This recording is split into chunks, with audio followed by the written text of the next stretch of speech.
this blade. It is the last link I have to the land of my birth. Good old caravan rebut! Now let Paimon think. What were we up to the first time we came here? Oh, Paimon remembers! Nahita's consciousness had been trapped by the doctor, but we followed the clues she left behind to help her. So much time has already passed since then, and it seems Sumeru's changing for the better now that Nahita's in charge, right? Paimon just hopes this peace will last a long time, and then Nahita won't have any more new problems to deal with. Yeah, guess you're right. We somehow always find ourselves right in the thick of it.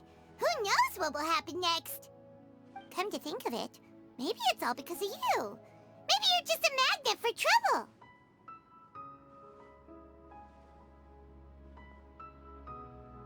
Huh? Me? Before Paimon ran into you, Paimon never ran into any trouble. At most, when she was super tired, Paimon got caught in some strange whirlpool and sucked out into sea. And even then, you fished Paimon out! Anyway, for Nahita's sake, maybe we should think about heading to our next destination for now. Ah, look who it is. Running into you in a place like this? I can see you two still love wandering around. Oh, it's Dia! Since when are we just wandering around? We're usually taking care of some serious business. Even though it may have nothing to do with our journey. But never mind that. What brings you here? I just finished a commission in the desert for a usual client of mine. Nothing too interesting. Just escorting a shipment of goods. I'm on my way to report back. That's when I saw you two all the way over there, chatting away. What were you two talking about anyway?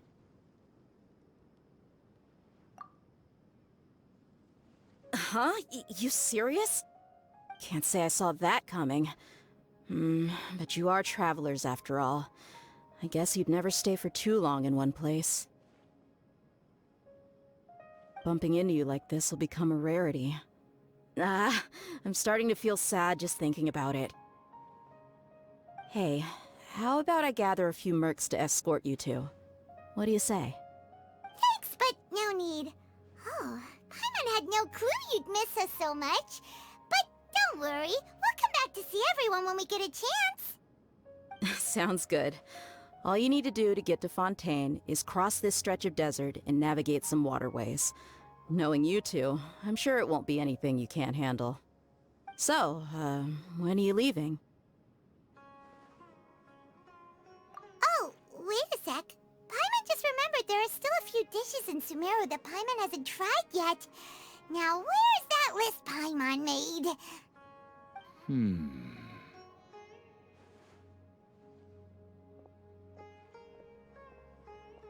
I see.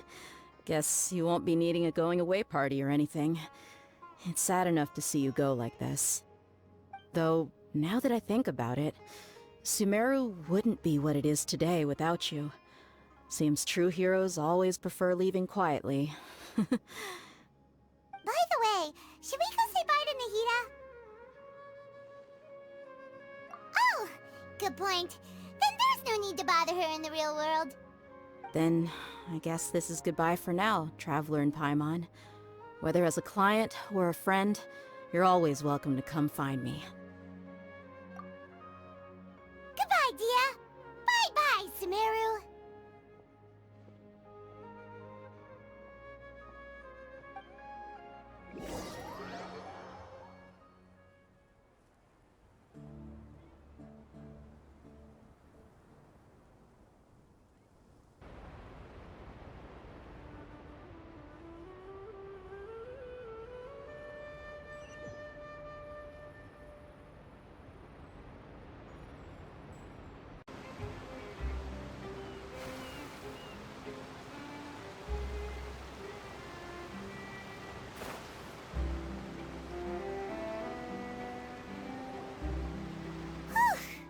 After crossing all that sand and water, we finally made it! Oh, this must be Fontaine's port. Fontaine. Paimon's heard that the industry here is extremely developed, and there are all kinds of unusual machines. Just seeing the sights as a tourist is nice, but maybe it would be better if we found something to do. What do you think? Good idea! Nahida gave us loads of useful information. Seeking out the Seven is probably still our best source for information at this point. Yeah, the more we can learn, the better. So, what do you think the Hydro Archon's like? Will we get along? Nahida said that she has a very unique personality, whatever that means. To learn about a nation's god, start with the nation's people. There seems to be some locals talking over there. Let's go see if we can join the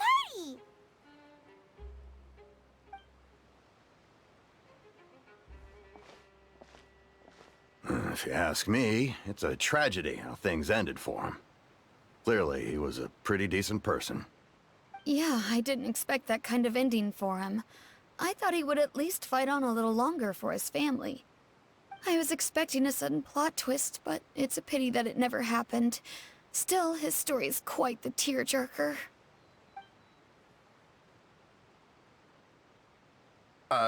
Excuse me. Can I help you two? I couldn't help but notice you standing here listening. Hi. We're travelers new to Fontaine, and we had something we wanted to ask, but you seem to be really busy talking about some kind of play, so we didn't want to interrupt. Play? Oh, no. We're talking about something that really happened. In fact, it's a case that was just heard a few days ago. Really? Like, a real trial? But the way you were talking about it and the words you used just now made it sound like some kind of story. Well, good tales are often based on true stories, aren't they? And what you see in reality may also be someone deliberately putting on an act while harboring ulterior motives. Whether something is true or not simply isn't that important. The main thing is whether the story being acted out on the stage is splendid enough. Oh, but it looks like you're not from around here. You probably don't know that the Fontaine Court of Justice is called the Opera Epiclese, or more commonly known as just the Opera House. But, shouldn't court cases be treated a little more seriously than that? Not to question Fontaine's way of doing things, it's just that putting someone on trial is usually a very serious thing. No worries. Other visitors to Fontaine have wondered the same thing. You could say that we just don't want to waste the moving stories behind those cases. And as for your worries about whether the cases are treated with due reverence, we have the absolutely just and honorable Chief Justice Neuvillette, as well as the Oratrice Mécanique d'Analyse Cardinal, a machine created by the Archon. Between the machine and the Chief Justice, false charges and injustice are a thing of the past now. Oratrice? Is it some kind of machine, too? Oh, Paimon's curious. We should check it out if we get the chance. Wait, Paimon almost forgot to ask you our question. Do you know what we should do if we want to meet the Hydro Archon? Oh, that's easy. Just go to the Opera House. Lady Farina practically lives there. You could definitely say it's her biggest passion. Huh. I think what they mean is that they wish to speak with the Archon personally. In that case, I'm afraid it's going to be a tad more difficult. You'll have to make an appointment well in advance, and it'll depend on whether or not she has any time slots available. Huh. Is the Hydro Archon super busy taking care of official stuff? Wait, didn't you say that she's always at the Opera House? No. Lady Farina seldom takes an interest with the nation's affairs. The reason it's difficult to make an appointment is simply because she's incredibly popular. That's right. After all, she is the Archon. Though she may tend to get a little dramatic from time to time, people can't get enough of her. Huh. First time Paimon's ever heard of an Archon being described that way before. Wait! Paimon gets now! The Hydro Hydro Archon is kinda like a big celebrity here, right? Yeah, I suppose you could say that. Perhaps you could even say our mascot. Hang on. This is still Fontaine's Archon you're talking about. You should show some more respect. Yes, you're right. I guess I should at least try to be a little more respectful in front of visitors. Otherwise, I might get arrested and find myself face to face with Monsieur Neuvillette. Come on. Sure, there's a lot of laws here, but nobody's going to be arrested for saying something disrespectful about the Hydro Archon. Alright, I think we get it. Thank you! At least we now know that we can find the Hydro Archon at the Opera House. But who knows how long making an appointment will take? Guess we could have a look around the city in the meantime. Hey! What are you looking over there for?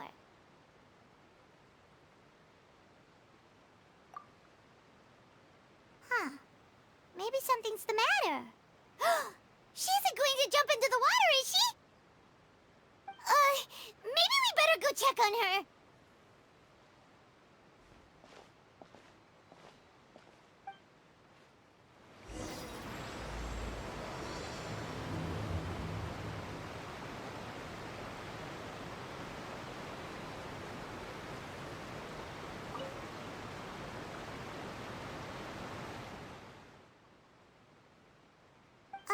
Hello there.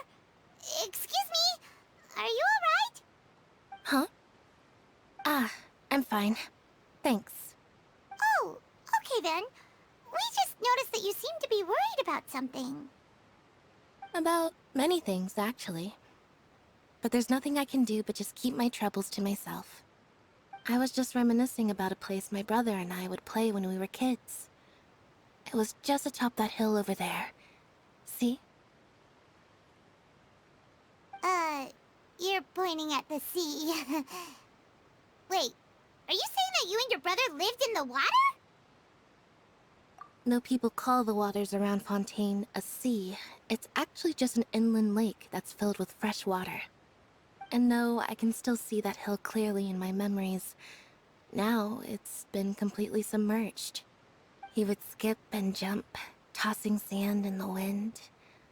The sun shone brightly, and the air was filled with the scent of the sea. But now, the water is gradually swallowing our memories.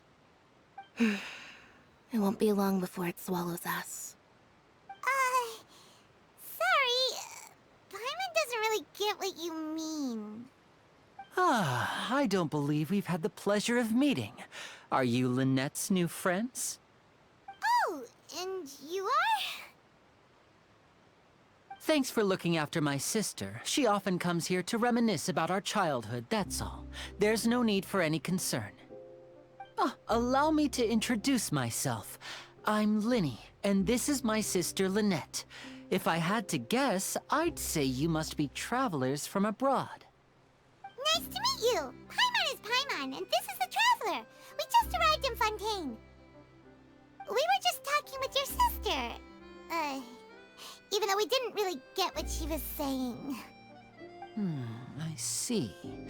It's unusual for Lynette to be so willing to talk with anyone. In fact, she seldom speaks at all. I'm usually the only one she ever talks to. Oh, really? Then you two are just like us! Paimon's always the one talking for some reason.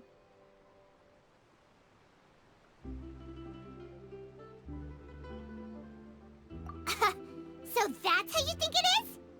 I also think my brother can be too talkative at times. Seems you were right, Paimon. We are quite similar. So, what did Lynette mean just now when she said that the water is engulfing your memories, and that it won't be long before it engulfs you too? Oh, that. It's from a prophecy that's been circulating in Fontaine for some time now. Well, I suppose prophecy isn't exactly the right word, because that implies a certain amount of uncertainty. There's no doubt about what's happening in Fontaine now. Where to begin?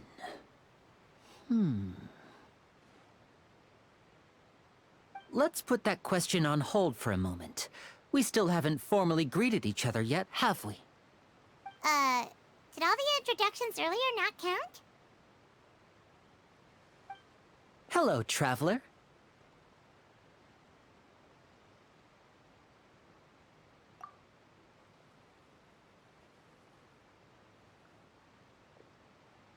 And hello, Paimon. Hey! Why didn't Paimon get a handshake? You're not poking fun at Paimon, are you? Please, don't take offense. Just consider it a sort of etiquette we have here in Fontaine when making new friends. You should remember it. It might prove useful. Oh, all right then. Well, Paimon's just happy to have a local friend now. By the way, we were just getting ready to go to the Opera House to meet the Hydro Archon. Would you be able to show us the way? So you're going to see Lady Farina? No problem at all. In fact, I was planning to go to the Opera House later myself. I'll gladly take you once I finish things here. Please, follow me.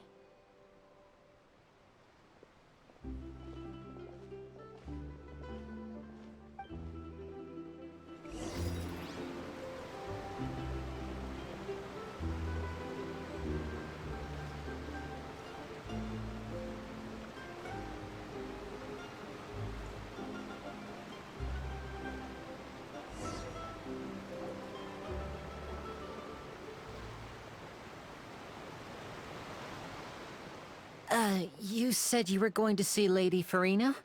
Well, it seems Lady Farina has come to see you.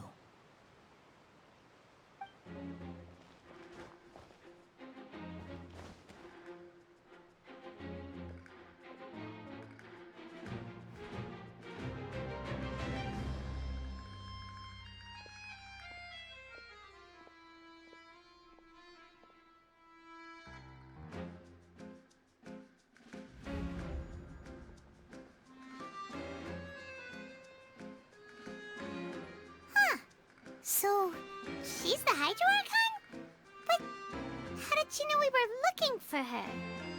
My dear people, rich and poor, those with cup in hand and those with nothing at all, raise your glasses in celebration! If you don't have one, then just raise your hand in lieu.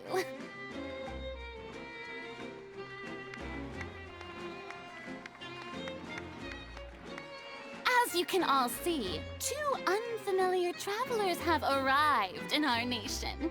Come, let us make a toast in honor of this traveler and her companion who have journeyed here from distant lands.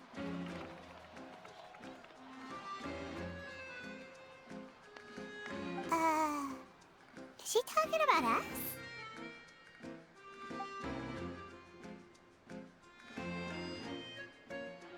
I've long heard of the turmoil and chaos you've left in your wake as you visited other nations.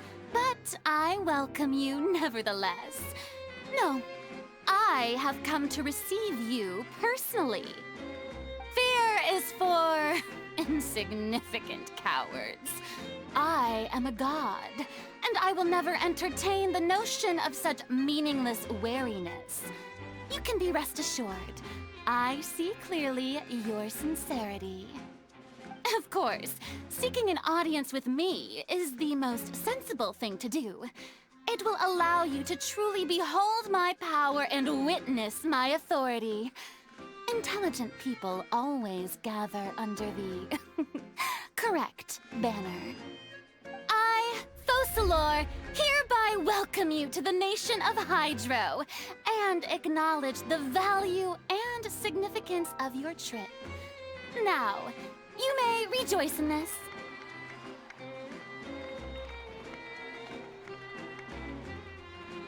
Yeah, Paimon still can't believe it. Feels like we've only been here for a few minutes. But the Hydro Archon's entrance was, how should Paimon describe it? A little over the top? Miss Hydro Archon? How did you know we were coming? I see. As out Outlanders, you inevitably lack even some of the most basic understanding. Don't forget that even the gods can be divided into the mediocre and the excellent. I suppose it's only natural for you to be awestruck by my abilities. You had best stop and consider. Do you really have the noble qualities and etiquette necessary to communicate with a god? All it takes is a flick of my finger for me to know everything about you. Whoa. Talk about sounding high and mighty.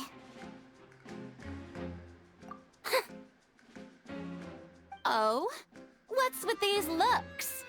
Perhaps the welcoming ceremony still isn't enough? What else should I say then? Is she waiting for us to start talking? Wow, I didn't expect to see Lady Farina here. What a surprise! Wait, does this mean they're the legendary blonde traveler? How did I not notice before? Hey, what's all the commotion? Oh, is that Lady Farina? Is there some kind of drama going on? Of course. That's the blonde traveler. The one all those stories are about.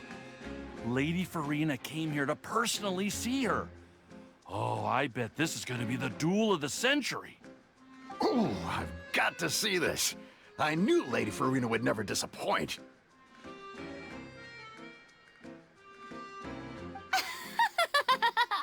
Yes, but don't get too excited now.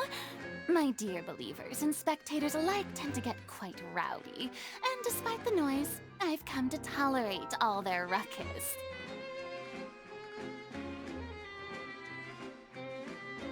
You may consider this my reward to all of you. I have determined that there will be an epic duel between myself and this traveler from another land, just as you were hoping to see. Now she wants to fight? Aren't we getting a little ahead of ourselves?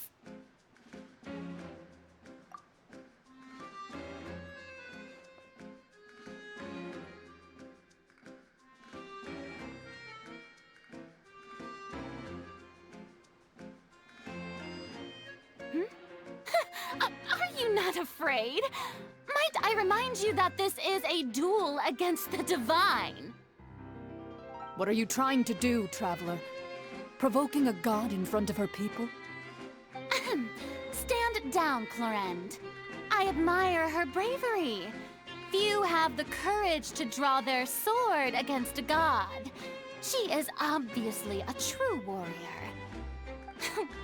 Unfortunately, people nowadays only crave to be thrilled, and a mere duel will not slake their thirst for excitement. Oh, yeah, she's right. Just a duel wouldn't be all that interesting. On Araneus, criminals are always requesting duels to defend their honor. They're getting a bit old, to tell the truth. You see. Then, as the god of justice, I shall face this traveler in another kind of duel. A duel in court! Whoa, all right! Now that'll be worth seeing! Right. This is Fontaine, after all. Such a grand opera house, it would be a pity not to use it. Why do you care so much about the crowd's reactions? Seems you've spent a little too much time in the opera house. Besides, how exactly do you plan to have a duel in court? You mean you're going to put us on trial?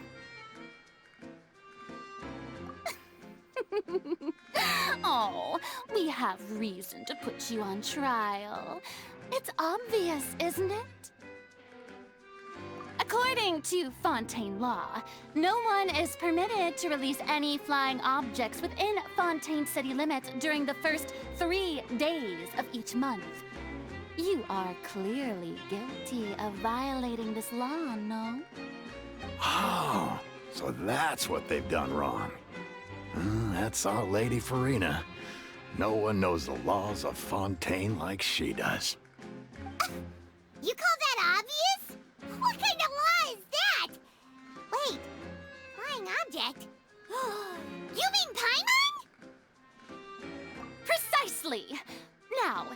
two have no objections, then in the name of the Hydro Archon, I order your arrest. My apologies, Lady Farina. I don't mean to spoil the fun, but if you would allow me to interject, I don't think that Paimon here meets the definition of a flying object. You tell her, Linny! Finally someone who's not crazy. How could anyone call Paimon a flying object? Ah, great magician Linny, my beloved citizen. I'll permit you to object, but how exactly do you plan to prove your claim? As a magician who just rained on your parade, I naturally should shoulder the responsibility of saving the show. So, with such an audience gathered here, allow me to perform a trick for everyone.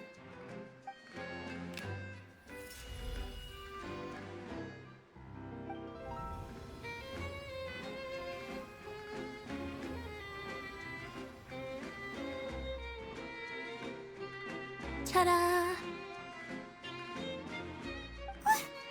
What's that on Paimon's back?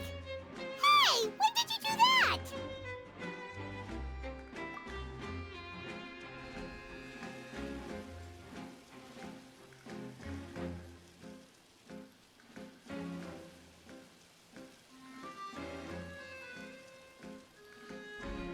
There. As you can all clearly see, Paimon should be classified as, well, something like a balloon. This rope has been in the Traveler's hand all along. It was just that no one could see it before. Huh? You call that magic? You've got to be joking. I thought it was pretty good. Nice one. Huh. I'm not sure what to think. It seems Lady Farina's charges no longer hold water.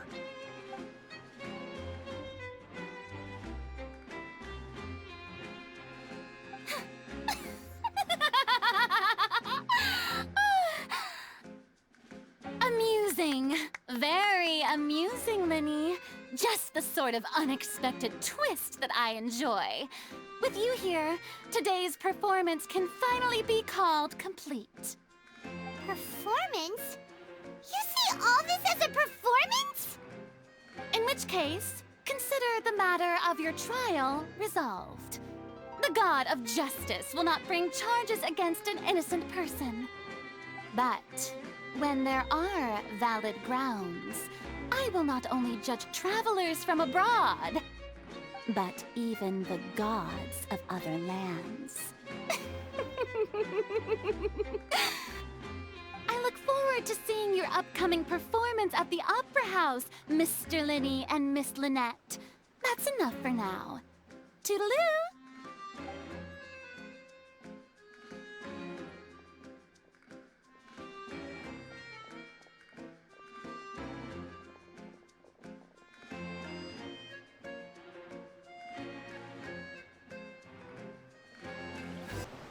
And just like that, she's gone. Well, that's the most unpredictable Archon Paimon's ever seen. We never even had a chance to ask her anything. But that's a problem for future Paimon. That whole scene just now was really...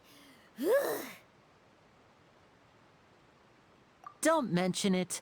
I just happened to remember that there was such a law, so I did a little preparation, just in case. I didn't think it would actually come in handy. So, now do you see what kind of god Lady Farina is? She can be a bit confusing at times, but she is still amenable to reason. Anyway, Paimon had no idea you were a magician, Linny. It sounded like you'll be performing at the Opera House, right? I just know a few simple tricks I use to make a living. Lynette is my assistant. It will actually be my first time performing on the most prestigious stage in Fontaine, the Opera House. But isn't the Opera House where criminal trials are held in Fontaine? When there are no public trials being held, the Opera House hosts a variety of other performances. To the people of Fontaine, the line between a trial and a performance can be a little blurred. And speaking of performances, I would be remiss to forego this opportunity gifted by fate. Might I invite the two of you to see my performance? My brother's always excited to make new friends. Oh, sure. We don't really have anything to do now, and we wanted to go to the Opera House anyway. Splendid. In that case, why don't we go together? I'll show you the way. I just have something to take care of first. You really mean it? Then I'll take you up on your offer. This is a magical item known as a magic pocket. Perhaps you can help me distribute them to the people here. Huh? What are they going to use it for? About that... You asked me before about the prophecy, right? Let me start by telling you a little more about what it entails. I'm not sure exactly when it began, but a prophecy has been circulating around Fontaine. It says that every person in Fontaine is born with sin. No matter how the Nation of Justice holds trial after trial, this sin cannot be absolved. Until one day, the water levels in Fontaine will rise, and the sinful people will slowly be drowned. In the end, the people will all be dissolved into the waters, and only the Hydro Archon will remain, weeping on her throne. Only then will the sins of the people of Fontaine be washed away. That sounds pretty gloomy. Why are people in Fontaine born with sin? What is that supposed to mean? There are lots of guesses. Some say that the ancestors of Fontaine stole the power of the seas and stirred its wrath. Others say that the people of Fontaine never heeded the first Hydro Archon's warnings and offended Celestia. But here in Fontaine, evidence is what matters. There hasn't been concrete evidence for any of these claims, so they can only be regarded as conjecture. If even the people in Fontaine don't know what sin they committed, wouldn't it be better just to ignore the prophecy completely? Why bother feeling guilty all the time? That's exactly what the people did at first. But in the last few years, the water levels in Fontaine have actually started rising. Many places have already been completely submerged, and now lie beneath the sea. Many people carry on with their lives as before and shrug it off as a natural phenomenon. But my family and I think that the people of Fontaine shouldn't ignore the possibility, which would end up sentencing them to death. We hope that at least the people who reside near the waterfront can move away before it's too late. So, we've started distributing magic pockets to them. As a magical item, these magic pockets have astonishing capacity. I'm sure they will come in handy when people are moving their belongings. Oh, Paimon gets it! It's like preparing for a rainy day! But this is more than a bit of rain. Perhaps only absolute power could ever contend with such a catastrophe. But who knows? We're just tiny specks in the grand scheme of things. Now, if you'd like to help, then please give these magic pockets to anyone nearby. Be sure to convince them to take it, regardless of what they say.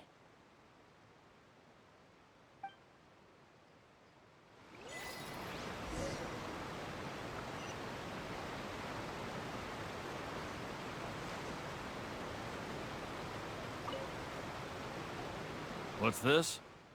So you also believe in the prophecy. Keep it. I won't have any use for it. What? You mean you don't believe in the prophecy? No, I believe in the prophecy. But I also believe in another story. The story says that people once lived in the ocean. They were one with the ocean and couldn't live apart from it. But as time wore on, people desired to live on land and developed blood vessels, encapsulating the sea within their bodies. Thus could people set foot on land. So, if you ask me, when the water rises and takes us all, it'll be like we're going home. Oh, we hadn't heard that one before. But people can't live underwater. They'll die. You should probably still take it. All right, I'll take it. I guess I just feel that being dissolved into the water doesn't necessarily mean death.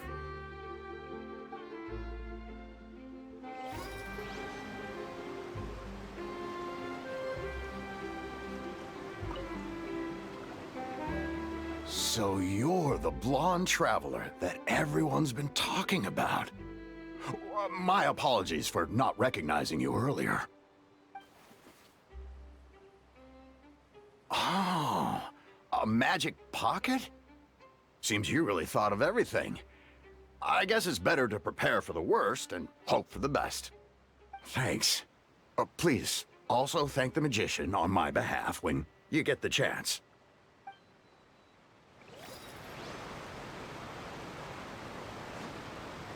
Ha! I follow the wind.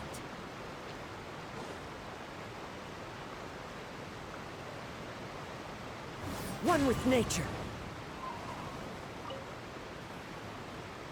Huh? I don't want that thing. Way I see it, if the prophecy's true, it's still gonna be a long time before the water can cover everything. Life is all about living in the moment. What use is there in worrying about the future all the time? We'll cross that bridge when we get to it. You should still take it. You never know when it'll come in handy. Oh, all right, fine. Thanks.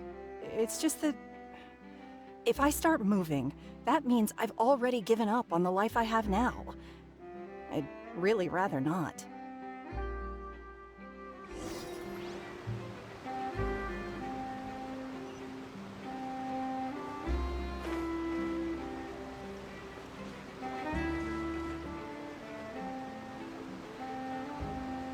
Oh? You already handed out all of the magic pockets? That was fast. So, what did people have to say? I bet you heard some, interesting opinions.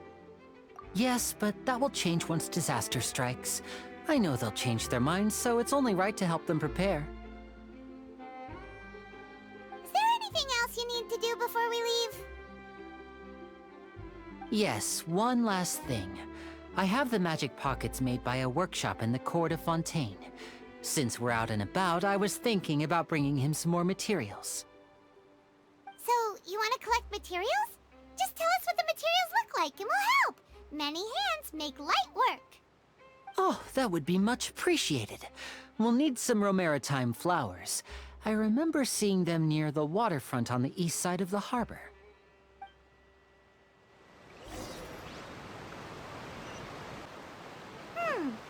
It seems we have to use Hydro to collect Romaritime flowers.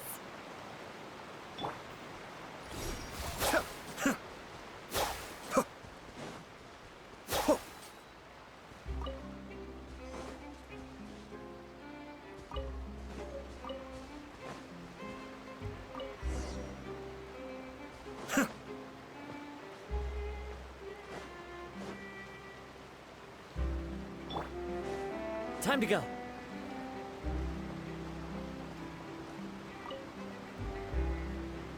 You made quick work of that. I can tell you're an experienced traveler. I've also finished collecting a few here.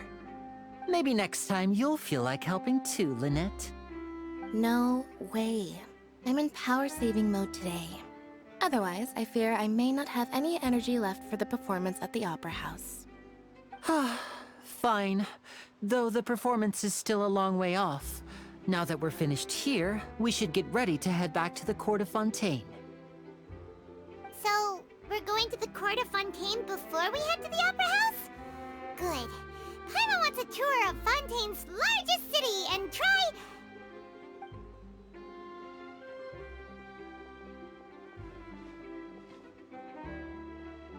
Wait, shh.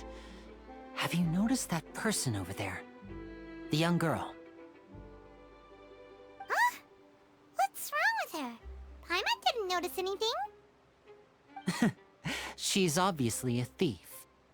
Magicians and thieves practice similar methods.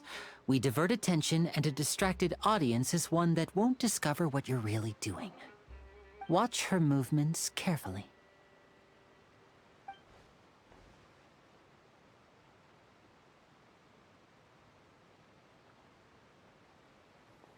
Oh, he's right! Shh, keep your voice down. We need to think of a way to catch her, but it seems she's very alert. Perhaps we should split up. You two can ride the lift over there and wait up top. I bet that'll be her escape route if she tries to run. All right, let's go.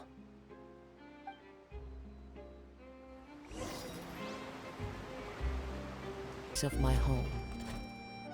This blade. It is the last link I have. This is the spot where Lenny wanted us to wait.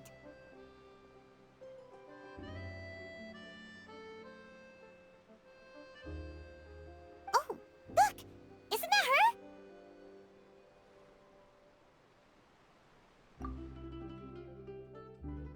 Oh no! Did she notice us? She started running the other direction! What should we do? Should we chase her?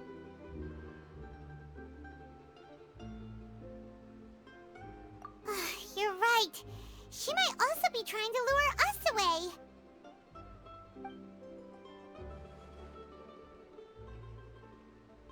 Nothing's happened for a while now. Paimon wonders if Lenny caught the thief. Yeah, let's go.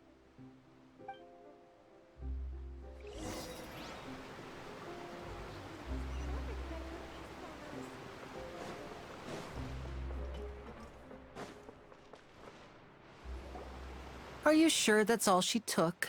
You should check to make sure you're not missing anything else. No, that was all. Oh, I can't thank you enough. I didn't notice a thing earlier. Anyway, I should be going now. Thanks again. Oh, were you returning what the thief had stolen? That's right. Pity I wasn't able to catch her. She distracted me by dropping the thing she stole on the ground. By the time I looked back, she was already gone. I saw the general direction she went, but Lenny twisted his ankle, and I needed to make sure he was okay. Oh, did you get hurt, Lenny? I'll be all right. It's just a twisted ankle, that's all. In fact, it's feeling better already. If you want to play at being a hero, at least try not to get hurt doing it. Imagine what would happen if you managed to derail our performance as a result. You're right, you're right. Sorry, Lynette. I have to admit that the thief was even more skilled than I had anticipated. But at least we were able to get the stolen items back, so it wasn't a complete failure. What a slippery little thief! Guess things turned out all right in the end, though. Lenny's initiative paid off! All right, let's put this little detour behind us. We should go to the court of Fontaine now.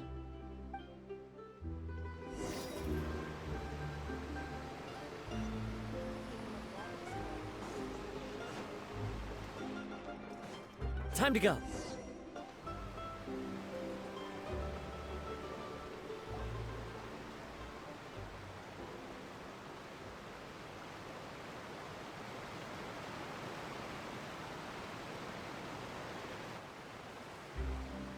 So, we ride this thing to go into the city?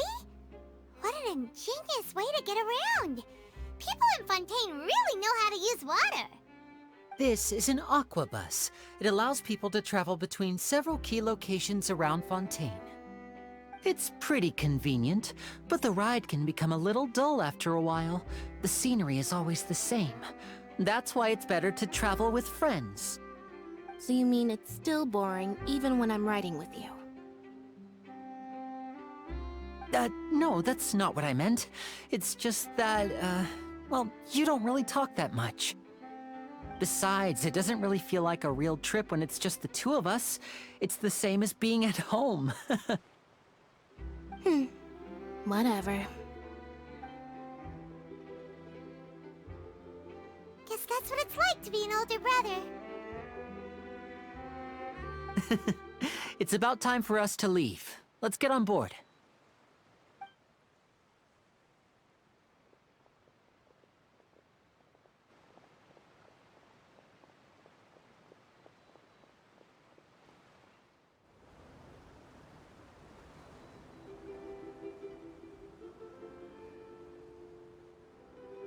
Huh? What? Traveler! Paimon! Charlotte! Oh, I'd never guessed I'd bump into you while riding the Aquabus.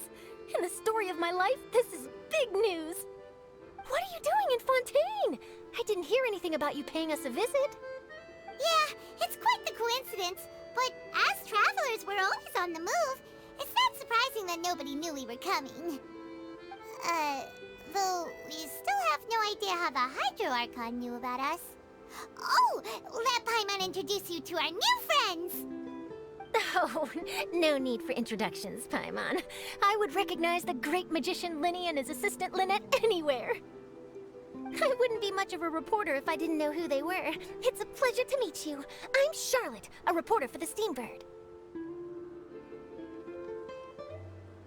Nice to meet you. From the Steambird, huh? We've often relied on your paper to promote our performances. It's an honor to meet you. Now that everyone knows each other, Fontaine suddenly doesn't feel like such an unfamiliar place. So, what have you been up to lately, Charlotte? Any big news? Not too much. When there isn't any breaking news, I mainly cover the trials at the Opera House. You can still manage to keep readers' attention as long as you tell things from a clever enough angle, even if it's the same old topics. For example, reporting on how a scammer once deceived vulnerable girls into relationships, or how a financial criminal was once so poor that they ate a single piece of bread for 5 days. Ah, you're right. Seems you know me pretty well. What I'm really after is exclusive, sensational news pieces that could shake the country. These smaller stories are a waste of my talents. Oh, I just remembered. I've been following a case lately. Well, a series of cases, actually. You mean the serial disappearances of young women case? That's right! These stories are the talk of the town right now, and it's probably the most mysterious case we've ever seen. If I'm the first with a draft ready to publish when the case is finally cracked, and it's the headline story in the Steambird, oh, when that happens, I bet all the other reporters will shed tears of envy. I've already gathered all kinds of materials. I just can't wait for the truth to be revealed. So, what is the serial disappearances of young women case? You mean the culprit hasn't been found? That's right. The first missing girl case happened almost 20 years ago.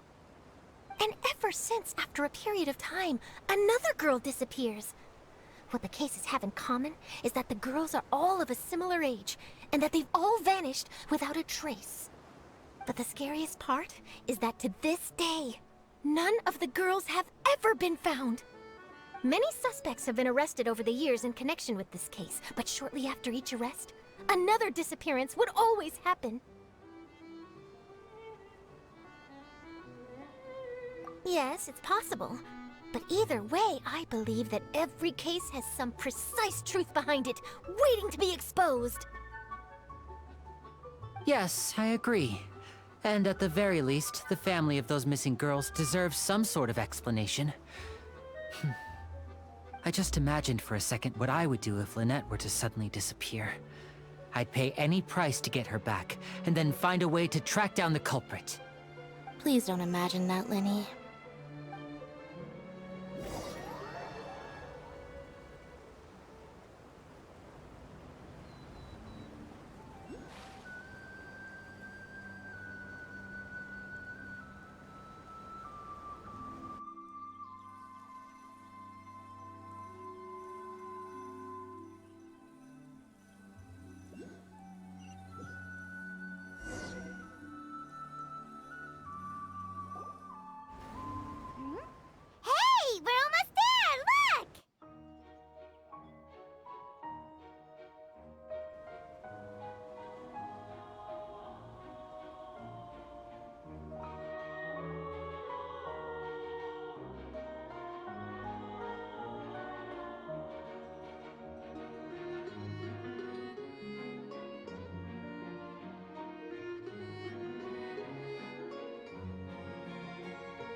I really enjoyed chatting with you. Life should be full of pleasant little surprises like this. Yeah, us as well. The ride went by too quickly. Ah, I have an interview to get to. I should get going before I'm late. Okay, Paimon hopes we can chat again soon, Charlotte. See ya! Bye now. Oh, be sure to stop by and see me at the Steambird when you have time. What a tough job. Always running around and interviewing everyone. Well, where should we go now? If you don't mind, how about we stop by my home first? Besides, I still have all the materials we collected. Sure, we wouldn't mind at all. This city is so huge, Paimon wouldn't know where to start anyway.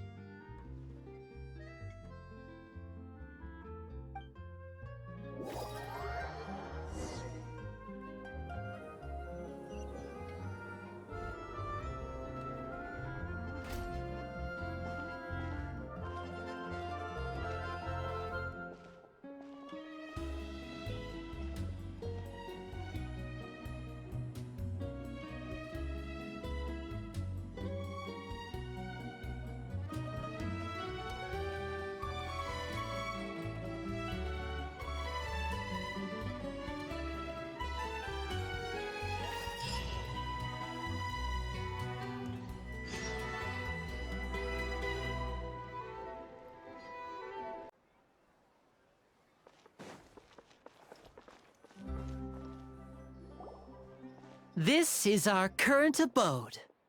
Ah, Fremine, you're home. Where did everyone else go? I have some new friends that I would like to introduce. Oh, they all just went out a moment ago. I see. Everyone is getting busier now that Father will be returning soon. I suppose that can't be helped. Allow me to introduce you to my little brother, Fremine. He is a phenomenal diver. Hello. Nice to meet you. Paimon is Paimon, and this is the Traveler. Oh, you sound very proud to have a diver as a brother, Linny.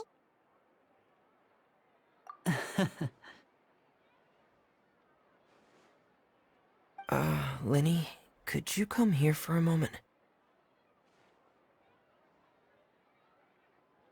Hmm? What is it, Fremine? Do you have something to tell me?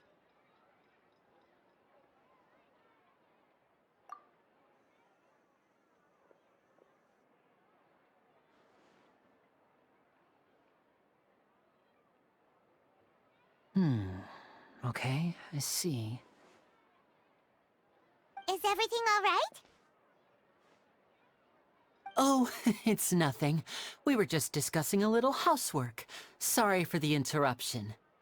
Oh, before I forget, the Traveler and I collected more materials to make magic pockets. Were you able to get any, Fremine? Yes, I went diving and gathered lots of materials. I was about to give them to you. That's our Fremine, always quick with the underwater work. All right, I'll take these to the workshop.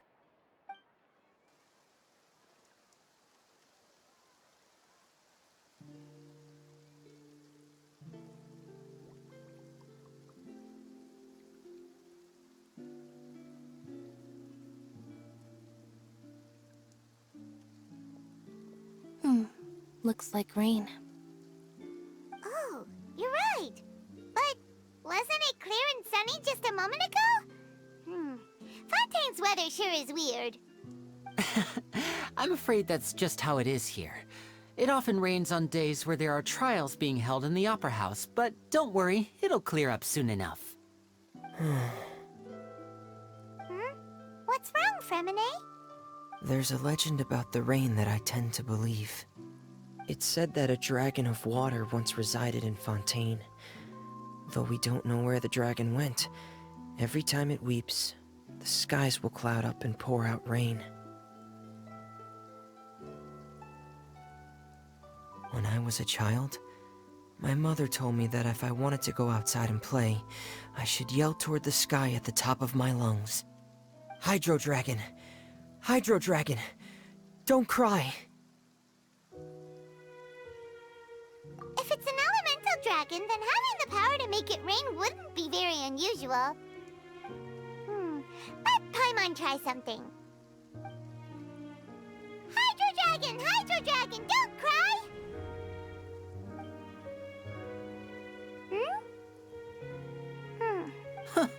Doesn't seem to be of any use. It is just a legend after all. You know, you might be a more popular magician if you understood the concept of romanticism. Or could at least play along. Sorry. It might be because we've never met the Hydro Dragon. Perhaps it can't be comforted by the words of strangers.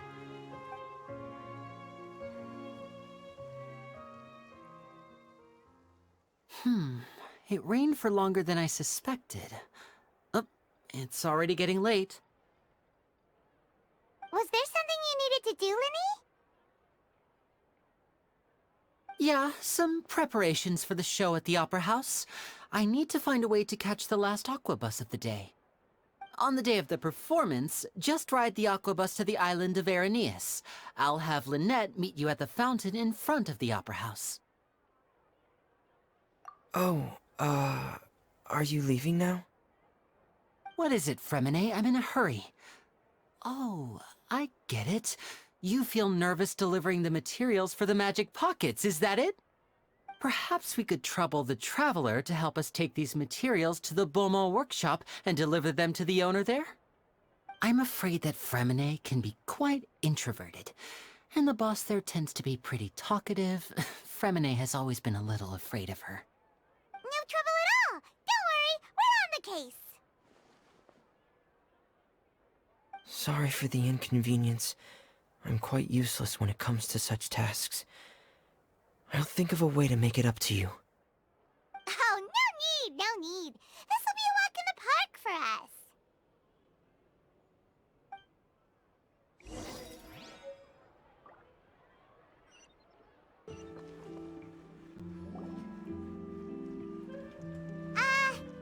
Hello? Is there anyone here? Oh, hello there. New customers? Looking to buy, or do you need something made? Or perhaps you're just looking for a chat with me. Oh no, we're just here to deliver some materials. Here they are. They're for making... what were they called again? Ah, these must be for magic pockets. I could tell right away. I've already made several orders worth now. No need. They've already prepaid several batches worth. When they told me what they'd be using them for, I even offered them a discount. But they insisted on paying the full amount, saying that I had a business to run. It seems both their hearts and their pockets are made of gold. Whoa. So, is Linny actually loaded? I can't say for sure, but who knows? Maybe there's good money to be made being a magician in Fontaine. Hey! Is this machine what you use to make stuff here? It looks really advanced. Why use your hands when a machine can do the work? It would be a waste not to use the latest technology, and wasting is a kind of crime. But where does a big machine like that get its power from? Well, it's a little complicated. I'm not sure I can put it in layman's terms for you. But basically, everything we usually use here in the city is powered by indemnitium. It's a type of energy that's produced from trials. Huh? How can trials produce energy? Well, I'm not completely sure of all the details myself, but basically, when a trial is in session, the Oratrice Mécanique d'Analyse Cardinale harvests people's belief in justice and converts it into energy to be used all around Fontaine. So that's what its other function is? Paimon heard that the Oratrice was created by the Archon to make judgments.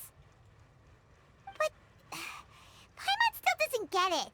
How could something unreliable like people's beliefs be turned into a stable power source for these machines?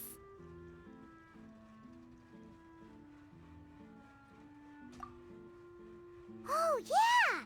So that means the Hydro Archon relies on the machine to take the energy created by belief and turn it into power for all of Fontaine, right? Even though I've never heard anyone really put it that way before, It sounds like it makes sense. Besides indemnitium, we have another type of energy called pneumosia. It isn't produced by the power of the Archon, but it is unstable by nature. Even now, it still cannot be widely used by civilians. I thought I'd find you hard at work, but here you are chatting the day away. Since you're already talking, I'm sure you wouldn't mind a few words with me. You again? Didn't I already promise you that I'd have the more I owe to Confrérie of Cabriere by next month? Why are you hounding me now? Yeah, but how do we know that you won't go running off by the end of this month? I want 50% today. Wait, no? 70%. Huh? You... Seems business isn't so great for the workshop. We've already finished our job and delivered the materials. Maybe now's a good time to leave? Hey, hold on! Before you go around trying to collect payments, why don't you settle your own debts first? If Confrérie of Cabriere wants to poach clients from Northland Bank, that's fine. But I'm afraid you still owe the bank a hefty sum of mora. So why don't we work things out between us first, before you get back to your little conversation here? You're from Northland Bank. But we said we'll pay everything we owe next month. Why are you hounding me now? Traveler, Paimon! I didn't think I'd run into you here in Fontaine. What are the chances? We're surprised to see you too! What are you doing here in Fontaine? You didn't want to stay in Snezhnaya? Long story short, I've already been in Fontaine for some time now, and honestly, things have been pretty boring. But it seems that fate brought our paths together today. Not only will I have some good friends here now, but ones who always seem to find trouble. Either way you look at it, it seems things are going to get a lot more interesting now. Pretty sure we'd want to avoid anything that you'd find interesting. Besides, our trip here has gone pretty well so far. Right, Traveler? Hey, you, Northland Bank boy. Aren't you forgetting something? Don't interrupt. It's not often I run into the Traveler like this. Why don't you wait for me over there for a while? You kidding? Aren't you the one looking for us? You really expect us to sit and twiddle our thumbs while you catch up with your friends?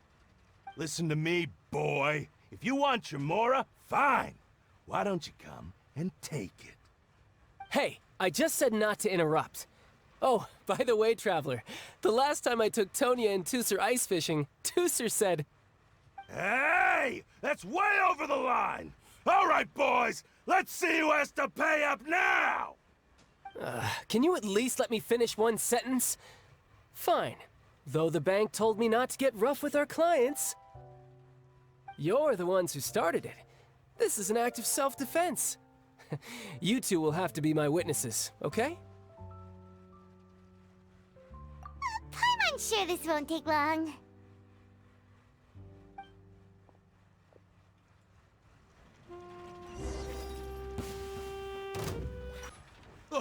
What's your deal, Brad? How are you so strong if you're just a staffer from Snezhnaya's Northland Bank? Wait, don't tell me you're... Oh, now you notice. It's a little late, don't you think? Just make sure you understand that you don't mess with Northland Bank. Got it?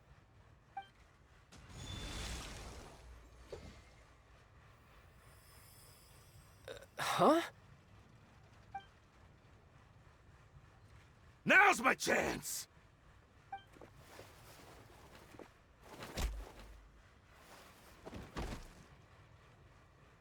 Huh. That was weird.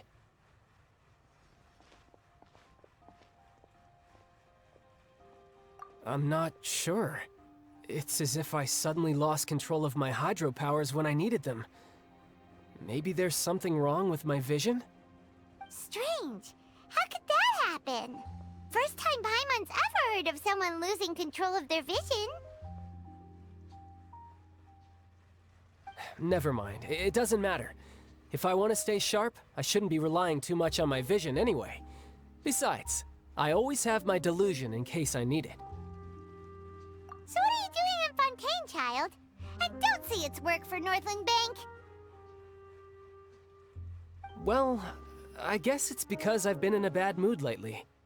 Huh? What kind of reason is that? Wait, since when do you feel down about anything? I don't know. Maybe I still have a lot to learn about myself. But recently, there seems to be some sort of restless power stirring inside of me.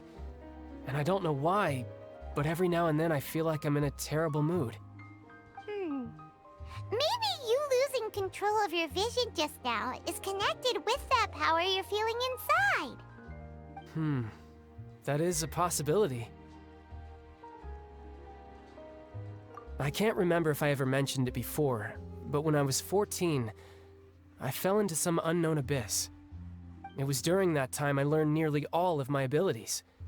The one who took me under her wing and taught me was named Skirk. She was always quiet and very mysterious. Nobody knew where she came from or what she had been through, and she was always very strict when teaching me combat techniques. One time, I asked her why she was willing to take me on as an apprentice. From what I could make of her answer, it was because I had awakened it, and traces of it remained on me. She said that all my combat training would be useful in the future. But what is it? What did you awaken? She never explained that, but my guess is that it's related to a dream I saw when I had just fallen into that abyss. In my dream, I was in the deepest depths of the sea, and the boundless seabed was all around me. But in front of me appeared a whale that was so massive, I felt like I couldn't breathe. A whale? Oh, that sounds familiar! When we fought against you before, you summoned a huge whale that seemed to leap at us. Is that the one? That's just an abstract form of a whale that I create using my elemental powers. It takes that shape because the scene I dreamt of the whale has always been stuck in my mind. I'll never forget it. So you used the whale as inspiration for one of your moves? Huh. Seems a little twisted to Paimon. So why don't you just go ask your master? Maybe she knows the answer. You make it sound so easy. Ever since the incident I experienced there, I've never stopped searching for Master Skirk and that unknown abyss. But it's been years now, and I've still found nothing. There isn't even a trace of the place where I remember falling into the abyss. Oh, it sounds like some kind of ghost story. Yeah, I'm out of leads at this point, but there's nothing more I can do. It seems that strange encounters in this world tend to be elusive like that. Oh, seems the time really flies when I'm talking with you. I just remembered I have somewhere else I need to be, so I should get going. What? More work for the Northland Bank? No, it's more of a personal appointment. Lately, I've been sparring with some of Fontaine's official champion duelists whenever I'm feeling bored. Official champion duelists? You mean it's their job to duel? Yep. In Fontaine, before a criminal goes to court, they're given one chance to defend their honor by requesting a duel with an official champion duelist. The champion duelists are all-powerful fighters selected from among the nation's best, and the duel itself is a no-holds-barred fight with no specified stopping point. So engaging in such a duel is regarded as a symbol of defending your honor. If a criminal manages to win the duel, they'll be acquitted, but if they lose, they'll have no choice but to stand trial. And the worst-case scenario is that you're simply killed in the duel. Though it's rumored that Fontaine has a death penalty, from what I can tell, no one has ever been officially sentenced to death. So really, the only people who opt to duel are those who have suffered a grave injustice in being accused, or those who greatly value their honor. Otherwise, why gamble with your life? So, do many people actually get out of their trials by winning the duel? Apparently, it's exceedingly rare for anyone to actually win. Fontaine probably enacted this system as a way to show that the nation respects the honor of its citizens. Besides, none of the champion duelists are to be trifled with, which is exactly why I was itching to face them as soon as I got to Fontaine. Apparently, the one I'm meeting today, Clorend, is the strongest of the champion duelists. I had been asking her for some time before she finally agreed to face me today. Well, that's child for ya. Paimon feels like we heard that name somewhere before. Clorand. Huh. Oh, before I forget, I want you to have this. Huh? Your vision? You're seriously just giving it away? I'm just worried that it could become uncontrollable again. I'd be pretty upset if it got in the way of my duel, so I think I'll be better off without it for now. Besides, I just need you to hold on to it for a short while. I'll come retrieve it when I have some time later. Paimon knows what you're up to. You just want an excuse to come talk to us again, don't you? Whatever gave you that idea? I'll be in touch later.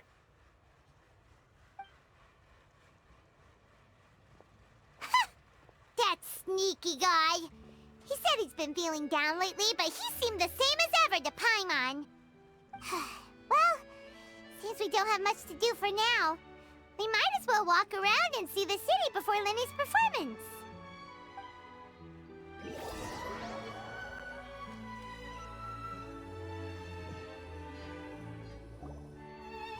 Wow! Who could have seen that coming? The reporter who was barely around for most of the story was the murderer all along! Sorry. Paimon was just surprised, that's all. Paimon never saw that twist coming. The murder mystery novels here are amazing! The whodunits here in Fontaine are a lot different than the light novels you see from Yai Publishing House. Both have their merits, but Paimon thinks this style of novels are more, well, novel. It's so exciting to reach the moment when the mystery is uncovered, especially in the one Paimon was just reading. You should buy a copy and read it too. Oh, sorry about that. Paimon will be more careful next time. Hey, shouldn't we be heading to the Opera House to see Lenny's performance soon? It's almost time for the show to start, so we should get going. Lenny said that the Opera House is on Aranea, so let's go ride the Aquabus!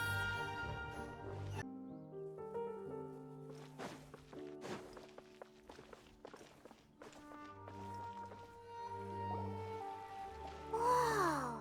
Now this is fancy! The Opera Epiclese. What a place to hold a performance! No wonder Lenny and Lynette were looking forward to it. Huh. Looks like there's a lot of people standing around the fountain up ahead. Oh, Archon, please bless us with a bright and healthy child. We pray. I don't know why you always feel the need to ask so much. I'll be happy as long as our child is healthy and lives a peaceful life. I guess if they're our kid, then there's no doubt they'll turn out smart. Maybe this is one of the customs in Fontaine. There sure are a lot of couples here. Vache. What's wrong? Vache. Vache.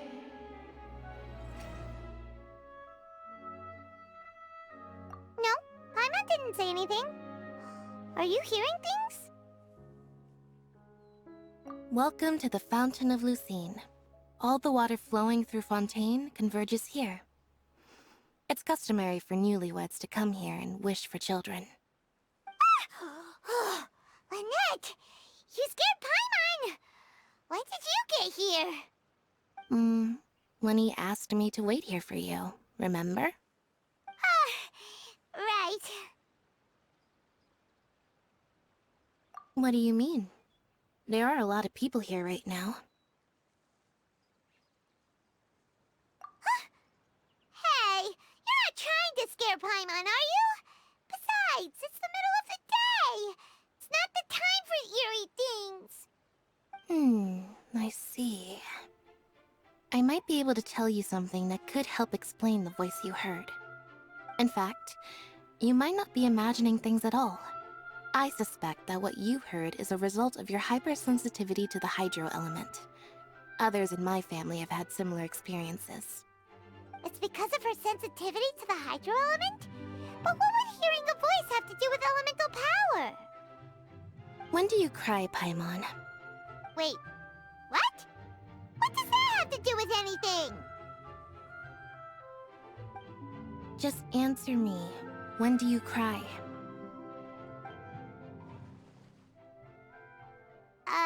When Paimon's really sad? Oh, and when Paimon's super happy. Oh, and also when Paimon's really, really scared. Then you should understand that tears contain your most intense emotions. Like I just mentioned, the Fountain of Lucine is where all the flowing water in Fontaine converges. Even the tears that fall to the ground will eventually gather here. So maybe what you heard was the intense emotion coming from someone's tears. So, what did the voice say? Huh. If you were hearing their emotions, then Paimon wonders what happened to them. Rather than worrying about them, we should worry about my brother first. Don't let that calm look of his fool you. He tends to get pretty nervous just before a performance. So chatting with Linny might help him relax a little before he goes on stage. Oh, right. That makes sense. Let's go in and see Linny.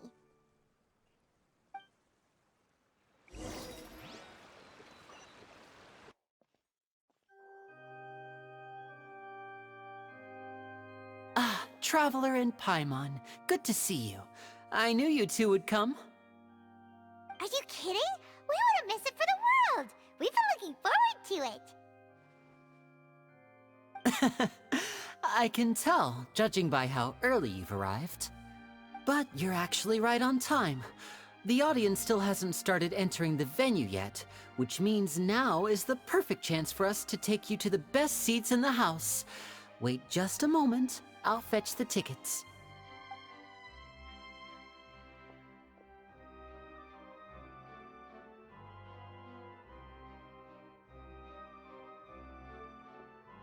The Opera House has assigned seating, so you always have to make reservations. I've already reserved your seats, and here are your tickets. Ooh, front row seats! Thanks, Linny! Don't mention it. There's no need to keep thanking me. Hey, Linny! Could you come over here and take a look at this? Oh, I'll be right there. Seems there's an issue with the stage props over there. That's Cal, my assistant, calling me. I'll go lend him a hand. Yeah, we'll just go to our seats. You go ahead, Linny.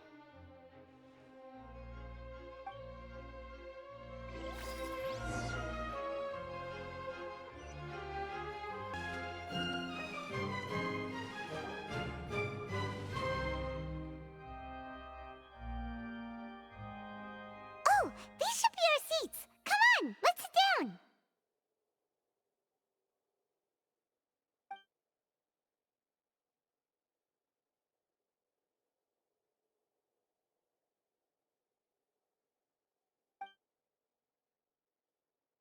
Uh...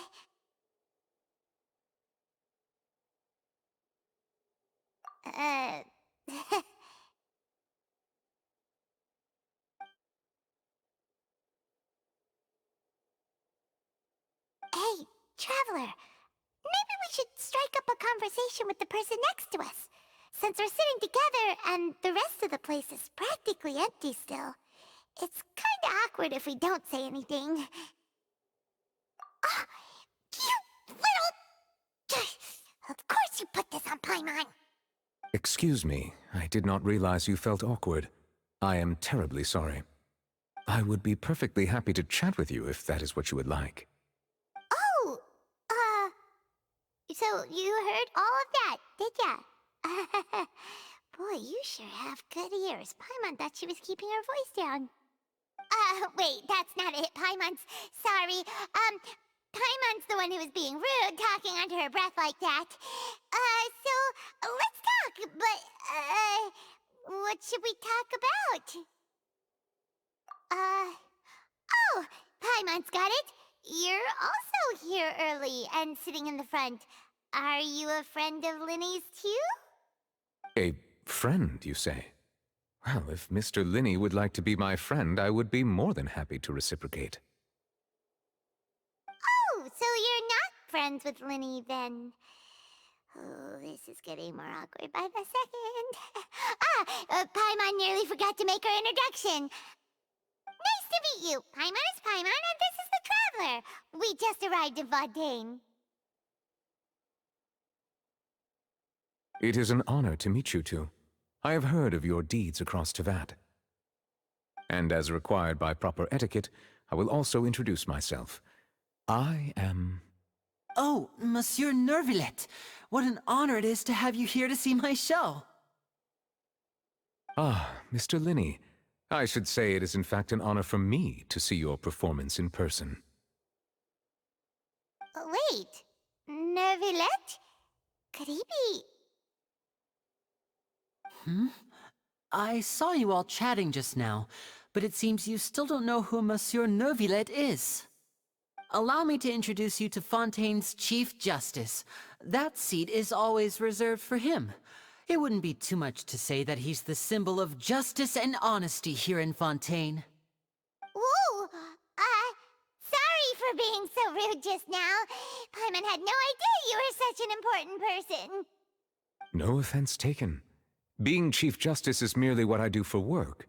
Nearly every person has their usual reserved seat, so I'm not so special, really. And by the way, I should probably let you know, even though I would prefer not to. There's someone sitting up there in the VIP seats that has been striking a pose for quite a while now. I believe she is trying to give you a most elegant and impressive first impression. So I think you should take notice of her sooner rather than later, otherwise she may become flustered.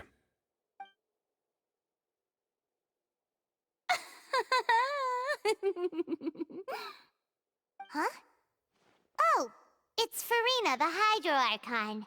Huh. She sure has a smug and satisfied look on her face. Guess she has no idea that you saw right through her act. Very good. That is for the best. No need to pay her any more attention. We may now enjoy the show. Huh? So is this what things are like between the Chief Justice and the Hydro Archon? All right, please wait just a moment longer. I've pretty much finished my preparations, and the performance will start as soon as the audience has made their way to their seats. Yay! The show's finally about to start! Paimon can hardly wait! Paimon's never seen a real live magic show before!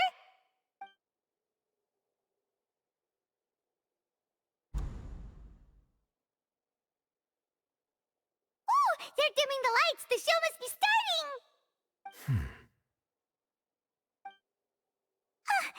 Sorry. Paimon will try to stay quiet. Welcome, one and all, to the Opera Epiclese. I am the star of today's show, Linny. And over here is my sister, Lynette, who will be working as my wonderful assistant. Please, let's give her a warm welcome. Hello, everyone. I know she may seem to be a little sleepy right now, but that's just a sign that she's nervous. Whatever. Now, some of you may be thinking, two vision holders who can freely manipulate elemental powers performing magic is not true magic at all. So, I would like to take a moment to assure you that elemental powers will have nothing to do with what you will witness on the stage today.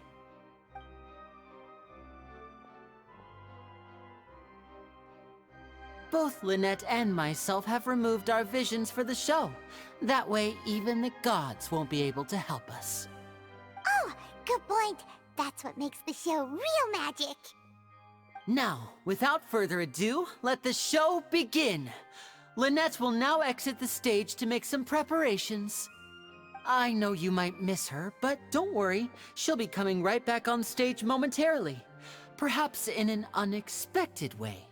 I'm sure she'll be stealing the spotlight soon enough. Oh, and before I forget, there's one more thing I should say. You never know what can happen in the blink of an eye.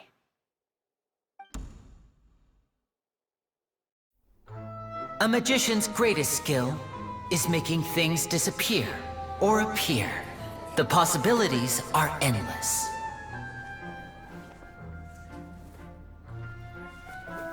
Huh?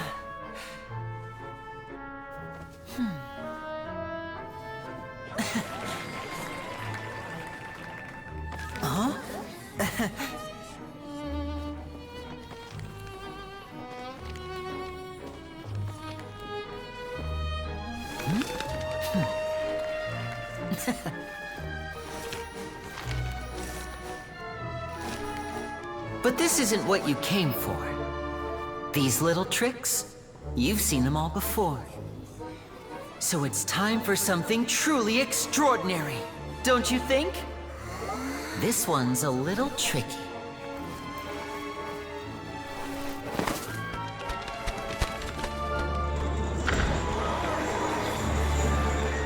Using this water tank, I shall make my sister vanish completely, right before your very eyes.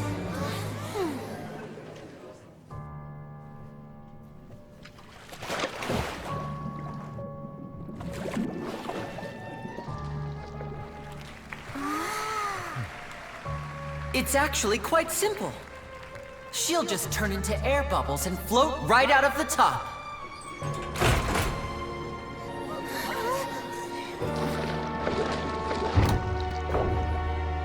Oh no! I told them to check all the props carefully. With the lid on, even air can't escape. An amateur magician would be getting very nervous right around now. Luckily, it's me on stage, so let me show you what a true virtuoso can do.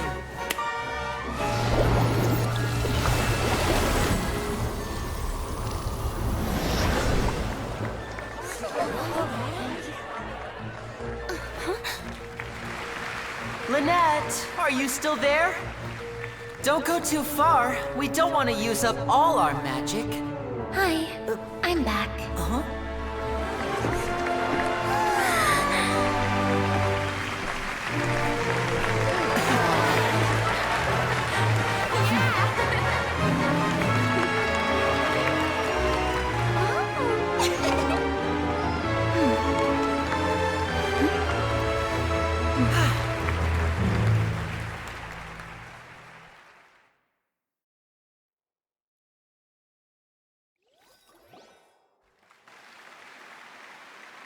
Whoa! What in the world just happened? How did he do that? Paimon didn't see him do anything! Wasn't Lynette inside the water tank? How did she disappear and then reappear out of nowhere? If we could see easily through his tricks, then that would mean that his skills are still lacking.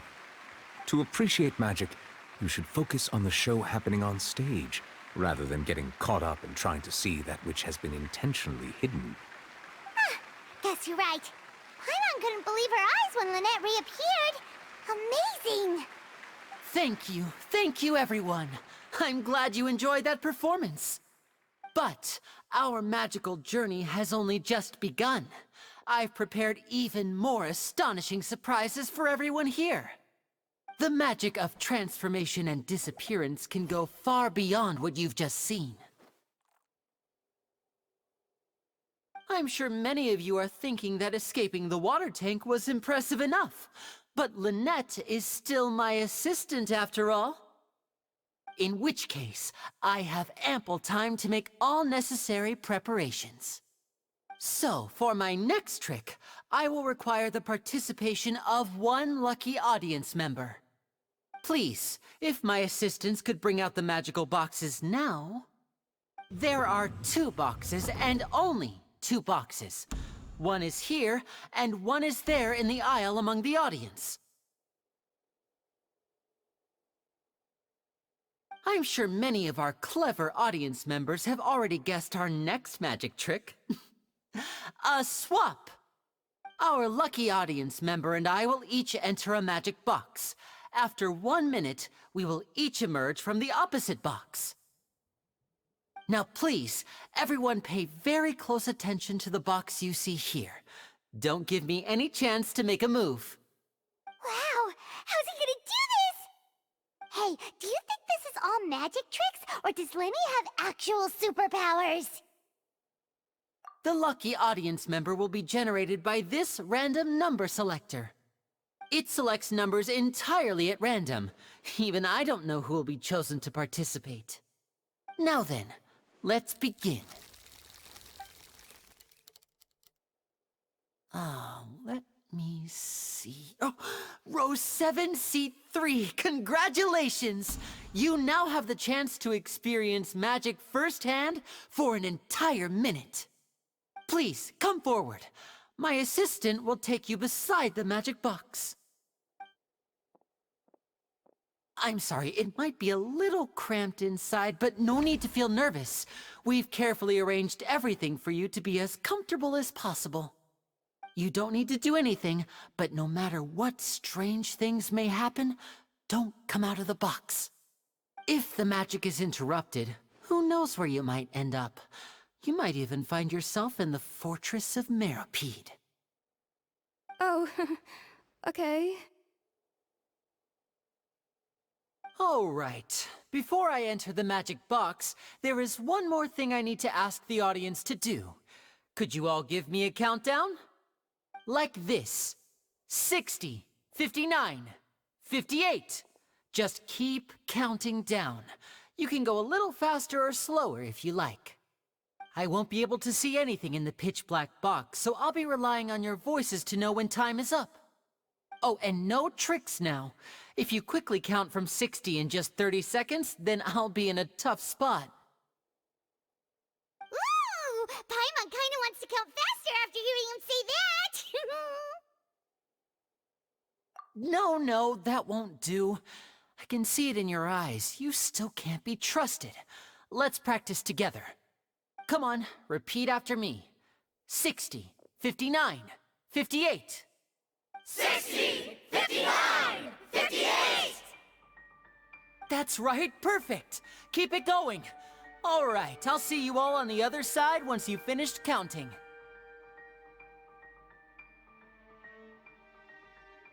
$54, $53, $52? Huh? Why aren't you counting, Nervalet? I am counting in my head. I think things are exciting enough in here as it is. Merely a consequence of my identity and personality. Do not worry about me. Just enjoy the show. Oh, alright. You look so serious that Paimon thought you might be feeling uncomfortable or something. 40, 39, 38! Mr. Lenny, are you all right in there? Is everything ready? Yes, I'm fine. I'm just double-checking the direction of the magic. It would be a disaster if we get sent to the wrong places. For example, mid-air right above the audience. Even though he's saying that, Lenny doesn't seem nervous at all.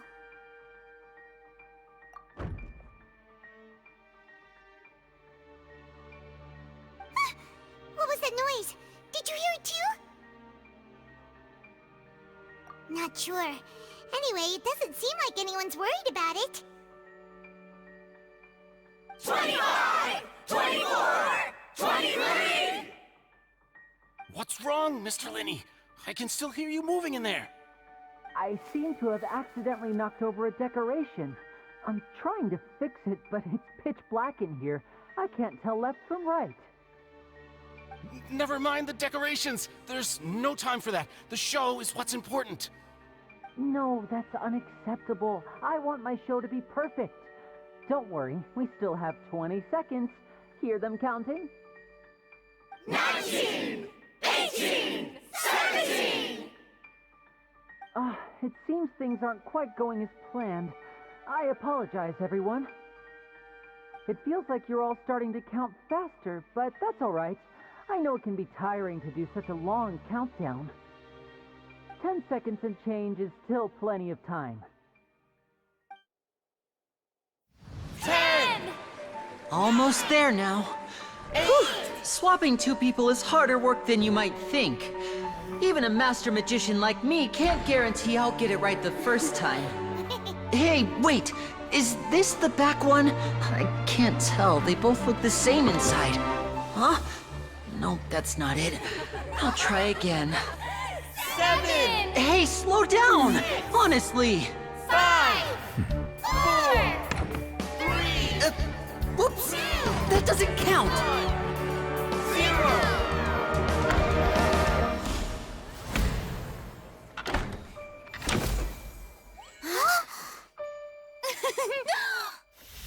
Ta-da!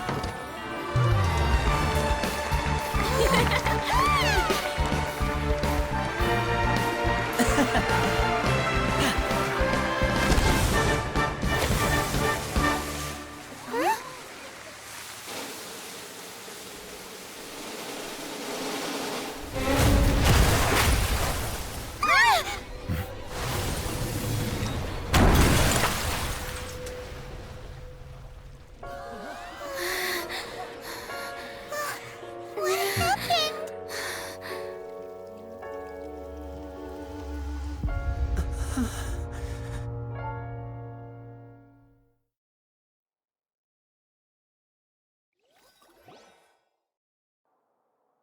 Huh? Is this part of the show? Mr. Lenny, you're going to use magic to fix the stage now, right? What happened? Oh no. Maybe this isn't part of the show. The girl was still in that box, right? This performance is over. Medical staff with me. Guards, secure the scene and detain all the performers. Seal the exits. No one is allowed in or out at this time. Yes, that's right. If this was just an accident, then we must investigate the cause. But if this was all part of some scheme, then those accountable will not escape the judgment of the God of Justice! No need to be alarmed, you two. We'll get to the bottom of this soon enough.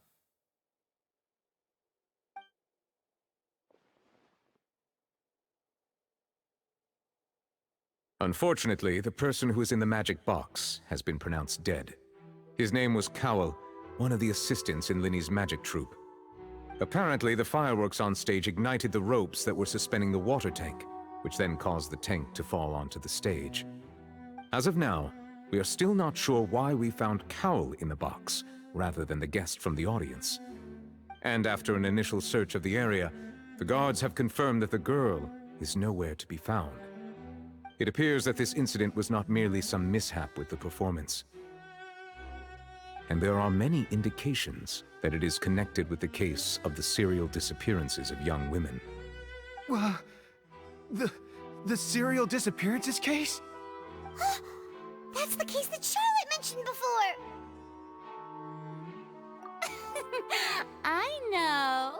I know the truth. I can see through the whole thing. Really, using such a shallow and obvious mystery as his finale, did he really underestimate us that badly? I say that our powerful magician, Mr. Linny, is now the prime suspect for the serial disappearances case. Huh? Why me? This whole thing was an accident. No, this all occurred during your magic show, did it not? The missing girl disappeared after being chosen, did she not? The deceased is one of your assistants, is he not? Now that I think about it, that whole speech about magicians making things disappear was nothing more than a provocation, a bald-faced challenge. That can't be right! How can Linny do this? He was in the box on the stage the entire time! We can even hear his voice! Besides, before the show, he told us that he would like to catch the criminal behind the disappearances! He couldn't possibly mean catching himself!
Save discussion for a later time, please.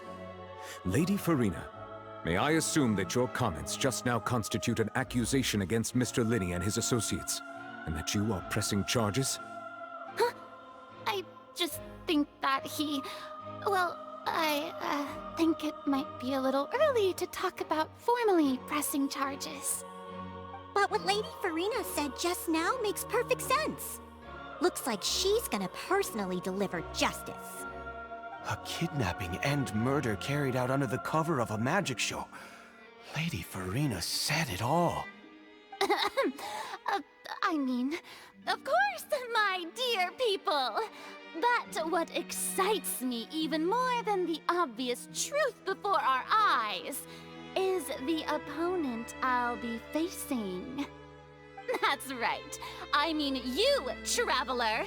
You'll support Linney, won't you? After all, he was the one who helped you the first time we met. Then there's no problem at all. You know, the Traveler and I already had a duel the first time we met. But with Linney's help, our little duel ended in a draw. But draws really are the most boring possible outcome. So, no more draws. Between the two of us, there must be a clear winner and loser. And what better place to hold such a riveting showdown and decide the true victor than here, on the grandest of stages, the Opera Epiclese. Huh. It wasn't a draw. She obviously lost last time. I understand. Charges have now been pressed, and as such, a trial is in order. Well, Traveler, seems Lady Farina has set you in her sights. But putting her dramatic rhetoric aside for a moment, I would like to ask you, are you willing to act as Mr. Linney's attorney and defend him in this case? Very well. The trial will be held a day from now in the Opera House. Both sides may investigate the scene to build their cases and search for the truth.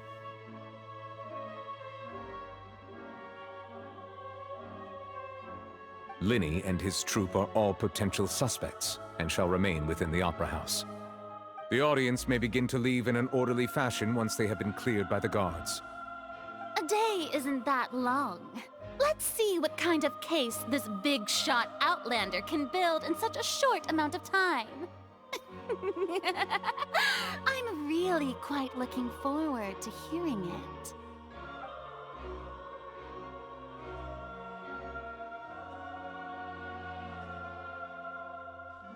Linney!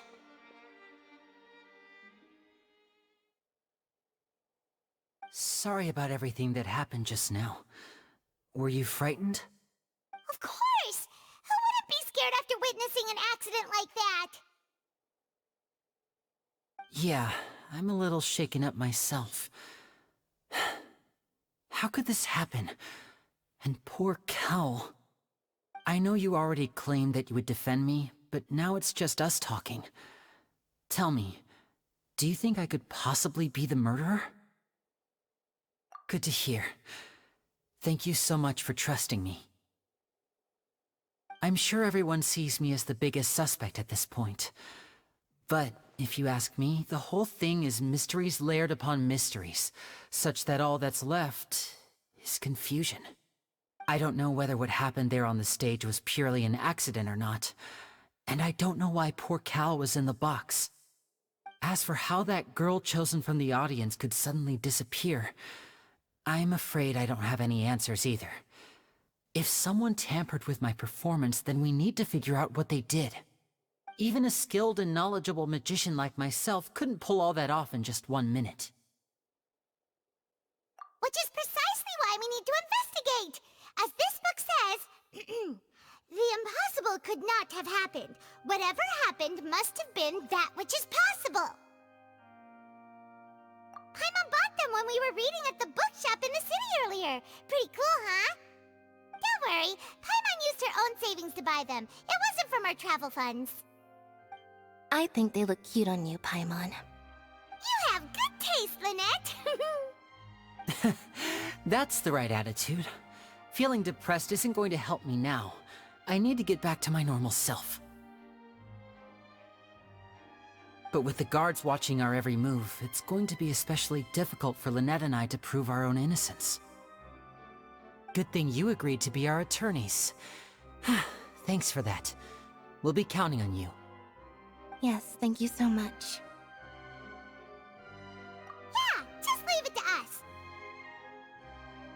Oh, since we're going to start investigating, Paimon has a question first.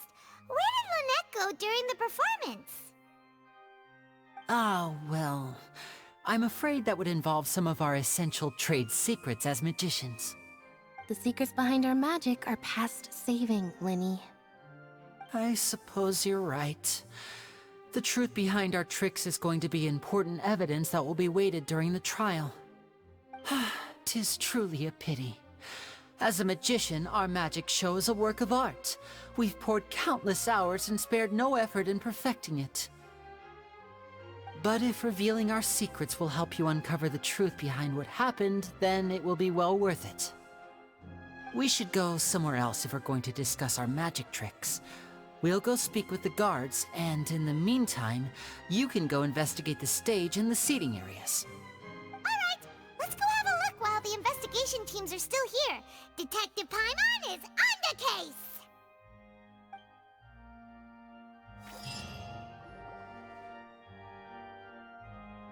Hello, officer. How's the investigation going? I see. You must be the traveler that Lady Farina mentioned. Listen, I'll be perfectly honest with you. I'd avoid getting mixed up in this whirlpool of a mess if I were you. Huh? What do you mean? Come with me and you'll see. The deceased is one of Linny's assistants, named Cal. Even though he hadn't joined the troupe long, he was hardworking and everyone generally liked him. The assistants are usually in charge of setting up and inspecting the props, as well as assisting with the show and keeping the crowd engaged. As you probably saw when you were in the audience, the water tank suddenly fell and smashed the box with Cowl inside it. This is the real mystery. We've already searched the scene and were unable to find any traces of the girl. However, if you look carefully, the box was positioned directly under the water tank. The ropes holding the tank were then burned by the pyrotechnics on stage, causing them to snap. All these factors lining up so perfectly makes it hard to see this as a mere accident. If anything, the more logical explanation is that the whole incident was intentionally planned, and Linny is the most likely person to have access to all these areas. But he doesn't have a motive! Are you both good friends of his? Well, you can't say we're good friends, but we've known each other for a little while. So in just a short time, he was not only able to win your trust, but even convince you to act as his attorneys. I know there's no such thing as magic. The real trick of a magician is holding the audience in the palm of their hand. I've seen a lot of cases, and I can tell you that people are the least reliable kind of evidence. Sorry, I tend to be pretty straightforward. Just know that I'm warning you for your own good. Anyway, you may investigate the scene of the crime yourselves if you're curious. Who knows, maybe you'll be able to come up with some new evidence.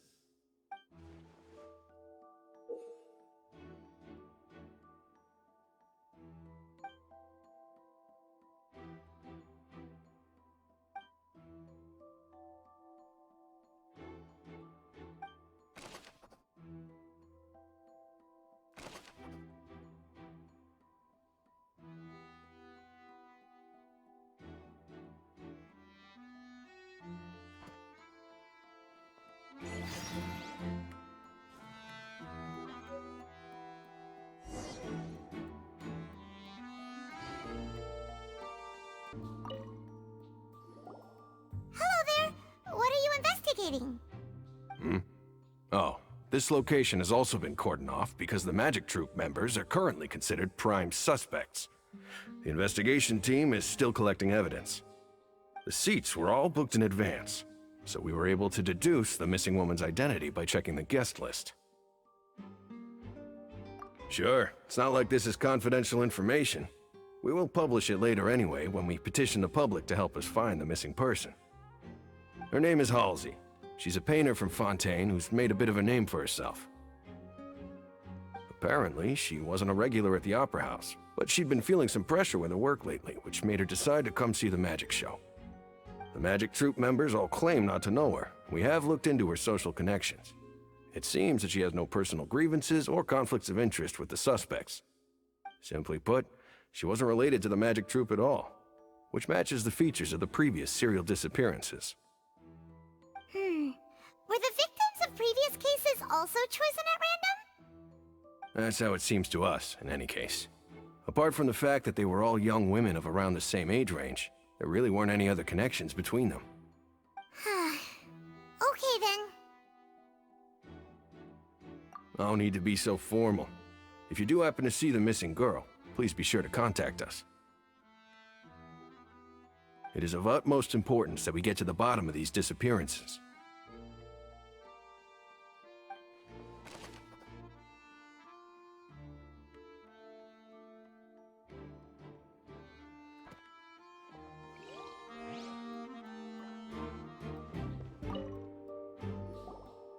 So this is the rope that broke and caused the water tank to fall. The rope looks pretty durable. How can it be burned through so quickly by fireworks? Why are you suddenly so serious, Traveler?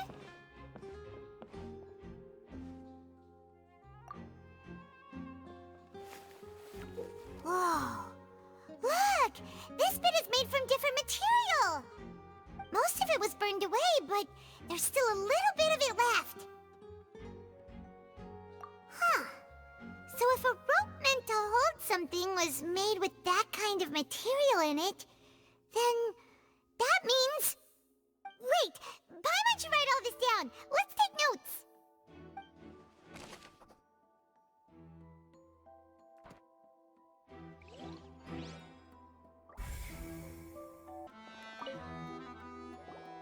I see that you're investigating the area.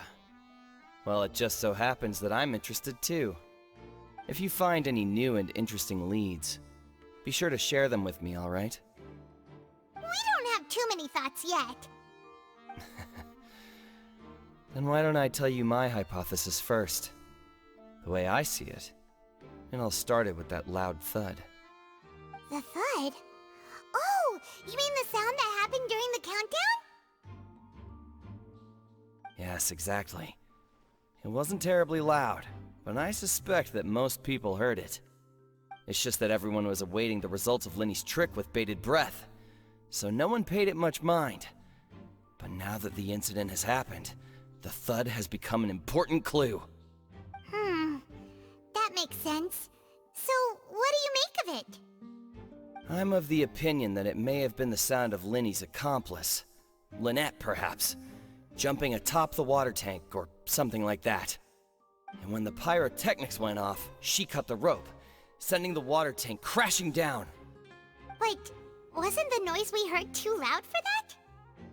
Perhaps the balance wasn't right, leading to a particularly rough landing. Oh, that's true. I suppose I must reconsider. That does remind Paimon, though. What was with that sound?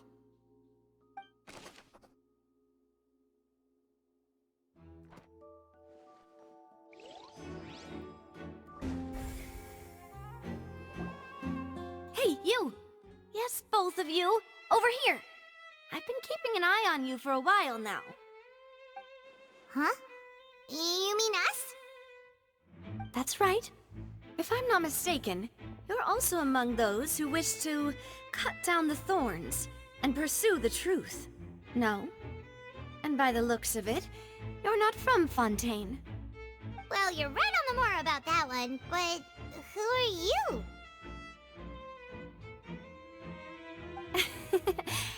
Have you never heard of the Spina di Rosula? From mediating disputes and providing protection to solving conundrums, you name it, Spina di Rosula does it. And I, Navia, have the honor of being its renowned president. Though those who play by our rules call me boss. I'm Silver, her attendant. Pleased to meet you.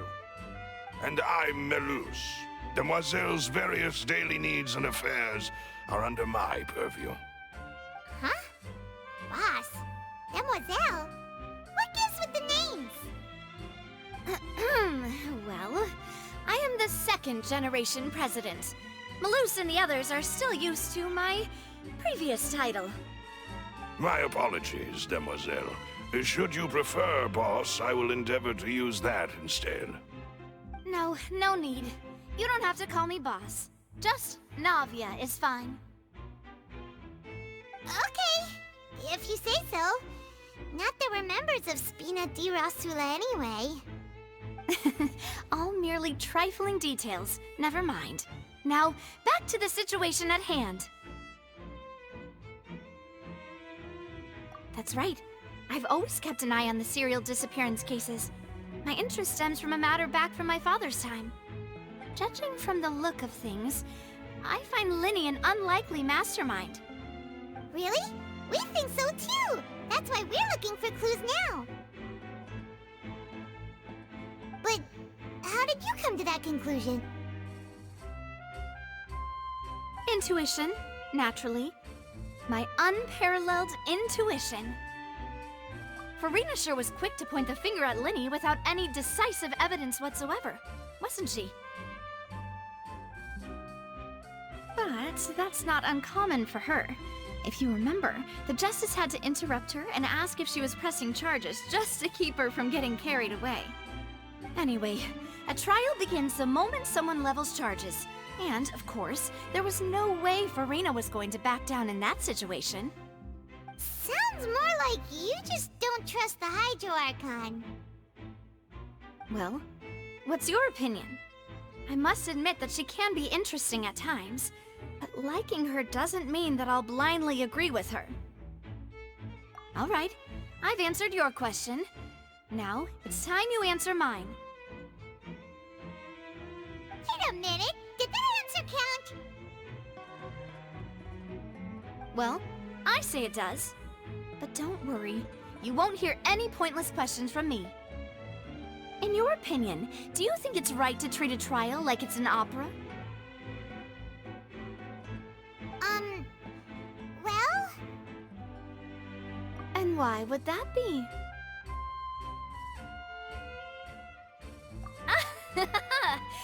See, Silver and Melus? I told you they'd be different. Most astute of you, Demoiselle. I, too, think that the Traveler's response was most excellent. No matter how wonderful the script or how fervent the audience's expectations may be, the trials that go on stage here must be based in fact. And if that can be done, boss, then... All right, that's quite enough, Melus. Anyway, I like your answer.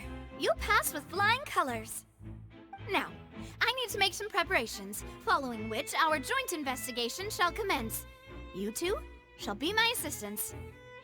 Wait! Since when did we become assistants? Hmm? Oh, well, I can be the assistant, sure. Or your companion, if you like.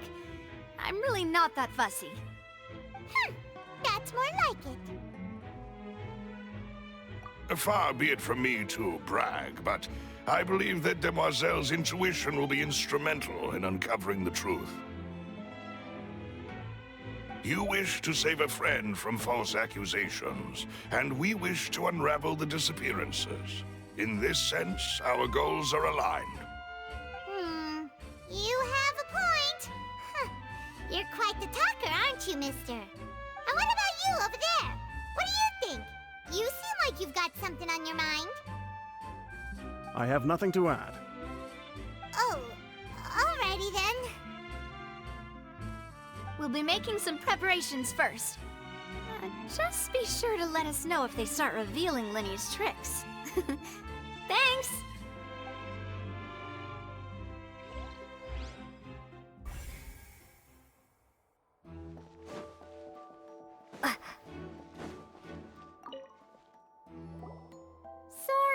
but no one can freely enter or exit the Opera House at the moment. If you wish to leave, you must register your identity with us first. No, we're not leaving. We're representing Linny and Lynette as attorneys, so we're investigating the case. Were you always guarding this entrance? Yes, after the Chief Justice gave the order, everyone coming in or out must undergo a strict inspection. So, the missing girl couldn't have left from here, at least, not from that point on. I doubt there was much opportunity then, either. How can you be so sure, Well, because I was in charge of security near the entrance at that time. I couldn't see Linny's performance from here, which was quite a shame. Just my luck. But still, I did not abandon my post, and I stayed put no matter how loud the applause was. If someone had so much as even approached the door, I would have noticed it, let alone if they had tried to leave. We Melusines are good at that sort of thing, you know. So, it's safe to say the girl couldn't have left through here. Alright, thank you for your help. This'll be useful info.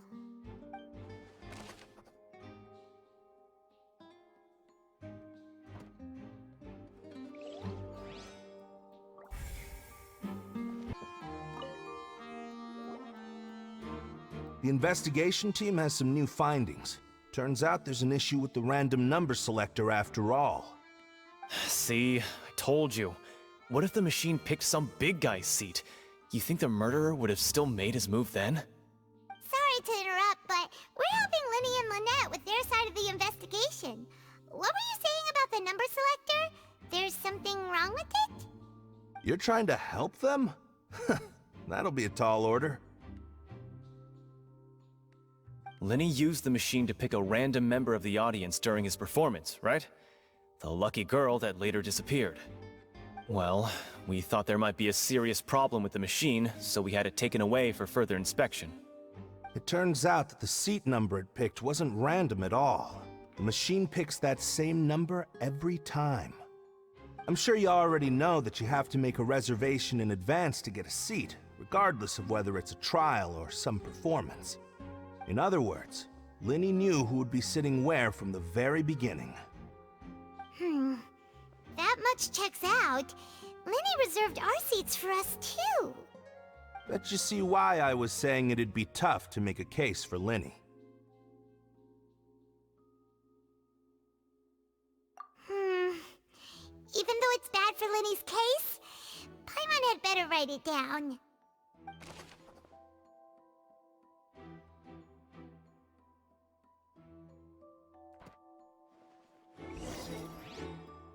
We've checked everything of note here at the performance venue. Paimon wonders how Linny's discussion with the guards is going. Let's go see, shall we? Ooh, things are getting interesting, huh? We're about to see how magic is made. Understood. Then I will be going with you. Just so you're aware, I will be monitoring your actions and making notes as necessary. Very good. Thanks for being so agreeable. I'd pull a rose out of my hat as a gift for you if I could. You may spare the pleasantries. I'm just doing my job. You've arrived. Who's this? Me? I'm Spina di Rosula's guardian angel. If you've got a problem, I've got the firepower. Sorry, I got a little carried away there. Call me Navia. I'm a partner of theirs, and we'll be helping investigate this whole situation. And these are my companions. Would you mind if they join as well? Fine by me. Oh, new helpers? I would be most grateful. Well, let's just say we're tagging along. It's not every day you get to see the secrets behind magic performed on such a large scale. I appreciate your kind interest. Come with me. We'll be heading below stage.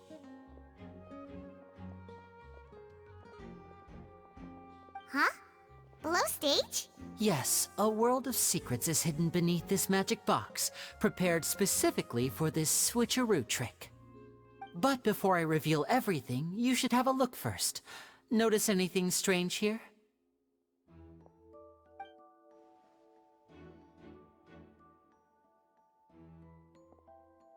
I'm not trying to be dramatic. Remembering the details of a trick will help you understand the methods used to perform it more easily. Huh. Weren't there balloons and other decorations here? Where did all that go? Ah, good eye. That said, you're still far from discovering the answer. The back? You mean the inside of the door? What's different about it? Paimon didn't notice anything. Very good indeed. I thought you might not be able to catch that, given that you were sitting in the first row. The back of this door was patterned. Those patterns are now gone, replaced by a smooth wooden board. So, if you put 2 and 2 together, what do you get?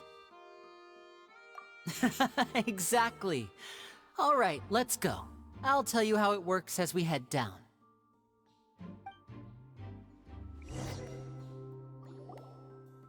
Oh, so there was a passageway under the magic box! I knew you'd figure out most of it as soon as you saw this place. The 2 magic boxes are positioned right above the 2 entrances of the tunnel. See this flatbed trolley? The box with the lucky audience member in it would be shuttled over to the other side using the trolley. This trolley can raise and lower and even rotate, ensuring that the box will face in the right direction. I see. So that's the purpose of the box inside another box. Precisely. The inner box would descend after the audience member was put inside and be moved along the trolley, all while the outer box would remain on stage as if nothing had ever changed. So that's how you did it! Once the box was lowered, the trolley would store some energy through this device here, with which it would complete the rest of the steps. The audience member would only be able to feel some slight movements in the dark, and by the time she walked out, she would already be back on stage. Right! You were talking that whole time, and you even came out for a moment near the end! Ah, yes. A phonograph operated by Lynette was used to achieve that effect. My assistant and I had already scripted our conversation beforehand. When the countdown began, I had already gone to the opposite box via a tunnel using that ladder. And what about Lynette? Where was she? I was in the mezzanine space in the back of the box. Oh, interesting! That's how we were able to coordinate Linny's lines with the assistant. And, by the way, I was the one who walked out of the box at the end. I mean, we are twins. All it takes is a change of clothes and no one can tell who's who. And that's my favorite part of this trick. Only Lynette and I can perform it. So that's how it all worked! Wow! Every detail you revealed was more amazing than the last! Lynette would briefly walk out of the box and then go back in, jumping into the tunnel and escaping before the box on the trolley could finish ascending. And then I walk out of the other box in the audience area, and the trick would be complete. The operative word here being would. But as you saw, Cal was in the box, not our audience member. She, on the other hand, mysteriously vanished. We really don't know how that happened. If not for that interlude, this would have been an astonishing trick. I probably never would have figured out how you pulled it off. And yet, to think that someone was able to use this magic trick to commit a crime. Could we have a look around? I think we can come up with some more leads. This is the scene of the crime, so Linny and Lynette are not permitted to stay here. I'll escort them back up. Yes, of course. No need to be so strict now. I won't disappear into thin air, you know. Thanks, everyone. We're counting on you.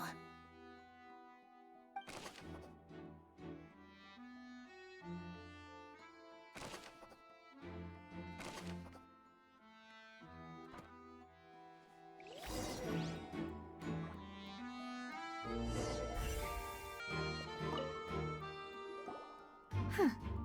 What's this? Looks like a hook tied to the end of a rope. Huh? There's all kinds of odds and ends here. Perhaps it was a prop for a different trick. But why would it have been left here? Whatever it is, let's make a note of it first.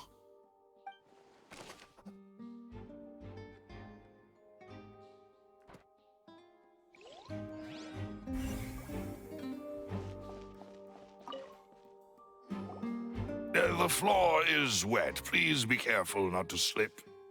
Speaking of which, why would there be water here? Oh, Paimon knows! It's one of those tricks where you pour water into a jug and then flip the jug over only for the water to disappear? And here's a broken vase. Huh. Did the trolley knock it down while moving? That can't be. The trolley moves along tracks from start to finish. It couldn't have hit the vase at this distance. Let's note this down too and think about it later.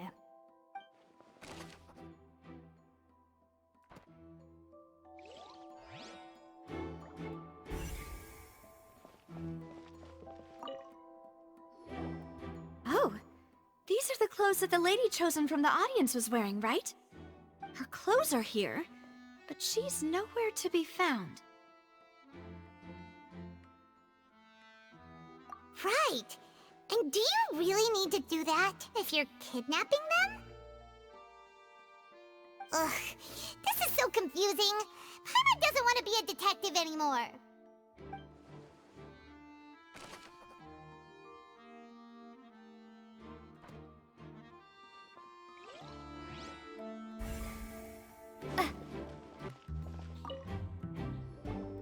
What is this place? It seems someone could fit through here. Huh. Could this have been the suspect's escape route? Alone, perhaps. But if they had to pull another person with them, the space would be too narrow. But there are no other ways in or out of here. Oh, you're right! Let Paimon write that down.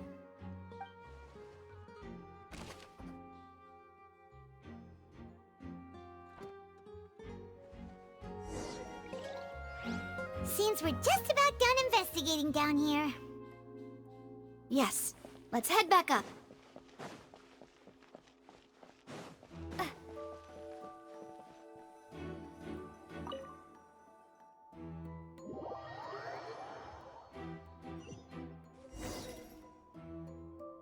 Well, we've ascertained the state of the crime scene.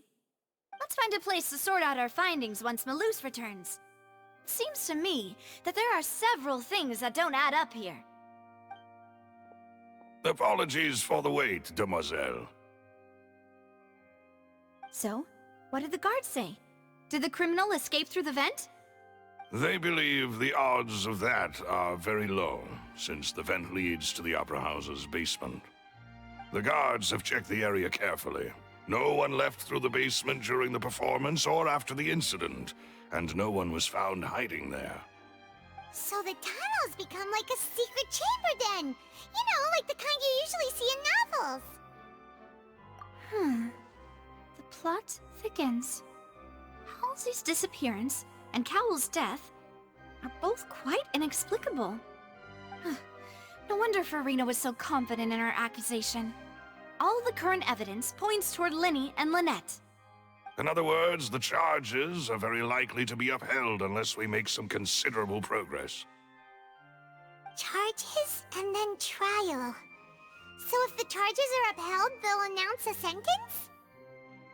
That's right. This is how a trial goes in the Opera House. During the proceedings, the Chief Justice and the Oratrice will hear statements from both sides. That's right. This is how indemnitium is produced. The statements from both sides, the defenses from attorneys, witness testimonies, and even the audience's emotions will all be projected on the Oratrice. To put it simply, it's as if the Oratrice has its own will, and is a judge in its own right. this also precludes any kind of favoritism on the part of the Chief Justice. And not that this has ever happened anyway. Once both sides have finished speaking, the Chief Justice will make his final decision. This, too, will be used by the Oratrice as a reference. Then, finally, the Oratrice will be consulted by officials. The result it returns is the will of justice itself. Huh? So that machine is the one that actually decides? Paimon thought Neverlet called the shots. In practice, there is very little difference. Both have always come to the same judgment, which is why people have great faith in the Chief Justice. Ah, yes, the guards also asked me to convey that none of us will be allowed to leave this place before the trial. Huh? Why? Because we've chosen to act as the twins' proxies. That makes us persons related to the case.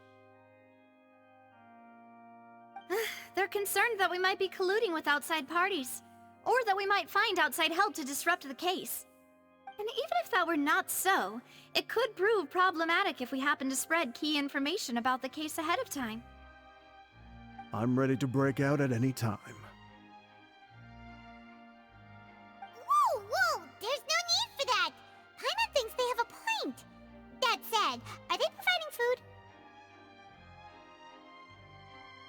Of course. I just hope you don't mind the lack of options. I'm afraid that catering to all tastes is not in the cards, nor is any guarantee of balanced nutrition. In that case, let's just sort out our findings together here. Pity. I was hoping to take you to try some of Fontaine's famous desserts, too. I mean, what better way to properly think through our findings than over some tea and sweets? Huh. Breaking out suddenly doesn't seem like such a bad idea after all. Just kidding! Just kidding! Paimon will still do her best, even if there are no snacks. What do you mean, no snacks? Of course we'll have snacks. If we cannot buy some, then we'll simply make some. Huh? Here? But how? Understood, Demoiselle. Everyone, please come with me.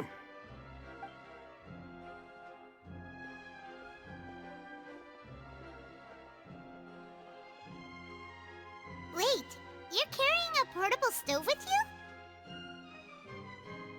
Yes, I must be prepared to meet the Demoiselle's baking needs whenever the fancy strikes her.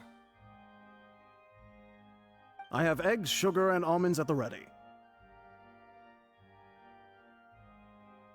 Good work, you two. Then I'll get to it. Please sit tight for a moment. You'll get to taste my awesome snacks soon enough. These three are quite the interesting group.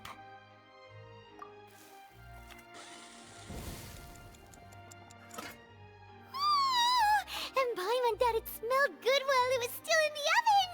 Oh, it's even better now. Paimon can't stop drooling. From the way you had these two guys carrying all that stuff around, Paimon thought you'd have them do more during the baking process. But you ended up doing the entire thing by yourself! Beating the egg whites, grinding almonds, everything! I was applauding. And I was giving encouraging smiles. Paimon was just thinking, aren't you worried about getting your fancy dress dirty beating egg whites and baking like this? Well, I don't think it's carved in stone anywhere that fancy ladies can only read books, sip tea, ride horses, and play the piano. I just really enjoy making snacks. Don't underestimate beating egg whites, by the way. It's a real arm workout. You also need to beat them to just the right consistency, or your macarons will crack. Anyway, give these a try, fresh out of the oven. There's 3 for each of us. Only 3? Well, eating too many sweet treats might send all that sugar to your head. You wouldn't be able to think clearly about the case on a sugar rush, would you? Tea is ready to be served as well. This is Demoiselle's favorite, strong black tea with a floral fragrance that clears the mind and lifts the spirit. No need for concern. I'm merely doing as I should.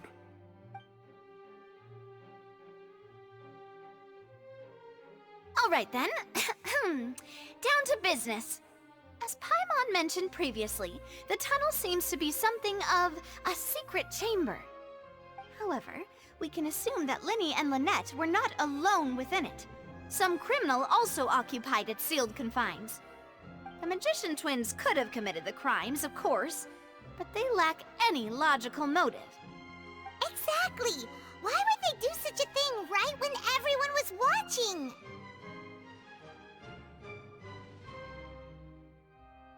The flower vase and the thud we heard during the performance could indicate some altercation between Halsey and the criminal in the tunnel, resulting in the shattering of the vase, the discarding of her clothes, and her abduction. Perhaps the criminal thought that since she was chosen from the crowd, she would be too easy to identify if she was still wearing the same clothes. Paimon thinks that makes sense, but the real trouble is... True.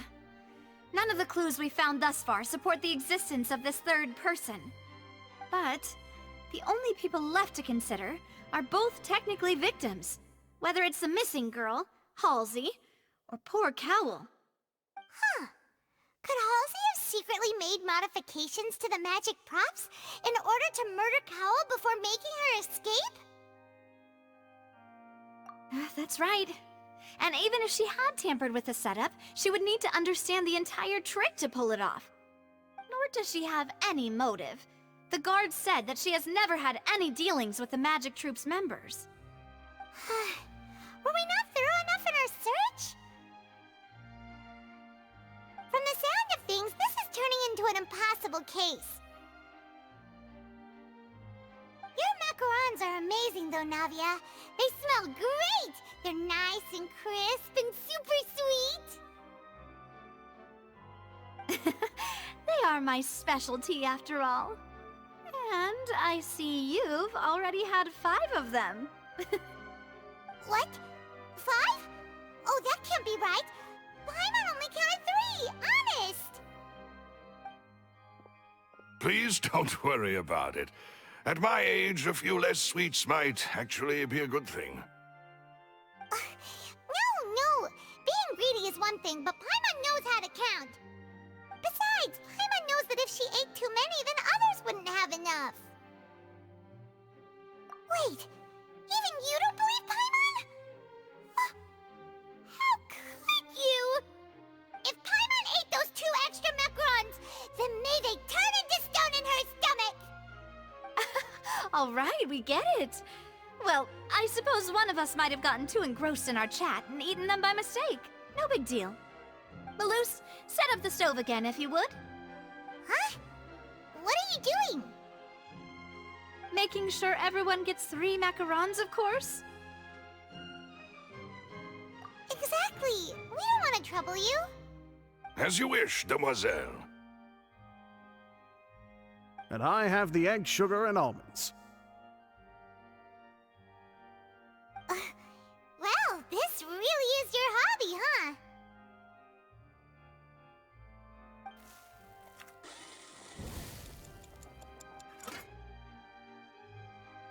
Well, that's it for snack time.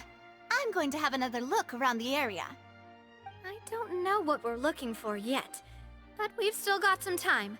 As attorneys, I suggest the 2 of you think the case over again. It would be awkward if you got all tongue-tied on stage during the trial. All right, thanks for your help, and for the snacks. It was nothing. A small task for the Spina di Rosula. Silver, Malus, it's time to go. I'll be back if I find anything new.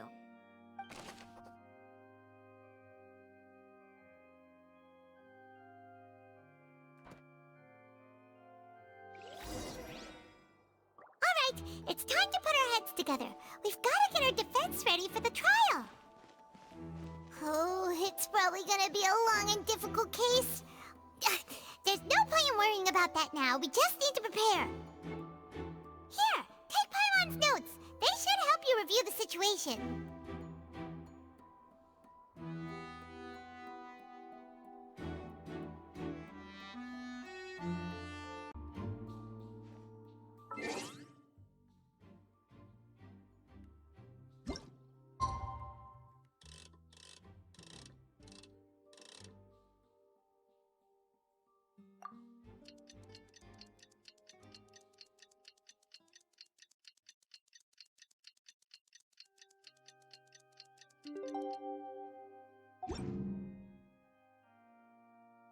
Every journey has its final day. Don't rush.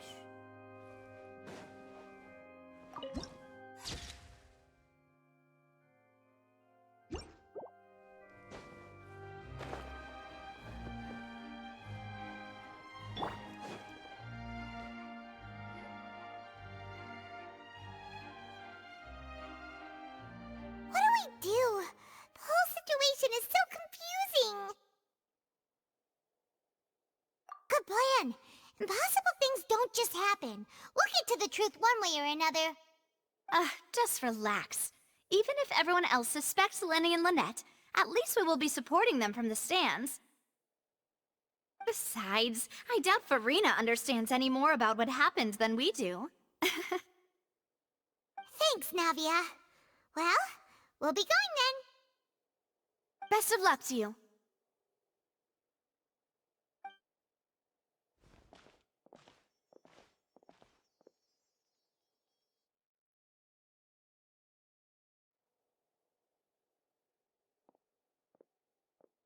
Ah, finally, you're back.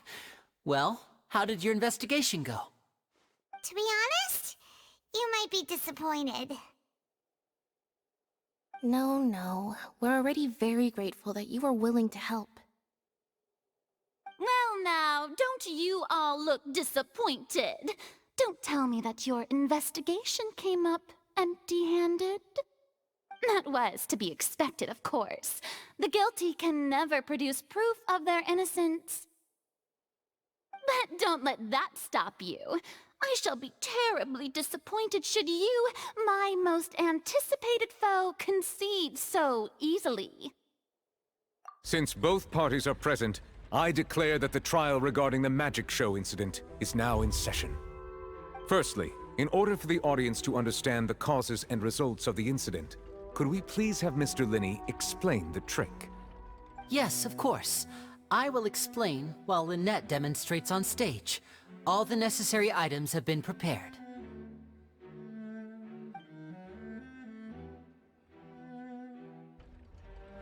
Thank you, Mr. Linney.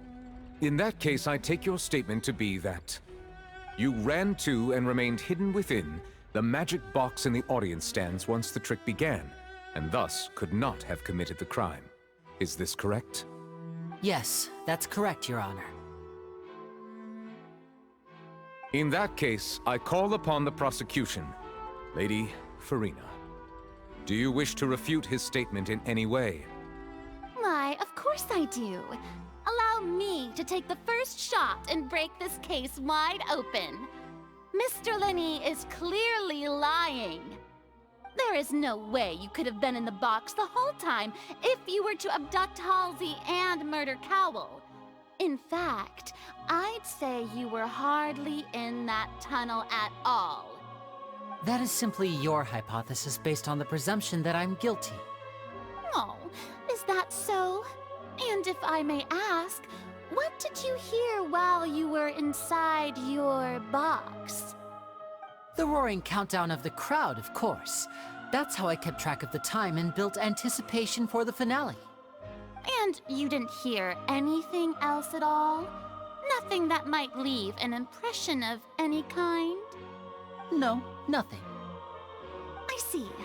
But when the count reached 30 seconds or so, there was a thud. One so loud that I believe practically everyone heard it. Huh? Hey, hang on. Something's not right here.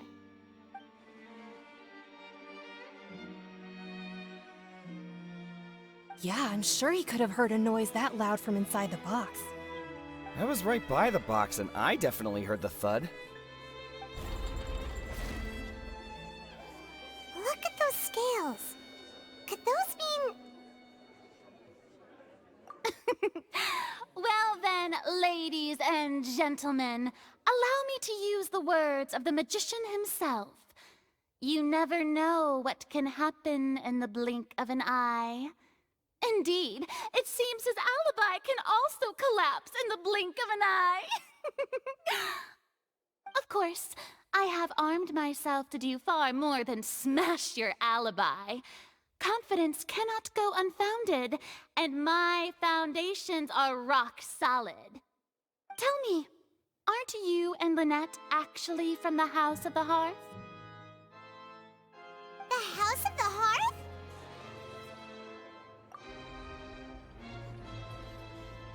No wonder they did something like this.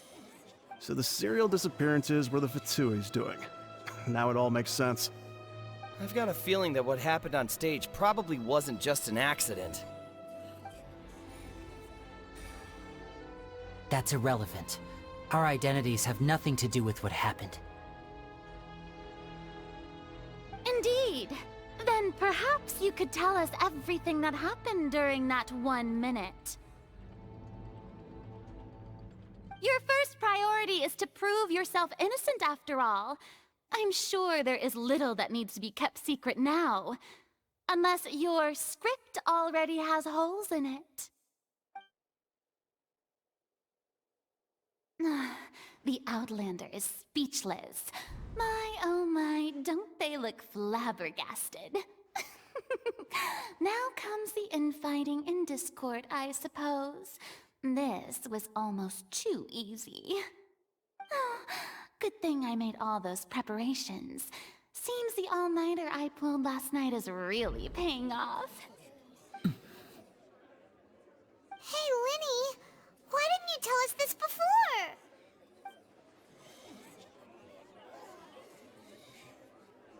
Order! Order! Mr. Linney, allow me to re-establish the facts. Lady Farina has raised 2 points.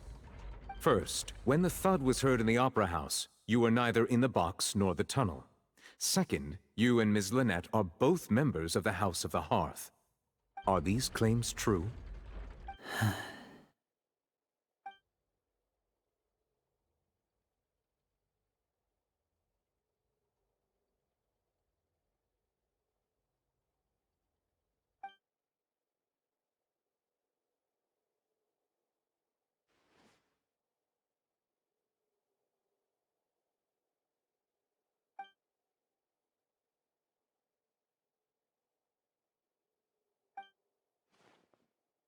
Please answer my question, Mr. Linney. I'm sorry. Yes, they're true, Your Honor.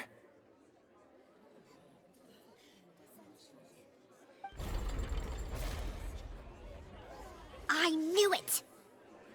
Well, that's it. We might as well move on to the sentencing already. What should we do now? Granted. In that case, what is your request? Is that really necessary? They're already as good as guilty. The defendant deceived their own attorneys. What is there left to discuss? Order! Order, I say! Your request is reasonable, and we shall adjourn. This trial will reconvene in 1 hour. So you would stick to Mr. Linney's defense even after knowing what you do now? You certainly have more professionalism than I thought. In that case, my dear audience, let's allow the joy of victory to steep for a little while longer.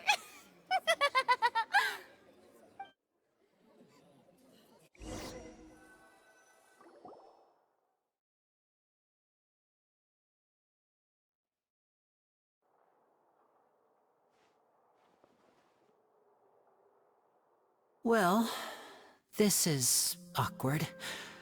I didn't think the Hydro Archon would dig all that up. I'm sorry, Traveler and Paimon.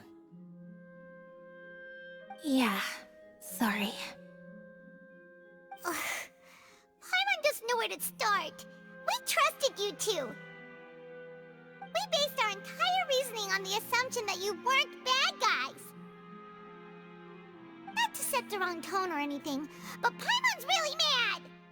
I'm very sorry. I know you're angry, and reasonably so, but please, let me explain. I know you've clashed with the Fatui several times before. I wouldn't be surprised if just hearing the word is enough to make you upset. But our organization is very, very large, and the Harbingers have very different personalities and goals. Right now, we want to save people. As many as we can. That's right.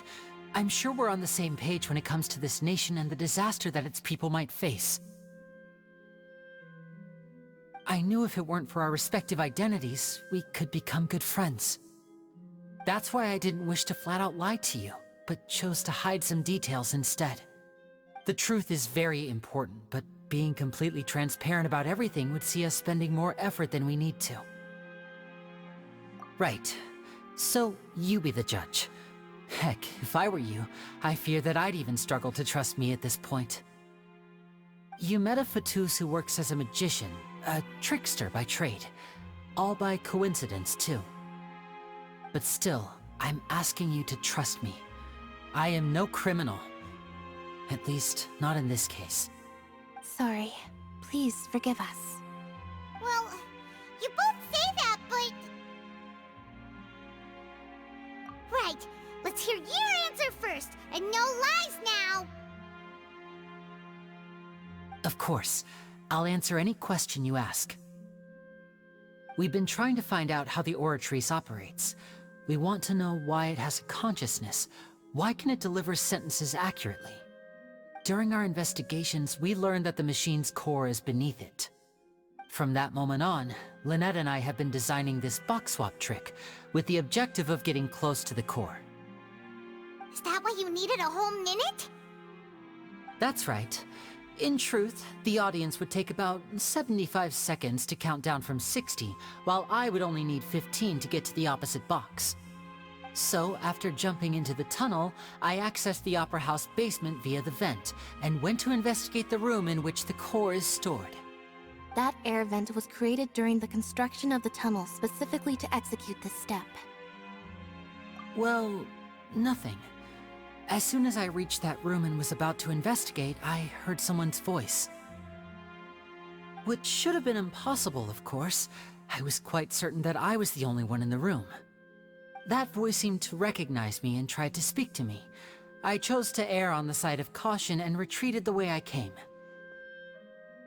On the way back, I saw the broken vase and the clothes on the ground, but the countdown was almost finished, so there wasn't time to give it any thought.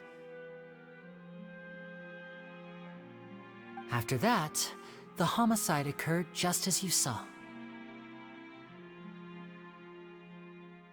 Well, that explains why you didn't hear the thud. Because of that prophecy I told you about, of course. We must know all we can about this nation's secrets in order to deal with that prophesized crisis. That's the only way we can save everyone. So, there you have it. The whole truth. I swear, I didn't hide anything from you this time. It was never my wish to proceed under this cloud of mistrust either. But like I said earlier, you can be the judge. If you want to leave because you don't trust the Fatui, there's nothing I can do to stop you. Well, Traveler, you decide. Paimon will follow your lead however you choose.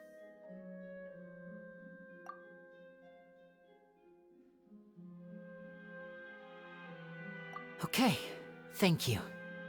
Thanks for giving us a chance. The current problem is that the scales are tipped pretty badly against you two.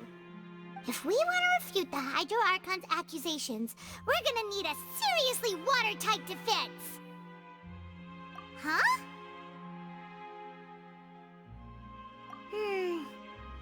Oh, Paimon thinks she gets what you mean.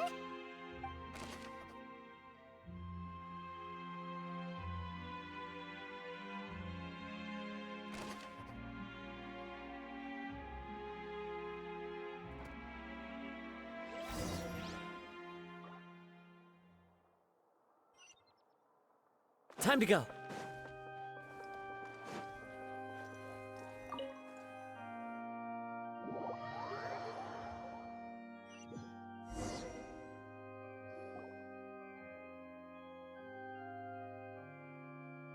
Both parties have returned to their positions. Let us continue the trial. When last we left off, Mr. Linney acknowledged the new evidence presented by Lady Farina as fact. Therefore, Lady Farina may continue stating her reconstruction of the events. Ugh, that took long enough.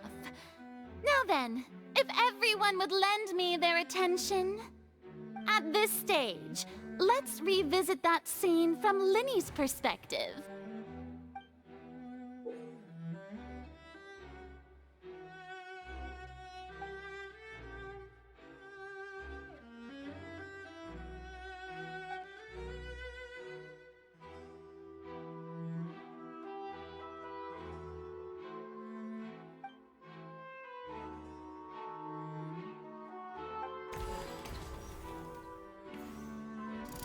As the countdown began, he entered the tunnel.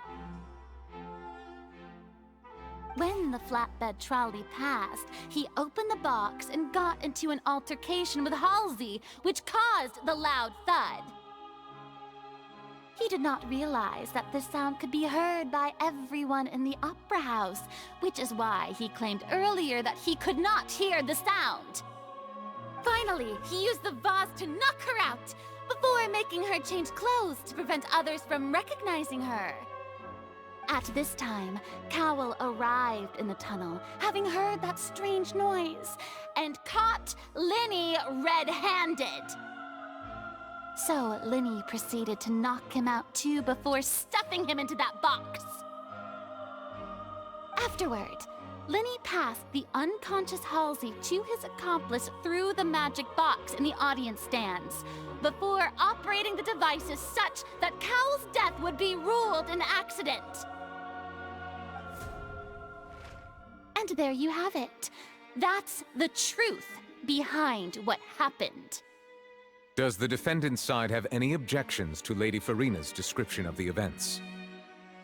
The key to refuting Lady Farina is the order of events. What Linny experienced and what he saw.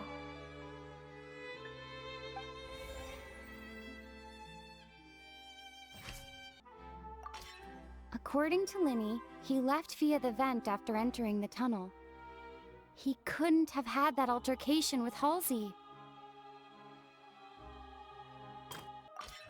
Linny went to the room that contains the Oratrice's core. This is the actual truth.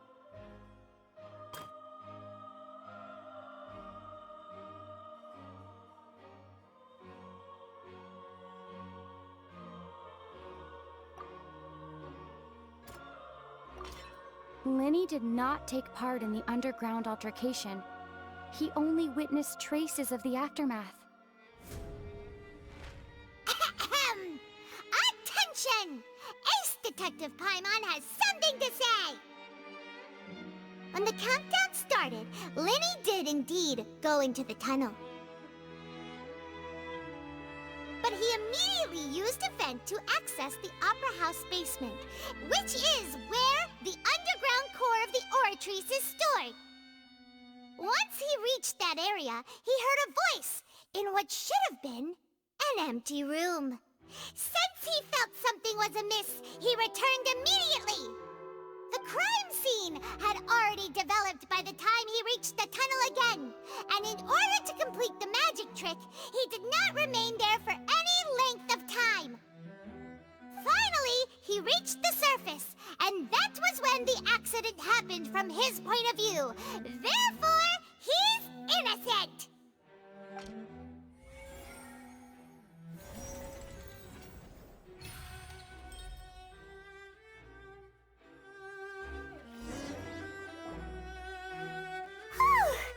Paimon did it! Paimon actually managed to say all that! Wasn't it awesome? In other words, you believe that he knew nothing of the incident? That's right! My reasoning? If that's the case, then if Cowell hadn't entered the tunnel, who was the entire setup meant to kill? Assuming that what you say is true, Linny only needed to kidnap the young girl to cause a new disappearance case. What would the point of killing someone on stage be? Oh, they have a point. That's right, you tell him! And that's why they're partners of mine. They've managed to turn things around. Well, your denial is very strident, I'll give you that. But what proof do you have to back your claims? Of course I do. If he had been in the magic box the whole time, how could he have not heard that sound? Why do you ask? You're saying that he wasn't?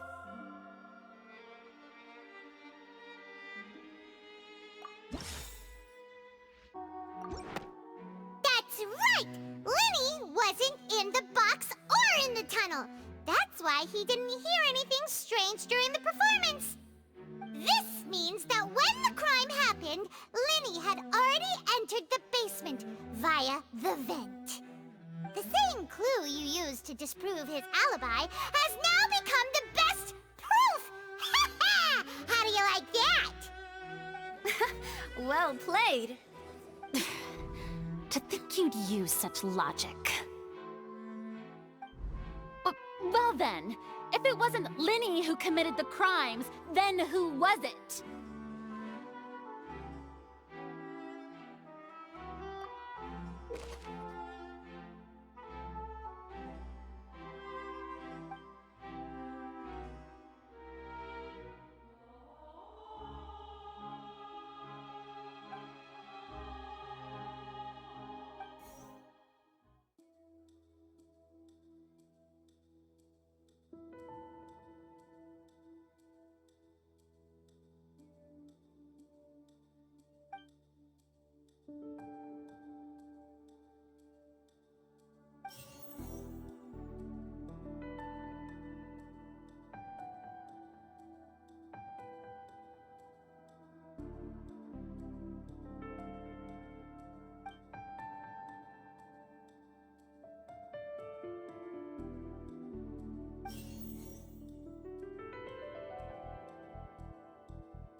The deceased's name is Cowell, Lenny's assistant. He would have been able to tamper with the equipment.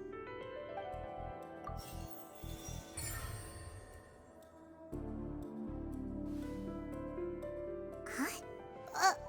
That can't be right. Are you serious? The killer was, in fact, Cowell, the deceased! Oh, is that so? How interesting! Let's hear your reasoning then. What I must do next is recreate the truth. What Cowell did, and how he went from would-be perpetrator to victim.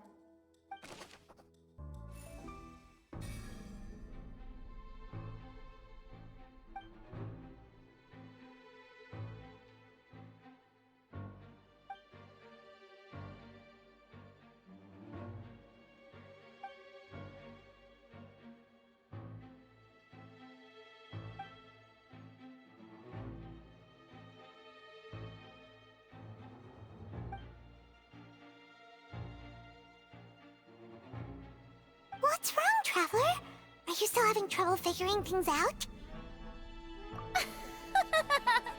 I see how it is. So this was all just a bluff. And here I thought you had something to show for it. But it seems you're still far from the truth. Look, since we're at a dead end, why not consider a different track? Just like the trick as it transpired, the end result must have been utterly different from the magician's initial design. If only we knew how Halsey disappeared. Well, that would be nice, but the tunnel only has 3 exits, and none of them seem very likely. And it's not like this is a magic trick where you can just make a real live person disappear. You know, like you did from that water tank, Lynette.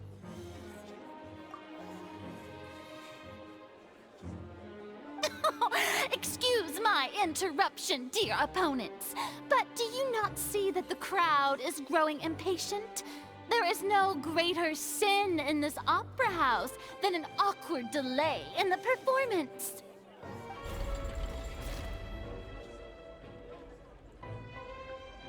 If the defense is unable to make further effective arguments, we will move on to the next stage of the trial.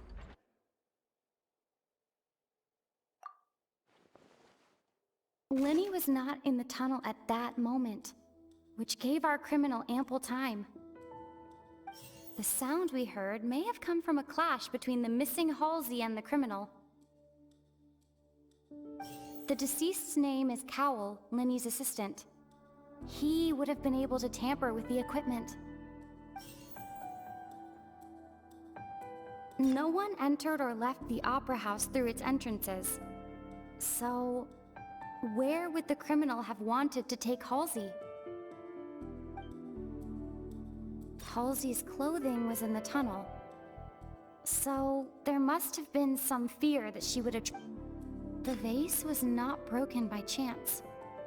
It was used to cover important evidence. The water...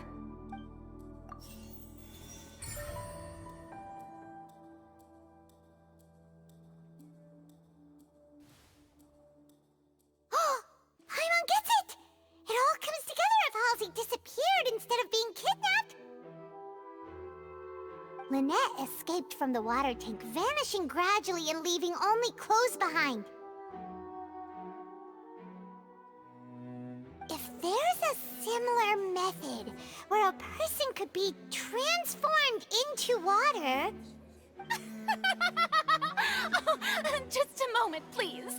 I do hope you know how preposterous you sound at the moment. How could a person ever be transformed into water? This is reality we're talking about here, not some magic trick. Must we really? I should think that of anyone. Your friend Linny already knows this truth very well. Magic tricks are ultimately just illusions and misdirection. But Halsey's disappearance is very real. We're talking about two completely different things. Even so, I trust the Traveler's judgment. The truth must be out there somewhere. Perhaps some new line of reasoning may open if we try to gather all the focal points that don't make sense. Since Cal was the deceased, we haven't placed much attention on him. But given that we aren't making much progress with the case, it wouldn't hurt to have a look at his belongings, would it?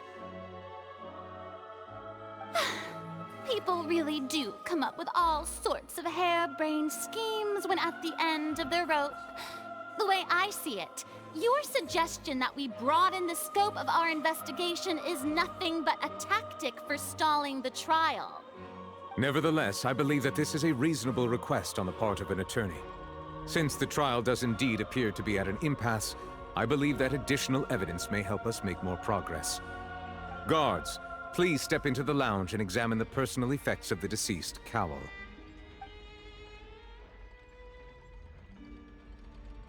We are still examining the items, but we have already made critical progress that we feel must be shared with everyone post-haste. We discovered several test tubes of fluid within Cowell's baggage, each labeled separately. The notebook in his backpack claims that these fluids are... water from the Primordial Sea. The Primordial Sea? The note's contents also indicate that Cowell belonged to an organization that sells illegal drugs and that he had an accomplice. The notebook has many entries concerning safe usage of these fluids, in which the keyword dissolve appears many times.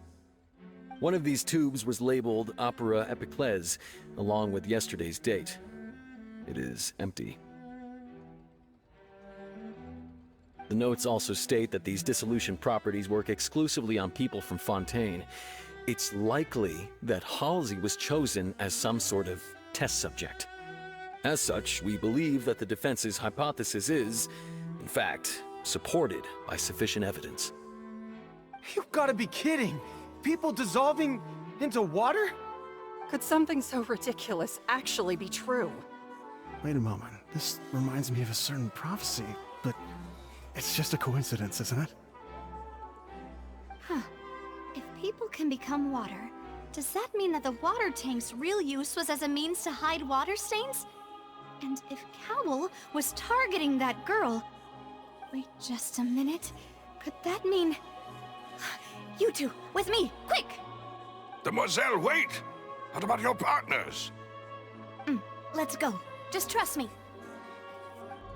Order! Order!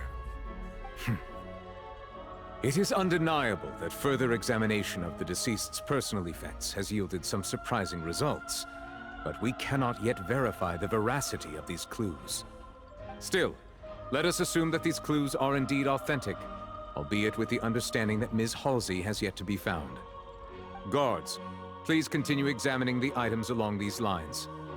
Mr. Linney, it appears your hypothesis is supported by the evidence, so please continue speaking. Of course. Thank you, Your Honor. If we uphold this hypothesis, I believe that many of this case's seemingly unrelated clues can be connected together. Right! Like the metal hook! That one didn't make sense at all.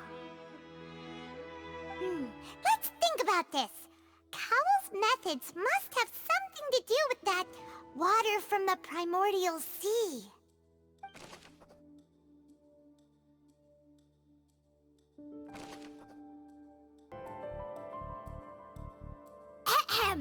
It's Ace Detective Paimon's time to shine again! In the original plan, Cowell would tamper with the water tank rope and the number selector securing his target. When the magic box containing Halsey was lowered, the metal hook would retract gradually and pierce the balloon at the top of the box.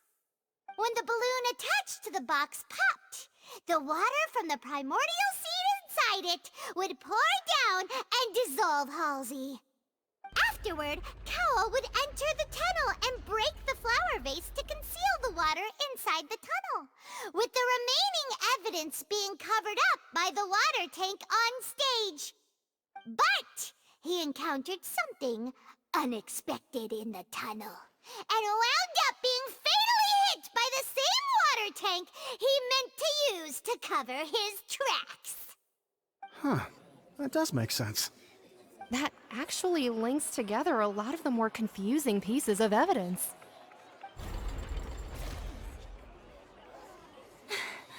Oh dear, what do I do? Even I think they sound convincing now. Have I falsely accused an innocent person? What a humiliation. Now, it seems like the only point of contention remaining is the exact circumstances that led to Cal's death. His notes mentioned he had an accomplice who could be related to the situation. On that note, the guards have just contacted me indicating that they uncovered new evidence. I shall now invite him on stage to share it with us. Thank you, Your Honor. We were just inspecting the luggage of the other people involved in this case. And we found an identical sample of the water from the primordial sea among Linney's personal effects.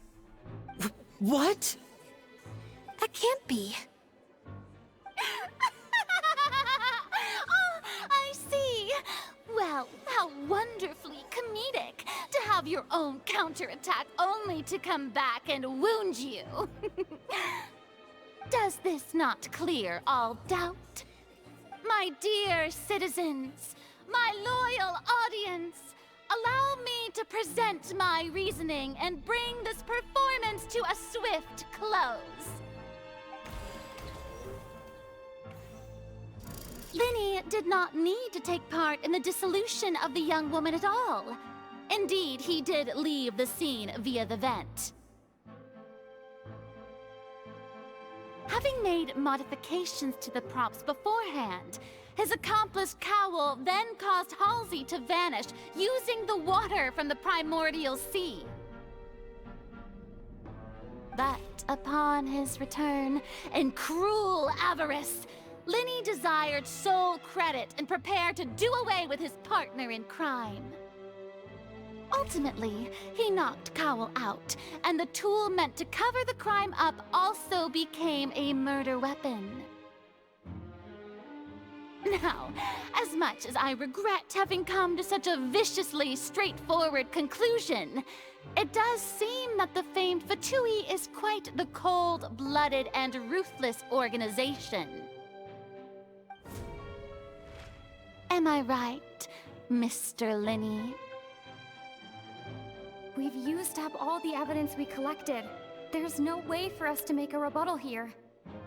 Is this the end of the road?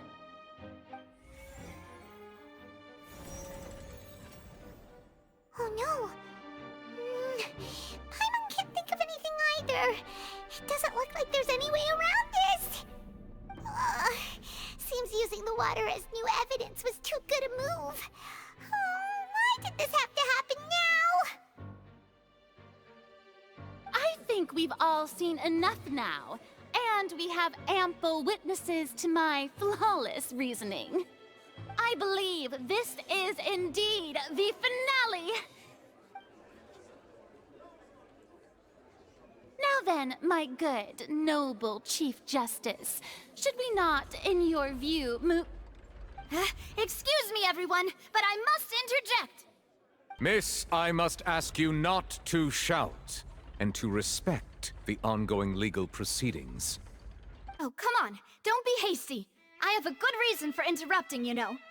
Now, would anyone here like to take a little break from all this debate and see a little magic? I'll show you an amazing trick. One that can bring a young woman who has disappeared back in the flesh, right before your very eyes. Please, do the honors, Mr. Linny, if you would be so kind. What in the world is she saying? No offense, miss, but miracles like that are beyond my scope as a magician. Come on now, don't be silly. Magic is all about misdirection, isn't it? It often conceals the truth while presenting a fascinating illusion. But once everyone believes the illusion, can't magic reveal the truth to them once again? And wouldn't such a trick be the most marvelous finale to today's performance? Come on, Lenny and Lynette. Give it another go. Don't worry. Spina di Rasula has made the necessary arrangements on your behalf. But, as the magic makers and stars of the show, I think I should leave the final performance to you. I understand.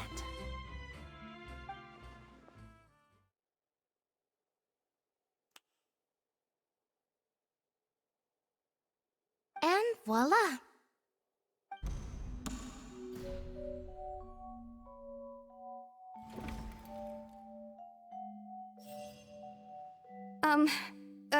Sorry for the interruption. Wait, isn't that Halsey? So the whole thing about people dissolving wasn't true after all?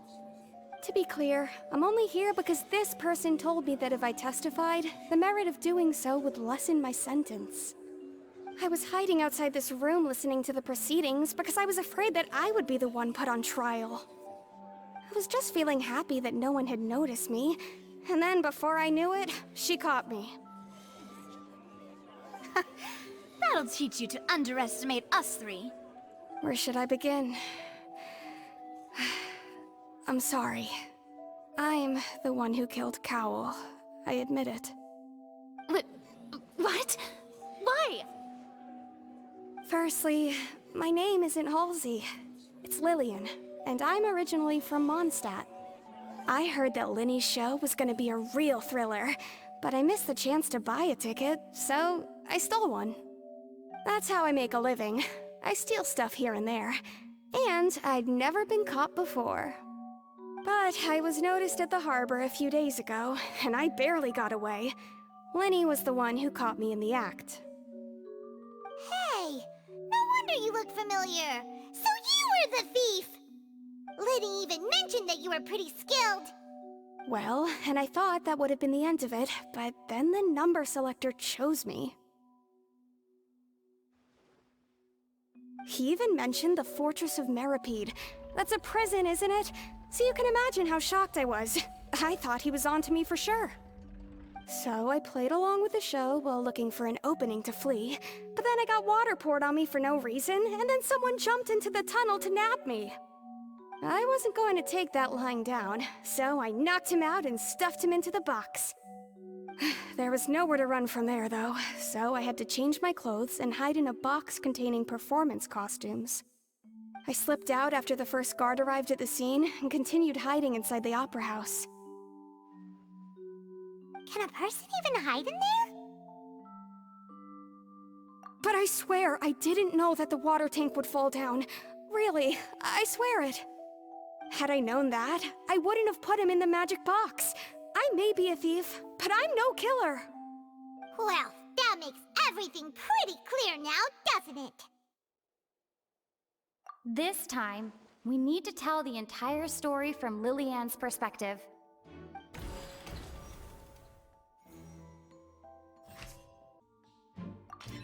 The flower vase was not broken to cover anything up, but was smashed during the struggle between Lillian and Cowell. The strange sound wasn't from a fight. It was Lillian's attempt to break out when she was frightened.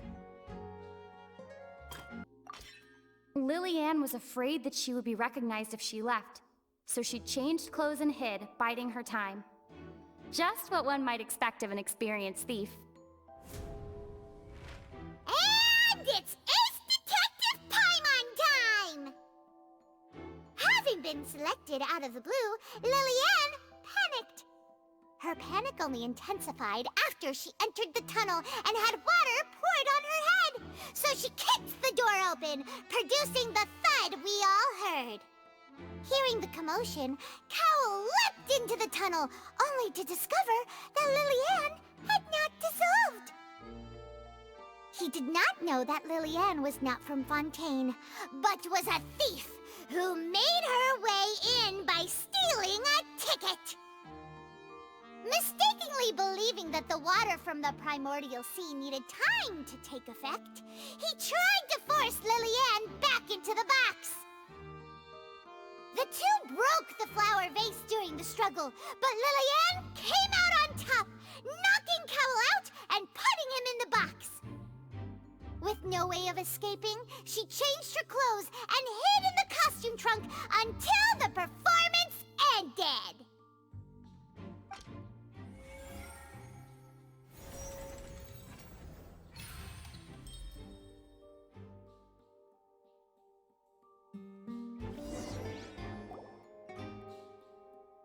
She knew that she would have to go through guard inspection if she tried to leave afterward, so she has been trapped in the Opera House these last 2 days!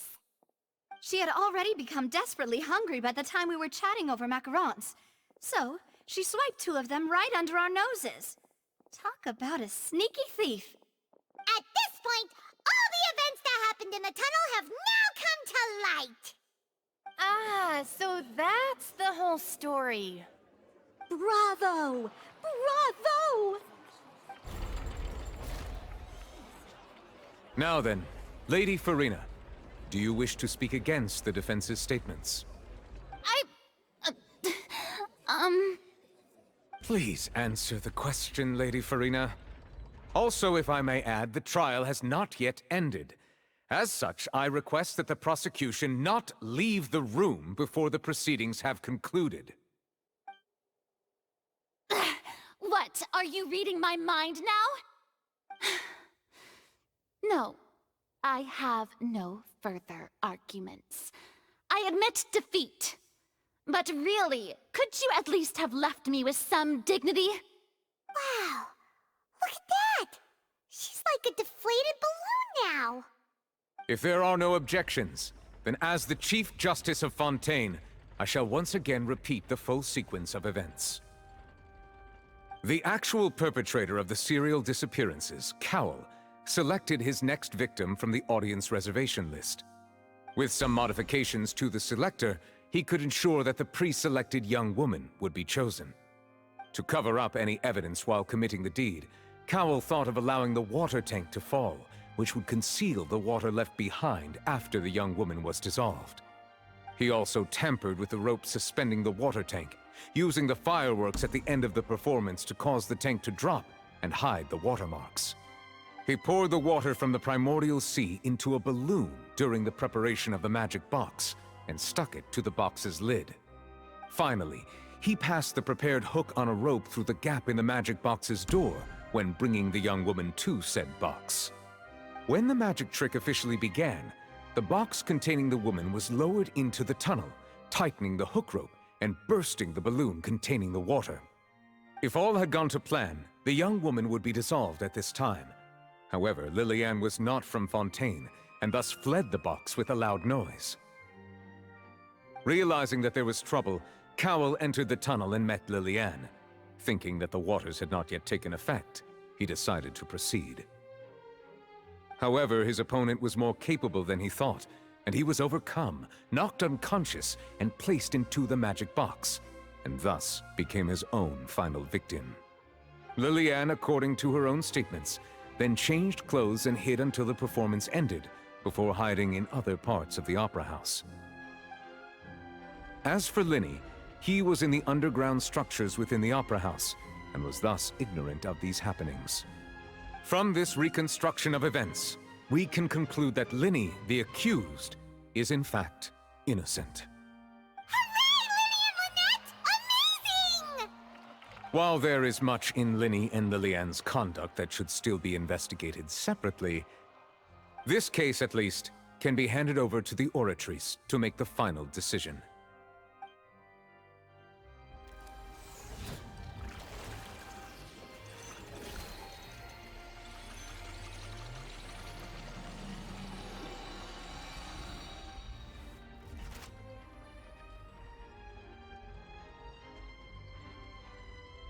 As such, Linny and Lynette are officially declared not guilty.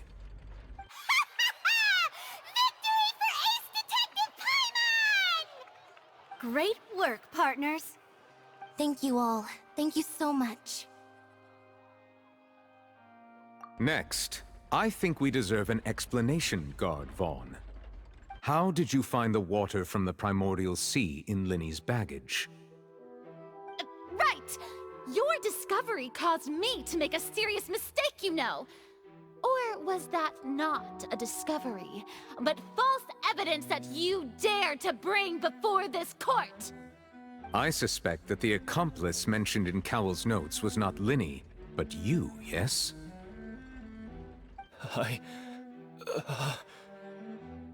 I'm sure you know what you must do to lessen your sentence.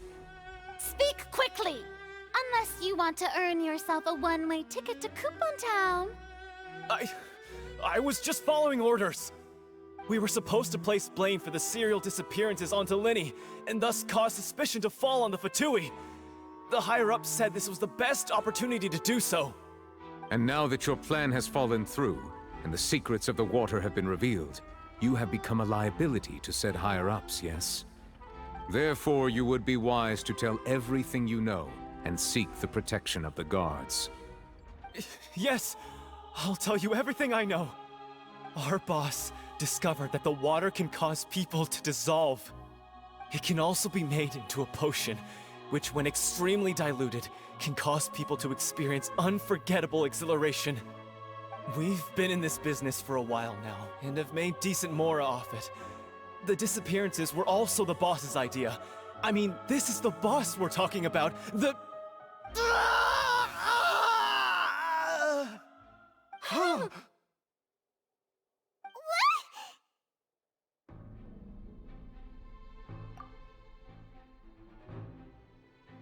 And now he can no longer talk. Such ruthlessness. I shouldn't have expected any less of them. An outrageous act. All present, please submit to inspection immediately.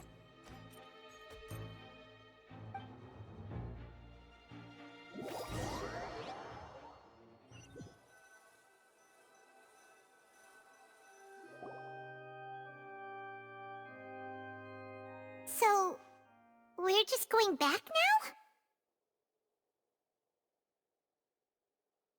That's true, but... Traveler, Paimon! Please wait. Linny... I know you may not want to speak to me right now. Maybe you don't even want to look at me. But still, let me thank you again for defending me to the end. Even after you learned that I'm a member of the Fatui. I guess. But regardless, I'd like the opportunity to set things straight. I didn't approach you with any ulterior motives or ill intent. I've spoken to you as myself, just plain Linny this entire time. As for why I'm a Fatus, it's because the goals of the House of the Hearth align with those of an orphan like me. That's all. That was how Father, who you might know as the Knave, approached recruiting us back then too. The Knave? The one who controls the House of the Hearth? She's your father? That's right. And since we're here, I was wondering, would you mind hearing a story? It's about my past. Back when our parents first died, Lynette and I were left wandering the streets. To survive, I took to surreptitiously observing an older street performer who did magic. It took me several days to figure out how he pulled off his amazing tricks. I took my sister through several streets until we found a crowded corner, and we began to perform magic tricks there. To my surprise, we proved to be pretty popular, and we could at least stop worrying about where our next meal would come from for a time. But I didn't want my sister to remain a street rat together with me forever. Before long, an aristocrat came to me and claimed that he wished to take us in after watching my performances. So you went from orphans to nobility just like that? That was how we felt at first too. As if fate was on our side and we could say goodbye to those painful days. But I gradually discovered that while we were called foster children, he was really after my talent for magic tricks. He would constantly take me to all sorts of banquets to garner attention, which he would then use to expand his social circles. That doesn't seem too bad either. Better than roaming the streets at any rate. It took a while for me to realize just how dark his heart really was. After one particular performance at a banquet, I discovered that Lynette was not on the same return vehicle as me. I waited a long time after we returned home, but she did not come back. I went to that noble's bedroom and asked him about her whereabouts. The answer he gave me was, she caught the eye of the most eminent person at the banquet, so I sent her over as a gift. I mean, you'll be able to perform your magic regardless of who your assistant is, yes? Oh no. So he was gonna... But wouldn't Fontaine's laws deal with such people?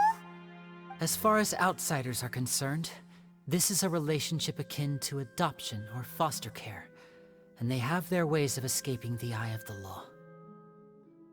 I managed to ferret out the location of the mansion of that so-called eminent person, and hurried through the night. But by the time I leaped over the walls, avoided the guards, and made my way in, all I saw was the moonlit ground covered in blood, and the knave standing there in the darkness. So, she'd already taken care of that guy. That's right. She had rescued my sister before she could come to any harm, and had even discovered several girls hidden in a basement, all of them orphans. Father, I mean, the knave, might have seen something in me, and so she made me an offer. The House of the Hearth welcomes you, for your interests align with ours. Here, none will ever betray you. Indeed, betrayal shall never be permitted here. I was hesitant to trust her. I mean, I had just been betrayed by nobles. But she was also quick to destroy the noble who had taken us in at first, giving us back our freedom. Oh, so that's how the two of you joined the House of the Hearth. She has her own plans. She has gained permission from the Tsaritsa to first use the Gnosis' power once she obtains it. She plans to use it to find a way to break the prophecy and save Fontaine. So, she believes in that prophecy too? That's right. The whole House of the Hearth is currently working to combat that crisis. Today's case has also proven that people from Fontaine can indeed dissolve into some sort of water, thus further supporting the prophecy. All of us house members here, Lady Arlecchino herself included, are from Fontaine. We won't give up on defending our homeland. To us orphans, The only connection we have left to this world, apart from our family, is our homeland. So, from small deeds like distributing magic pockets to huge schemes like stealing a Gnosis, everything is aimed at dealing with that prophecy. It's all right. I understand. The only thing I can do is relate all this to you. I just hope you can understand that even as a member of the House, I have never stopped making my own decisions, and that I believe what I'm doing is right. If you should need anything at all in the future, feel free to find me. I will do my best to help you, as plain Linny.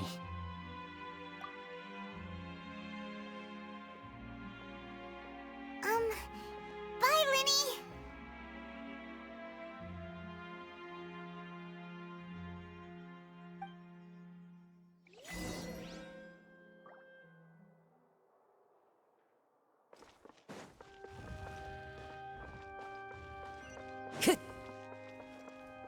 Time to go.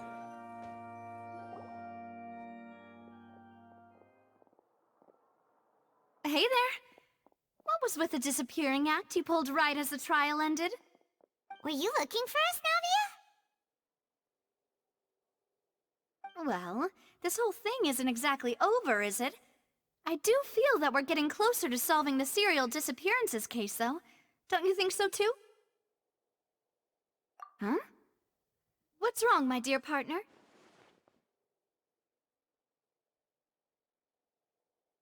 Besides, are you sure we're the ones who can crack a case that's been cold for decades now? And given that there's new evidence from the trial, there should be a trail of breadcrumbs for the Hydro Archon's people to follow now, right?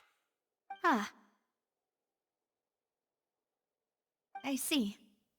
Well, I won't lie. I'm a little shocked to hear that from you. But I suppose you are just travelers who have only arrived in Fontaine after all. Sorry. I might have been too presumptuous. Don't say that, Navia. Ah, and we were having so much fun investigating with you, too.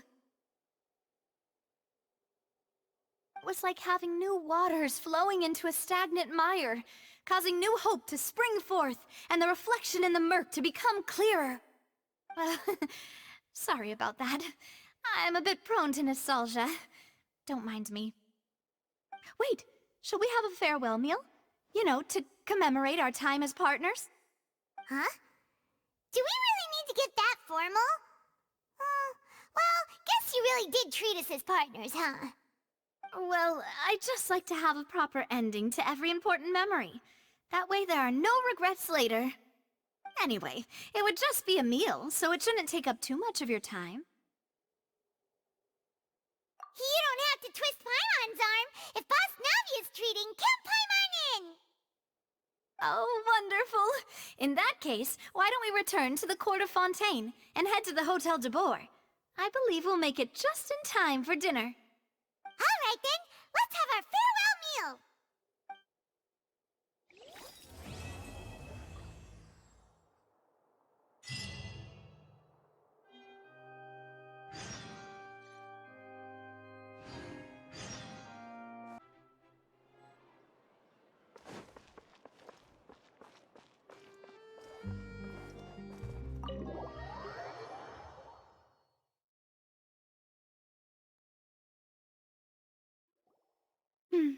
I came here several times with my father when I was little, but stopped eating here as often after growing up. I hope the food here will be to your taste. Oh, don't worry! We haven't eaten at a hotel like this in a while. Paimon's getting excited already! Ah, in that case, I'll go order for us first. Please wait here a moment.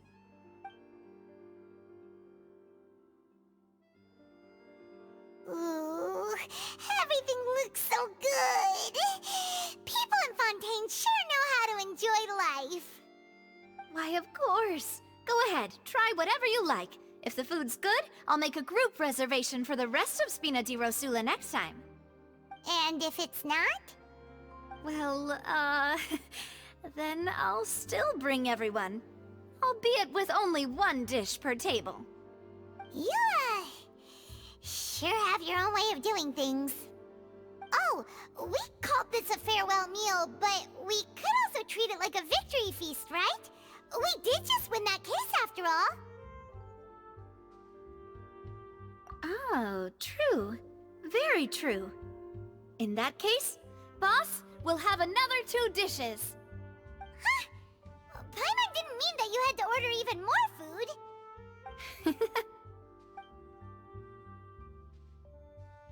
Speaking of cases, do you think that the mastermind behind the serial disappearances will get caught soon now that this has all happened? Well, we've certainly taken a big step forward, but I feel that's about it. We know that there's an organization that means to dissolve these young women, but we still don't know what they are really after. If it hadn't happened right in front of us, Paimon wouldn't have ever believed that a person could be dissolved like that. Right? Yet it was because this was such a preposterous notion that the investigation could never really move forward before. Ugh. If only that guy could have finished speaking! We were so close to hearing who was behind it. In such investigations, even the smallest step can seem like a yawning chasm if the trail of clues is cut off. To be honest, I don't have high hopes for any follow-up that the authorities might conduct.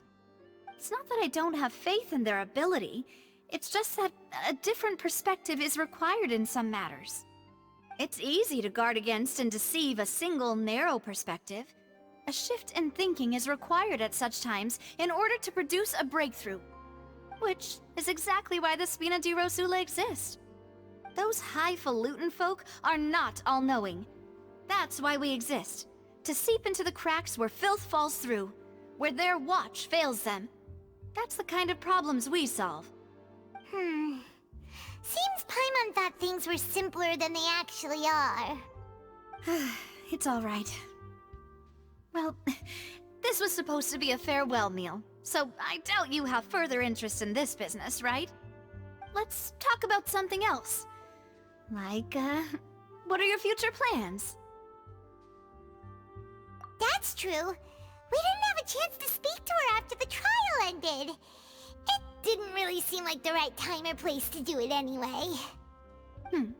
I see.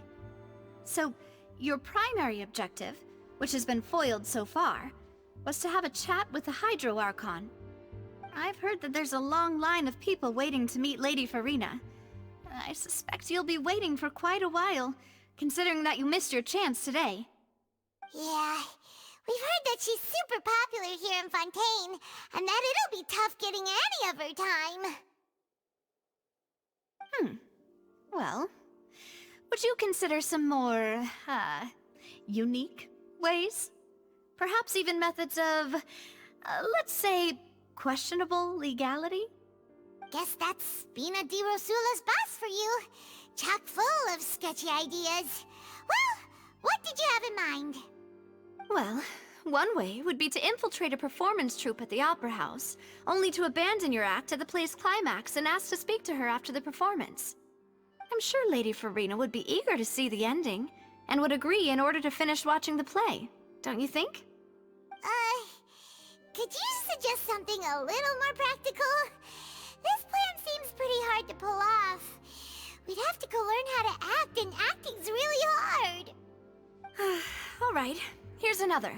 Find a way to conceal yourselves under her bed, then wake her up in the dead of night and demand answers. Don't let her go back to sleep until she answers all your questions. I can personally testify that this one works. When I'm sleepy, I'll do anything as long as I can finally get some sleep. That might work, but that's not really the problem. The problem is we don't want to get ourselves arrested. Valid point. I overlooked that part. I was just thinking about leveraging a person's desire for sleep. All right, no more joking around. Perhaps you could... Oh, I don't know. Cut the line when she's on a break. You did defeat her in court, clearing citizens of hers from false accusations. False accusations she had nearly upheld personally. I imagine that she feels quite ashamed about the whole thing. You mean that if we catch her while she's on a break, she might be too embarrassed to refuse? Oh, that does make some sense. Why don't we give it a try after this meal? You know, strike while the iron is hot and all. Huh? Paimon, did you drink my Fanta? Was this your drink?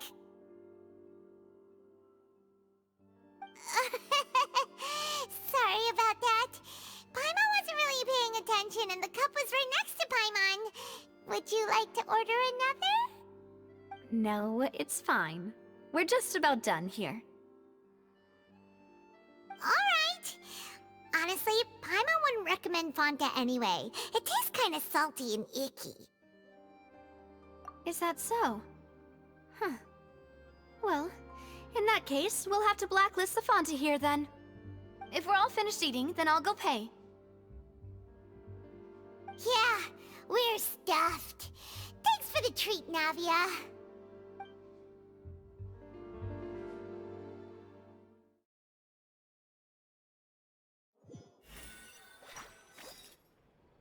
Oh, so full. Paimon can barely float anymore. Nah, that would be so normal. You know, like you. Okay. As for expenses this month, we're left with... Hey, Navia! What are you doing over there? Oh, nothing. It was just a meal, you know? Nothing the Spina di Rosula can't cover.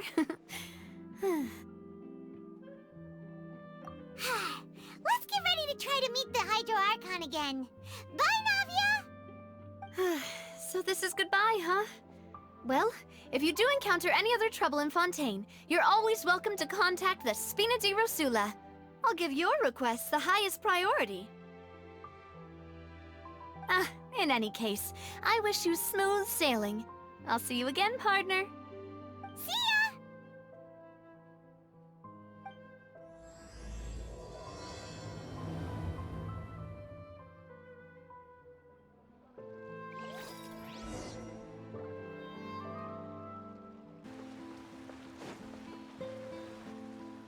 There aren't many people around anymore. Looks like that boat we took to Araneus might have been the last one. Vache. Looks like we're back here again. Huh? Traveler? Are you hearing voices again? Ugh. That's kinda spooky. Are you sure we don't want to come back in the morning? Vache? Vache. Hey, why are you still walking towards it? There might be something nasty in the water. Huh? Hang on. Paimon can kinda hear a voice. It's calling for Vache, right? Hey, Traveler? Stop walking! Come on, wake up!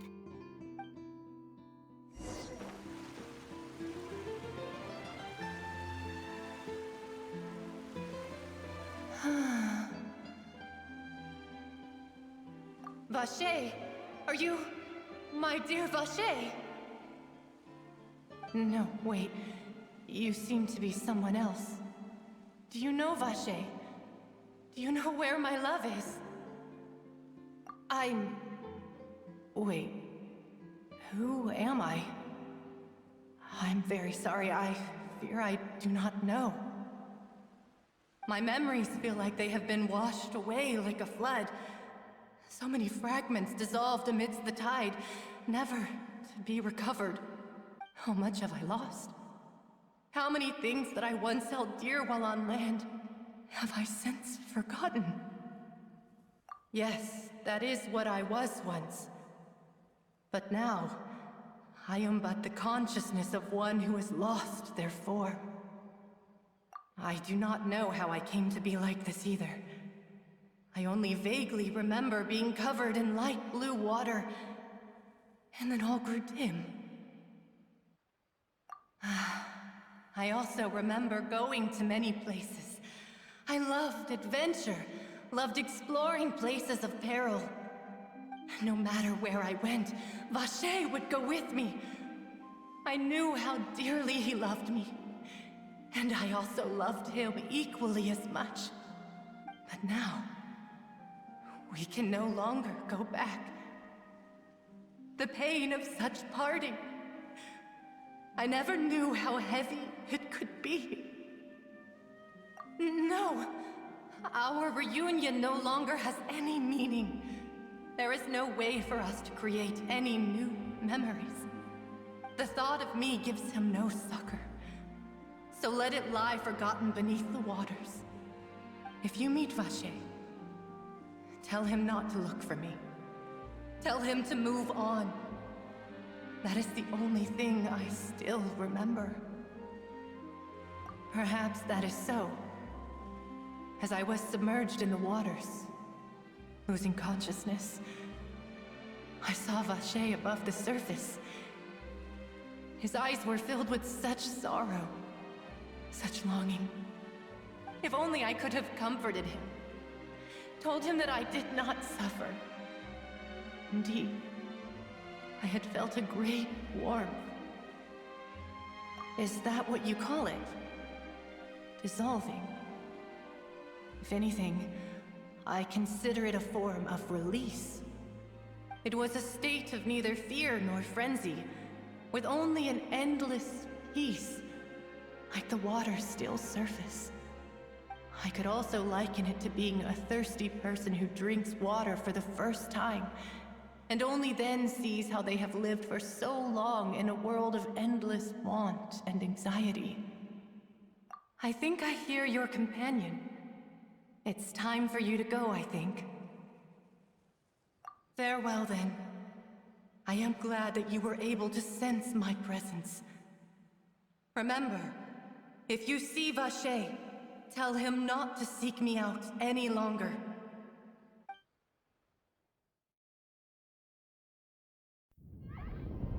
Wake up! Come on, hurry! Navia's outnumbered!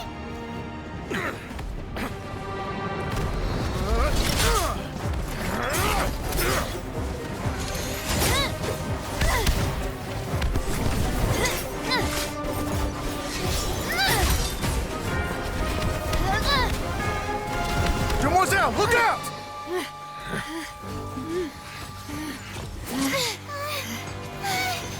Dear God, it's a whole army of Gardamex.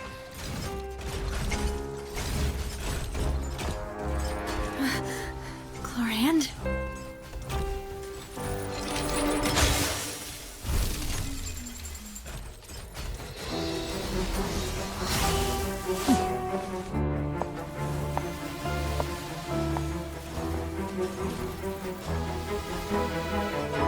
Quick, now's our chance!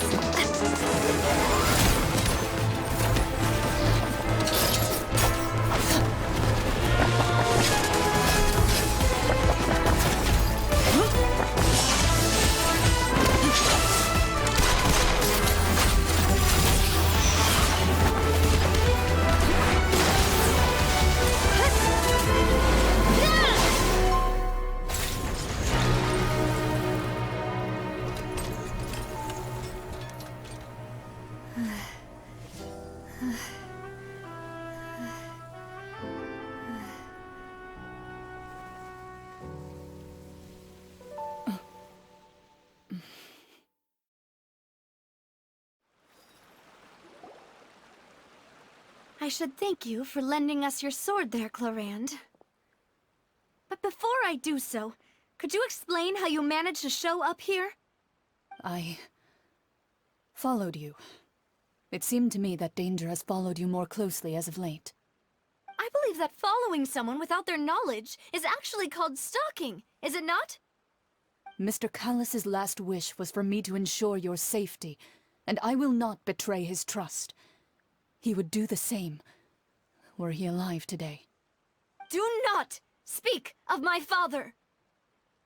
Sorry, Demoiselle. I was not strong enough. Thank you for your aid, Miss Clorand, but do keep an eye out for your manner of speech. I believe we all wish to avoid unnecessary emotional harm. Sorry, I did not consider your feelings. Whatever. What else do you know? How did you come to the conclusion that I'd be in grave danger? I doubt I know much more than you, but I believe that the mastermind behind the serial disappearances is very powerful. Your performance tonight will almost certainly attract their attention. Huh. I'm sure they've known about me. To be honest, I'm shocked it's taken them this long to act against me. And what about these Gardamex? I thought only those associated with the Maison Gardiennage could control them. None of these mecha have serial numbers. I was sure to check a moment ago. They are not the ones used by the authorities to enforce the law. I can only conclude that some powerful or wealthy party must have obtained them via illegal means, deploying them as a private force of sorts. What?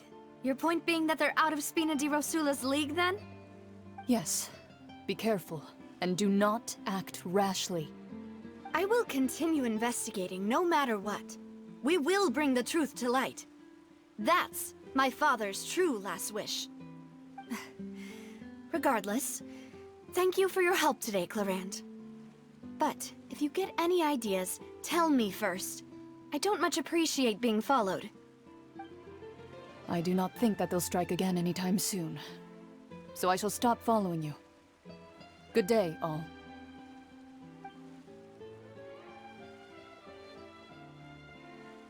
Right.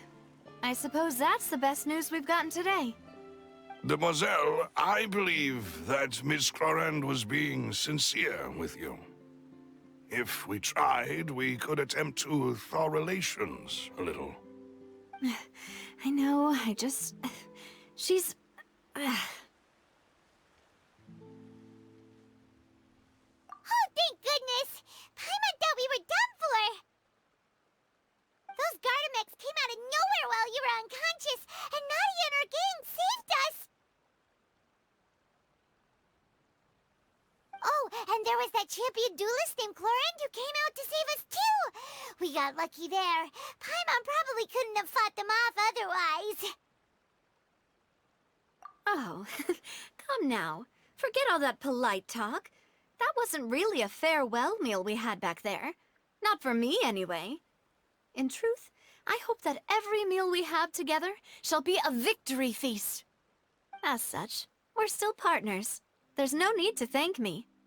It will take 50 years for me to match Demoiselle's magnanimity. If it were me, I would have joined the Spina di Rosula on account of her goodwill long ago. All right, you two. That's enough. Actually, Navia, how did you know that we were in danger? You sure did show up in the nick of time. Well, to be honest, you're the one who tipped us off, Paimon. Huh? Really? Paimon contributed somehow? Ooh, Paimon's even more amazing than she thought! Yes, all thanks to you grabbing my drink by mistake. How did that help? After we parted ways, I was on the way back to one of our bases when I suddenly thought of what you said. That the Fonta tasted kind of salty and icky.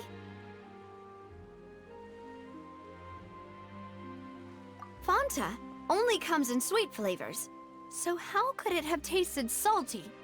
The color of the drink, if I recall, had also been a bit off. So the Fonta had been spiked with water from the primordial sea? Yes. So, if you hadn't drunk that cup for me... Spina di Rosula is preparing the grandest of awards for you as we speak for saving the boss. Huh? Really? I sent people to Hotel de Boer to investigate, but whoever did this left no trace at all. That's when I figured out that you might be in danger, and hurried here as quickly as I could. But why would they go after us too? All we did was defend Linny in court and help clear his name. Ugh, now we're caught up in this mess too, aren't we? Well, you did foil a plan that they were probably pretty proud of, and almost got their name in the process. Speaking of which, did anything strange happen when you drank the primordial seawater? Well, it can't be a coincidence that the traveler fainted just now.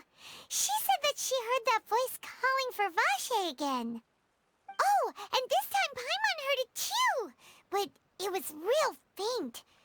Does this situation have to do with the primordial seawater then? Does that mean the primordial seawater raises someone's sensitivity to hydro when it's used on people who are not from Fontaine? That doesn't sound like too much of a bad thing, to be honest.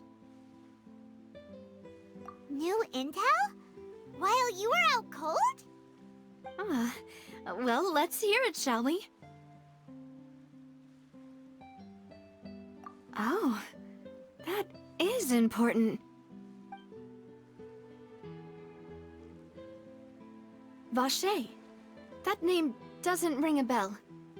I suppose he hasn't stepped forward as a witness in court lately. Since he saw that young woman dissolve, he was at least at the crime scene.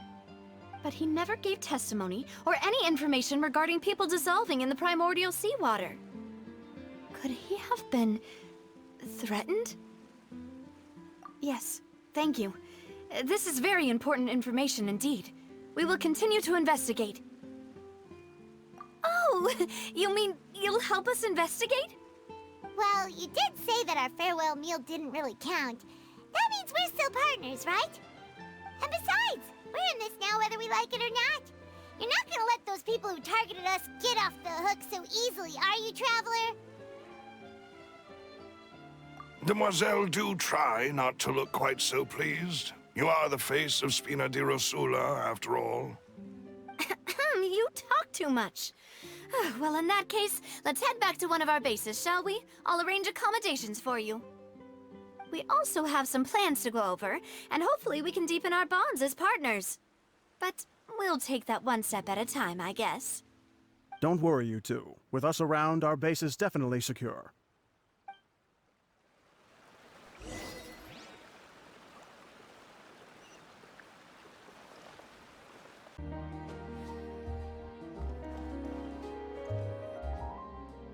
It's right up ahead, but let's make sure we weren't followed first. I've been keeping watch, Demoiselle. I haven't spotted anyone suspicious thus far. Very good. But let's not let our guard down for now. I shall find rooms for our respected guests. Thank you, Malus. Now, let's continue, Traveler.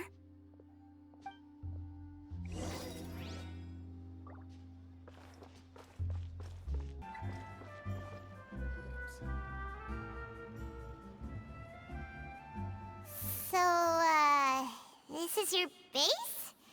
It's not quite what Paimon imagined. Your accommodations have been arranged. Under the present circumstances, I can confidently say it's the best we have. Well, our funds have been a little tight lately. After all, we don't allow illegal or unethical profiteering. In fact, our funds often come from citizenry who support us. Seems like it's tough times for everyone. But if you have the support of the people, that does sound like it's worth it. To be honest, our financial situation was a lot better back when my father was in charge a few years ago. I'm afraid I'm not quite his equal. Your father... he was the previous boss of Spina di Rosula, right? How did he... Demoiselle, if you'll allow me to explain. No. I'll explain it myself. I suppose I couldn't run from this topic forever. And as partners, this is something I hope they can understand. My father's name is Callus. Yes, the same one they call Callus the Unfaithful in the streets. 3 years ago, he was accused of murdering his own friend. But he chose a duel to defend his honor instead of standing trial. He died in the duelist's ring. Oh no. But I do not believe my father was a murderer. I'm sure he was set up. At the time, I believed that if he only stood trial and was duly investigated, something amiss would crop up and prove his innocence. But strangely, he not only requested the duel himself, but rumor has it that even after being seriously injured, to the point where he could be deemed as having lost the duel, he refused to surrender, determined to die in the arena. 3 years later, I still don't understand why he did that. How could he protect his honor if he's dead?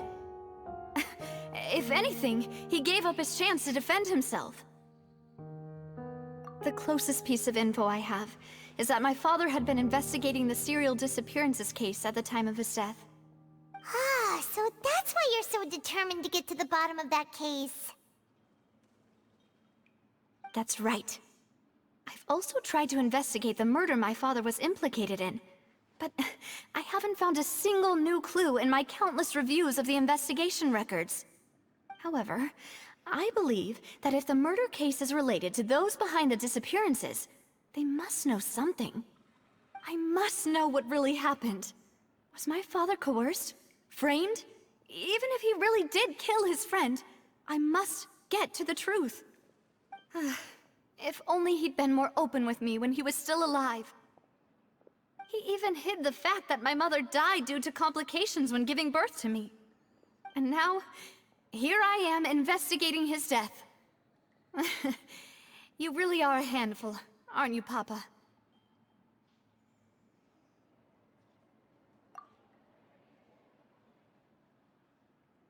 Demoiselle, please, if there is anything I can do, anything at all. I also will never believe that Master Callus murdered anyone. There are none whom I respect more than the two of you, Demoiselle. Master Callus did so much good in life, yet all it took was one murder case for him to be dubbed Callus the Unfaithful. Even our supporters decreased greatly due to that incident, hence our strained finances at present.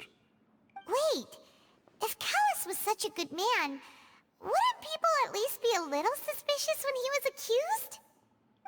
No. Perhaps people just revel in that kind of drama. It's not something exclusive to people from Fontaine, really. Everyone's like that.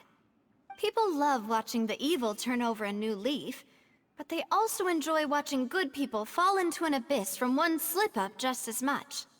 But how could... never mind. If Callus was really falsely accused, we have to find the truth. He didn't deserve to have that happen to him. There is one other thing. Master Callus's opponent in the duel was Ms. Clorand. Oh, her? Well, then, isn't that as good as saying that she was the one who killed him?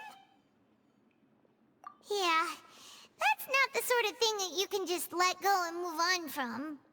Ms. Clorand has always placed great emphasis on the honorable nature of the duel. If her opponent doesn't yield, she will not stop either. She knew Master Callus beforehand and greatly respected him, but seeing how he was resolute in the arena, there was only ever one choice she could have made. It's not that I don't understand her at all, but I just can't deal with this yet. Don't worry, Navia. Paimon knows how you feel. You don't have to force yourself to do that. Afterward, Ms. Clorand told us that at the start of the duel, Master Callus requested that she ensure Demoiselle Navia's safety. Yes, that is our understanding as well. Oh, Papa. What madness drove you to ask the person who killed you to take care of me? All right, anyway, that's the information I wanted to share with you. Even if it did sound like I was just complaining towards the end. Thanks. You two should go and rest. This was quite a day after all. Yeah, Paimon's beat. Please, relax and get some sleep. We will ensure you rest soundly.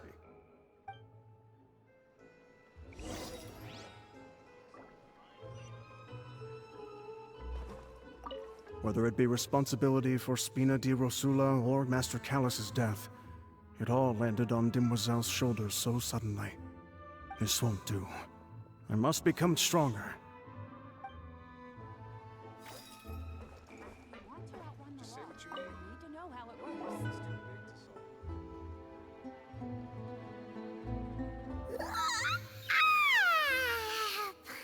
slept so well. This place feels almost too safe. Huh? Navia? Where did the other two go? I sent them back to Poisson. It's Spina de Rosula's place of origin, and where we have our headquarters. There's not much for them to do here at the moment. Paimon gets the feeling that you're just trying to get them off your back. But never mind that. When did you get back? Were you waiting here the whole time? No, I just returned after going out for a while. I did some investigating yesterday regarding the name Vacher. Wait, so you didn't sleep at all? How could I after having such critical new evidence appear? Guess Paimon wasn't speaking for everyone just now, huh? Unfortunately, this name seems to have been wiped from existence. It doesn't seem to have a match anywhere. I suspect that those behind this have already taken steps to hinder an investigation from this angle. But that does prove that this Vacher person is a key witness in the incident. Does that mean we're too late, though? No. There is one ray of hope. One place in Fontaine that they would find almost impossible to threaten, no matter how much they wanted to. And that is the archives kept by Chief Justice Neuvillette. A place where detailed files on all the cases in recent years are kept. If the Oceanette you met is one of the young women who went missing recently, we should be able to find some related information there. So Neuvillette maintains an archive of case files? Whew. Guess that's the hard-working Chief Justice for you. In that case, let's go talk to him, shall we? Aren't you coming along, Navia? Did you get tired? No, it's nothing. Let's go see the Honorable Chief Justice.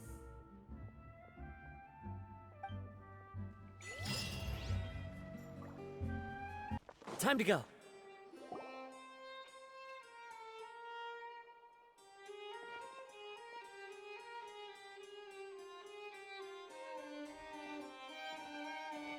Halt! Please state your business here. The Chief Justice is presently occupied with official matters. Huh. This place does look pretty heavily guarded. Guess that proves that Neuvillette's files are really secure. Hey, don't you recognize us? Huh? Who are you? Just to be clear, I don't care who you are or who you might be related to. Our rules make no exceptions. See? They've got great discipline, too. Yep. Paimon can tell. If you're here just to crack jokes, I can point you towards the exit. Unlike some, we're busy, so please leave if you don't have a reason to be here. No. What I meant to say is, shouldn't you remember us from a few days ago? We were at the trial of the great magician Linny. Oh, yes, I remember. I read about it in the Steambird. You must be Linny's attorneys. It's all coming back to me now. We're here today to report and archive some information on a follow-up case. Huh. Is that even a thing? Of course. Don't worry. We're here on official business. You can trust us. All right then, I'll let you through. The Chief Justice is just inside. Thanks so much.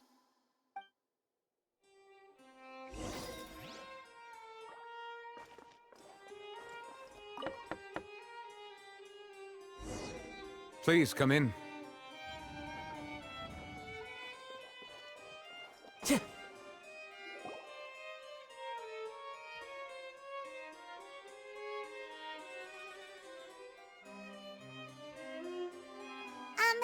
Sorry to barge in, Monsieur Neuvillette. We only lied to get in because we didn't know any other way. It's all right. Please let me know how I may be of assistance to you. So you're not mad at us? We're looking for a man called Vacher. He may have been an eyewitness in the serial disappearances case. If we can find him, we may be able to unearth some key information on the case. Ah, I see. In that case, please wait here a moment while I browse through the files.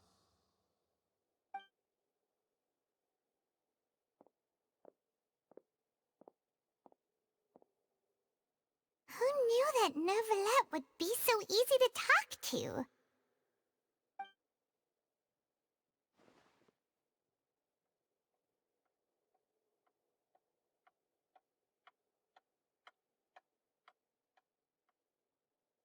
Unfortunately, I'm quite certain that no one by the name of Vacher has been involved in any case, criminal or civil, in the past several years. There are no records of him either in the files or in my memory. Traveler, what if it was really just a dream? Is that so? All right then. Thank you so much, Monsieur Neuvillette. We'll take our leave now.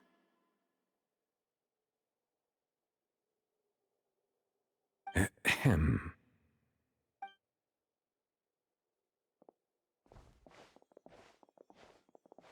Miss Navia, I can understand how you feel. Your father, Callus, was a truly exceptional man. We deeply regret his passing.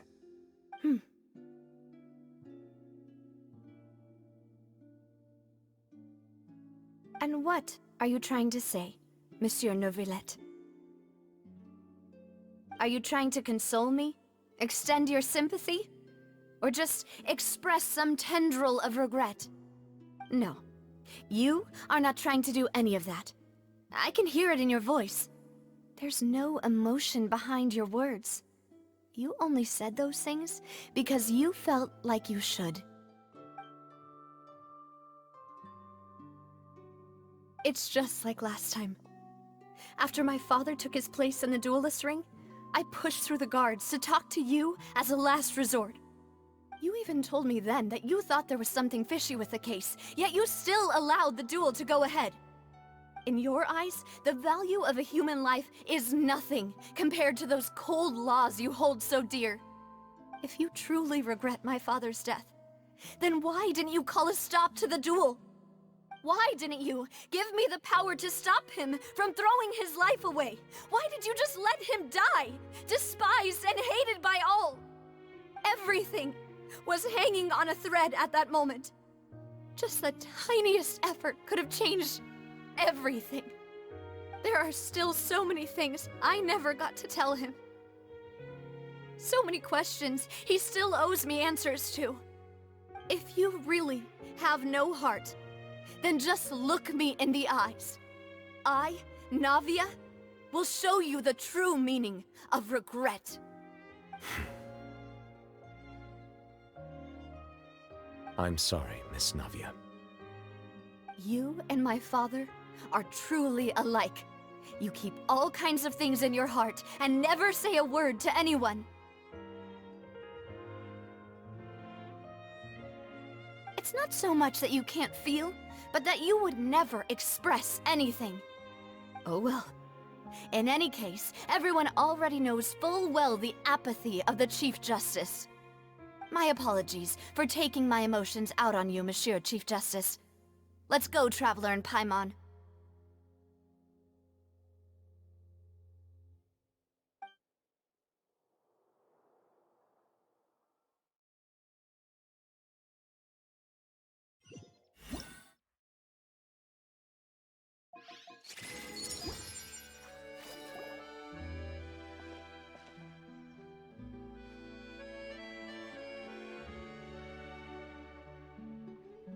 Navia, are you okay? I'm fine. Rain. It's raining. You're right. Wasn't it still sunny when we went into the building? And there shouldn't be any active trials today. How strange. Now that I think of it, on the day my father was convicted of murder, it was also raining. What is it? Did you think of something?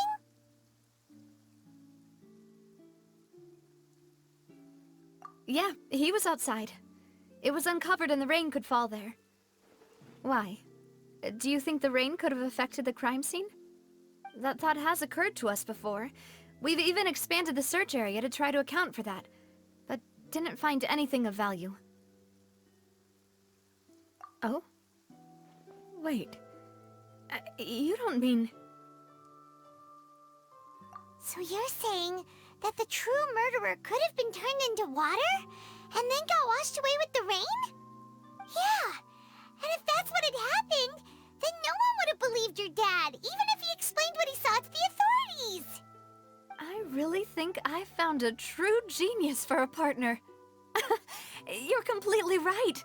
How did I not connect the dots earlier? All right, let's go to Poisson. With this new lead in mind, we'll get to the bottom of my father's case for sure. Yeah, we're gonna make progress for sure this time. Do you want to go with me now? Or do you want to head over by yourself later?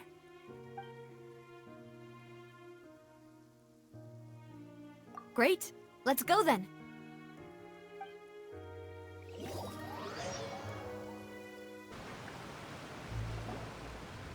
Whoa, what a huge ship!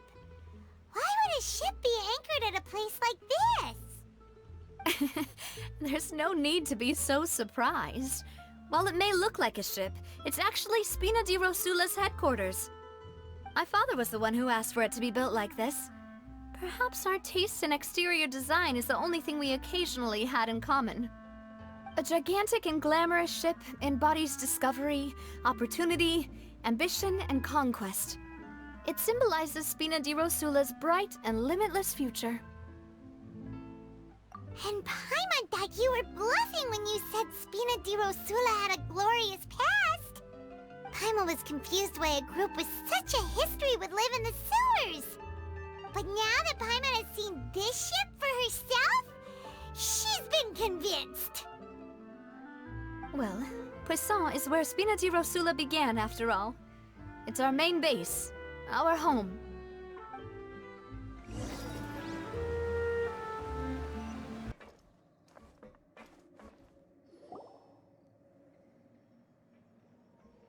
Melus, we're back!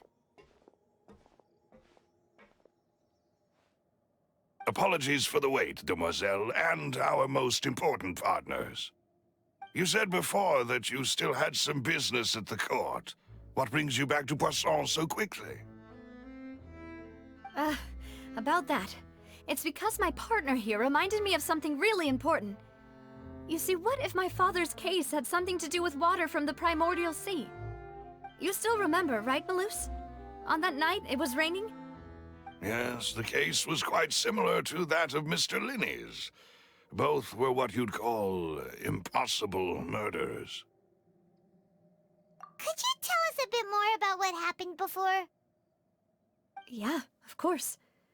Many years ago, something called synth began to gain popularity in Poisson. At a glance, it was a kind of drink that could excite your mood and produce many pleasant hallucinations. Wait! Didn't that guard guy who turned into water also mention that the primordial water could be used to produce some kind of potion? Yes, he did. Considering what we know now, it's almost certain that synth is created using water from the primordial sea. If you drink synth for an extended amount of time, you'll suffer many side effects, such as losing the ability to focus or control your emotions. And if you were to stop drinking it completely, you'll experience flashes of paranoia and anxiety while lacking energy to do anything. It's an extremely dangerous substance.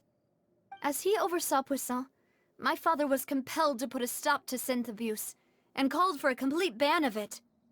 Boss's uncompromising attitude incurred the synth vendor's wrath, but no matter how much they threatened or bribed him, he refused to yield. Not only that, Boss became determined to find the mastermind behind the synth operation and put an end to the problem once and for all. Yes, but the enemy was very cunning. So he could never get anything out of the dealers, all of whom only sold the stuff and weren't privy to the rest of the operation. Recognizing that, my father decided to contact the dealers in secret and cultivate personal relationships with them.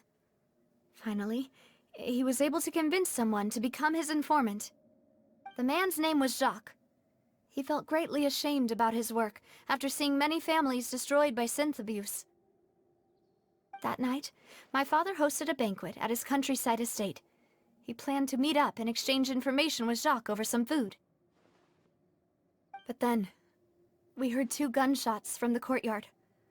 We raced to the scene and found my father, still holding a gun, and Jacques, who was already dead on the ground. Huh? How did that happen? Aren't they on the same side? Sounds just like Lenny's case, doesn't it? In both cases, the culprit seemed obvious, but neither appeared to have any motive at all. Looking back on it, though, I now believe the most important clue was something we all overlooked at the time. There were pieces of clothing left at the scene. Precisely. It's all thanks to you that I made the connection now. Back then, we all just thought they were some costumes that Jacques used to disguise himself at the banquet. But, considering it now, it's almost certain that they belong to a third person at the scene. With one extra person, we'll also need to reconsider why the 2 shots were fired.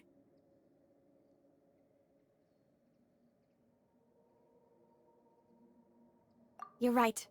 We still don't know what happened. But my intuition tells me that we're on the right track to figuring it all out. I'm finally headed towards the truth. Jacques was an empathetic man who was infinitely remorseful for his past actions. It's unlikely that he turned on Boss with 0 warning. I think this third person is probably the key to the full truth. On that note, however, even though this will not please you, demoiselle, as your and your father's butler, I must still offer a word of warning. Our opponent is insidious and cruel. They are extremely difficult to deal with, and Boss has already lost his life trying to bring them to justice. Even though Spina de Rosula has lost most of its former glory, Poisson has welcomed a new time of peace, and we have been allowed to live out our lives. There is no need to follow your father's path. It would be both wise and in line with Boss's wishes to step back and give up on the case. If that's indeed what he wished for, then he should have told me that himself. Was I not the closest person to him? And yet, I was the one most kept in the dark. What was the point of him dying without sharing any of the secrets he knew? Did he manage to protect anything in the end? Synth is still here. Callus the Unfaithful is still his epithet. And Spina di Rosula is barely getting by. Nothing has changed. Did he think I'd just accept his meaningless death and live out my life just as meaninglessly? I've never accepted that. Ever. Not since that day, and certainly not now. I want to find out the real answer for everyone's sake. For the missing girls, for the victims, and for myself. Navia. This is indeed the best moment to act. Your partner appears to be quite reliable, and more importantly, demoiselle, I think you're also ready to take this on. So you do know something else, Malus? Yes, I do. In fact, even before that banquet, Boss already knew of the connection between Synth and the serial disappearances case.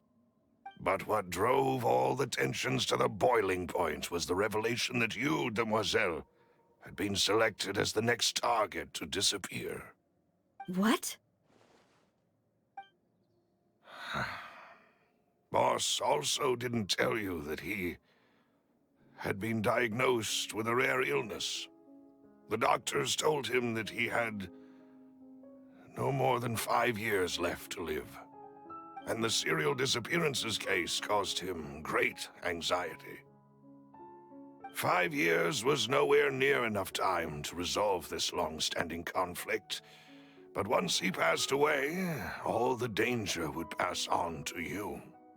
Knowing all of this, he decided to use one final intimidation tactic before his death. He claimed to have already gotten his hands on some key incriminating evidence for the other side, and even told some members of Spina di Rosula about the details. But as long as you remained safe, he would not share the evidence with the public. If something were to happen to you, then he and all those he told would immediately expose all they knew about Synth and the disappeared victims. Right, so nobody would be able to get off scot-free.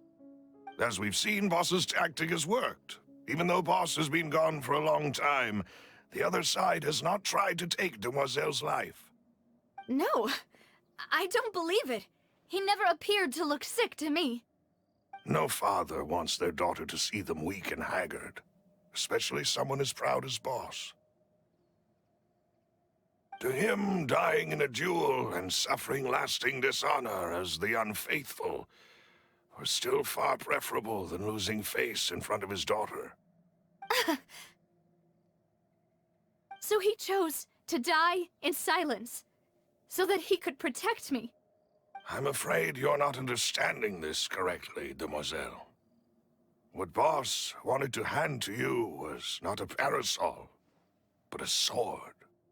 If Boss's spirit could hear you telling me that you want to find the answer for the sake of everyone involved, I'm sure he'd be extremely proud.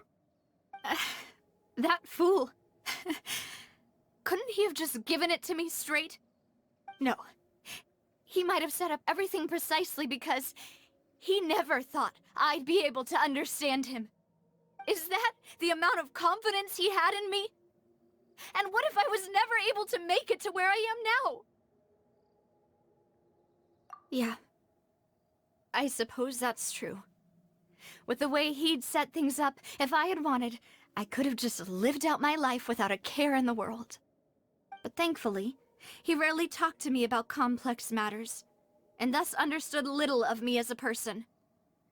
In this case, he really didn't need to give me an easy way out. Malus, what was the key evidence that he shared with you?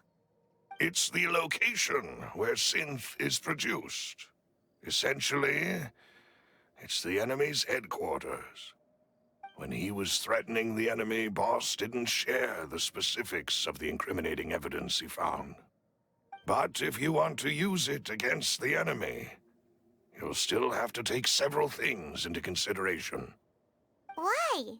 If we know where the place is, can't we just go storming in? You mustn't forget that we're fighting against a mysterious and dangerous organization that's been in operation for decades.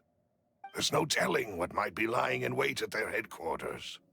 We also have no idea what kind of evidence we may be able to find inside, nor what people we may be able to capture. But a single visit to their headquarters would be tantamount to a formal declaration of war. The worst case would be that we leave empty-handed, but also open ourselves up to full retaliation. Then, in that case, why not work with the Fontaine authorities? Well, you saw one of them dissolve during Mr. Linney's case. We have no idea just how thoroughly they may have been infiltrated. Huh. That's true. Seems my father really had no choice. But things are different now. It should be a lot easier to prove the other side's guilt, now that we've connected Synth with the disappearances case. You sound like you've put a lot of thought into this, Malus. I am the butler, after all. I live but to serve the boss and Demoiselle's will. I've always been willing to take on any kind of risk for your sake. But considering my relative lack of ability, I've spent my time keeping secrets, performing basic investigations, and waiting for the right time to come. Thank you for all of that, Malus. Have you discovered anything new in the past few years? Let me think. One conclusion I came to was that the enemy must be quite familiar with Spina di Rosula, or at least have an informant planted here. When I announced orders to the organization's members on Demoiselle's behalf, I used to deliberately keep a few people in the dark and observe the reactions of the synth vendors. If the vendors didn't change their plans, then the individuals informed of our orders must be innocent. If the vendors packed up and fled, however, then someone must have given them the news. After several rounds of testing and investigative tracing, I've narrowed the suspect list down to 3 people. The first is Florent, Spina di Rosula's senior advisor. Huh? Florent? Yes, surprising, isn't it? He was one of the people Boss trusted the most, which also means that he was someone who understood Boss really well. Thanks to his position within Boss's innermost circle, he always knew our upcoming plans and could thus avoid capture this whole time. There's someone else like him too. Marcel, the head of Confrérie of Cabrières. Uncle Marcel.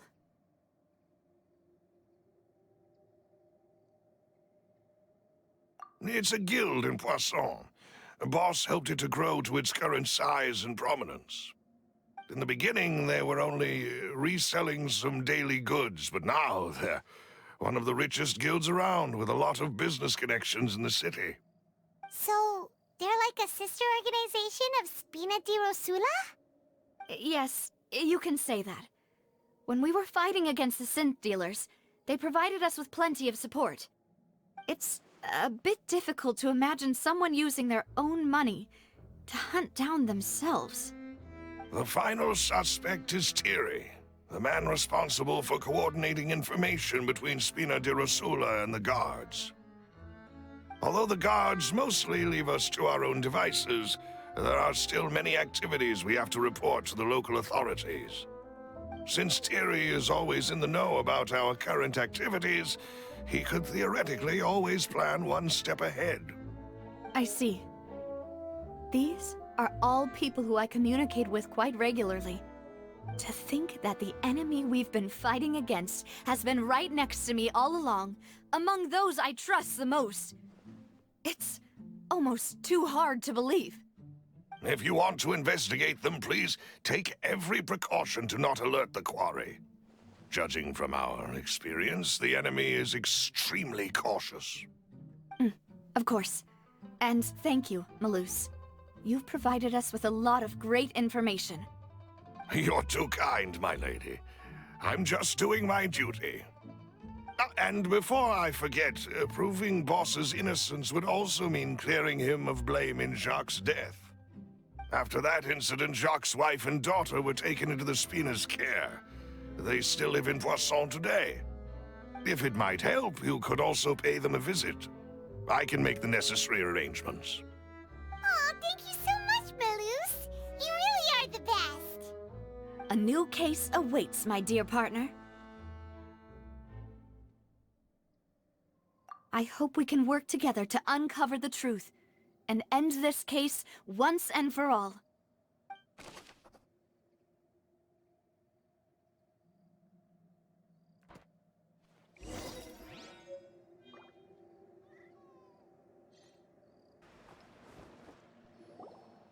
It is settled, then. Please excuse me, and enjoy your conversation at your leisure. Thank you for arranging everything for us, Malus. Excuse me, miss. Do you need anything from us? Oh. Hey, Navia's all quiet. This isn't like her at all. I'm sorry that I only came to visit after all this time. After what happened, I didn't know how I was supposed to face the two of you. Ah, if it's about that, there's no need to apologize. After my husband died, Spina di Rosula sent us a lot of mora and support. I understood your guilt and apology to be genuine. But aren't all of those things nothing compared to the loss of Jacques? I can understand the kind of pain that comes with losing a father so needlessly. You don't understand at all. I didn't know how to face you, because I didn't know what I could possibly bring as a consolation gift. I know only the full truth could bring closure to you, and to all of us. Mm-hmm. I'm sorry. I appreciate the sentiment, but you don't have to carry all that guilt. On the matter regarding my husband, my daughter and I have more or less found our answer already. Would you mind sharing it with me? I really can't believe that my father could ever bring himself to shoot Jacques. I always knew that my husband's money was earned through others' suffering. He told me countless times that if he could turn back the clock, he would never go into the synth business again. He had many regrets, and felt that he took the idea of providing for his family too literally. For the longest time, he thought Mora was everything. So when Mr. Callis came to him with a proposal, he accepted it almost immediately. He tried to be as careful as he could, but even so, he was still found out by the higher-ups. They found out about his betrayal? Papa didn't say that exactly, but Papa did tell me that I should never be ungrateful. Before he left that day, he told me that he had no choice. It was only later that I realized it was his final farewell to the two of us. I don't know that for sure, but you could say that's the conclusion I eventually came to. Which is why I'm the one who should feel guilty. Callis had always taken great care of us, both when he was still alive and after he passed away. Even if he fired the shot that killed my husband, it was likely in self-defense. It is impossible for me to hate him for what he had done. But Mama, why is Papa still the bad guy if he did the right thing? Papa always wanted to be a good man, so why did he have to do a bad thing in the end? Well, things aren't always as they seem. You still feel like your Papa was a good man, right? Yeah, Papa was a really good man. The best in the whole world. Then you should hold on to that. If a good man had to do a bad thing, then he must have had his reasons. Regardless of whether he left you a parasol or a sword. He must have done so to give you a better life. Oh. Thank you for everything you've told me. I will definitely find the truth. The current state of things is not something I'm willing to just sit back and accept. Thank you. I'm very grateful to hear this from you. Even though your personality is quite different from your father's, your determination when you speak is really similar. You really think so? That's the first time anyone said that to me.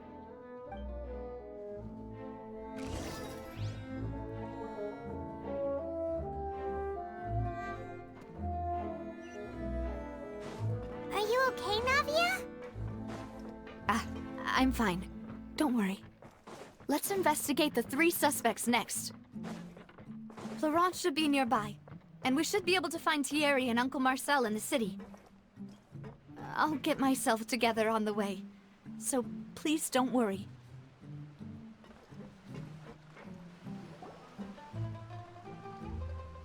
Greetings, boss. How may I be of assistance today?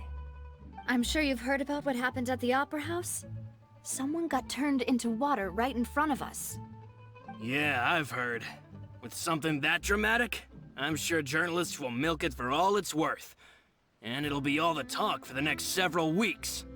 It also reminded me, on the day that the incident happened with my father, it was raining outside, and we found some clothes left at the scene. After my partner here put the dots together for me, I feel like we should try to reopen his case.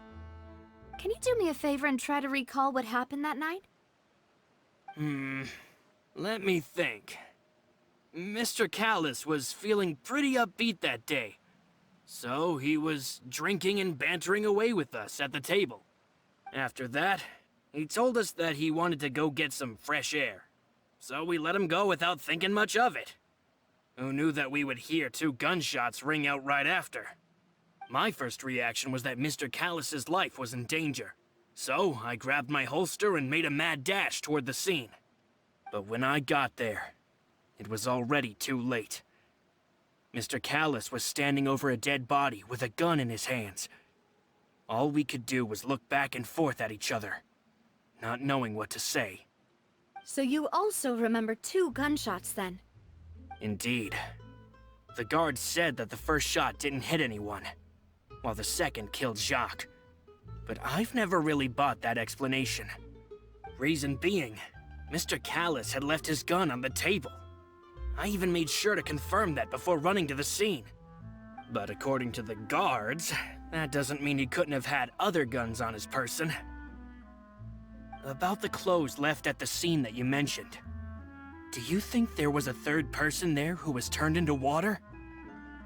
At least from our perspective, my father had no reason to kill, so he would also have no reason to bring an extra gun with him. The gun he was holding probably belonged to Jacques, or a third person on the scene.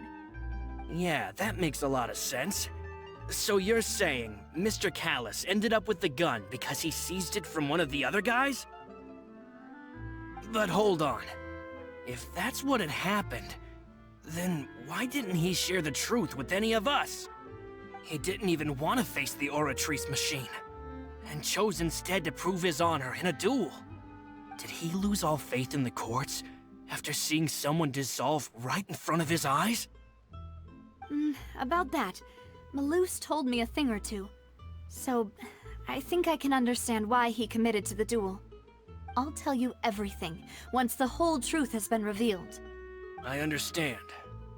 Then I'll leave Mr. Callus's honor in your hands, boss.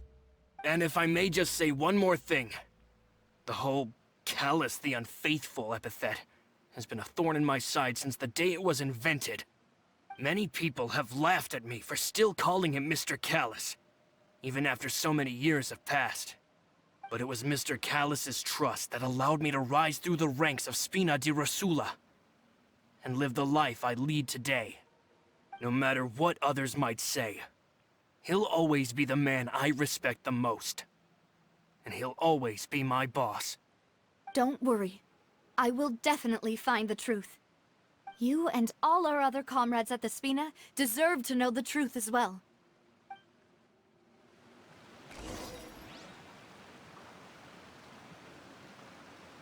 Last link I have to the land of my birth. Hey, Thierry!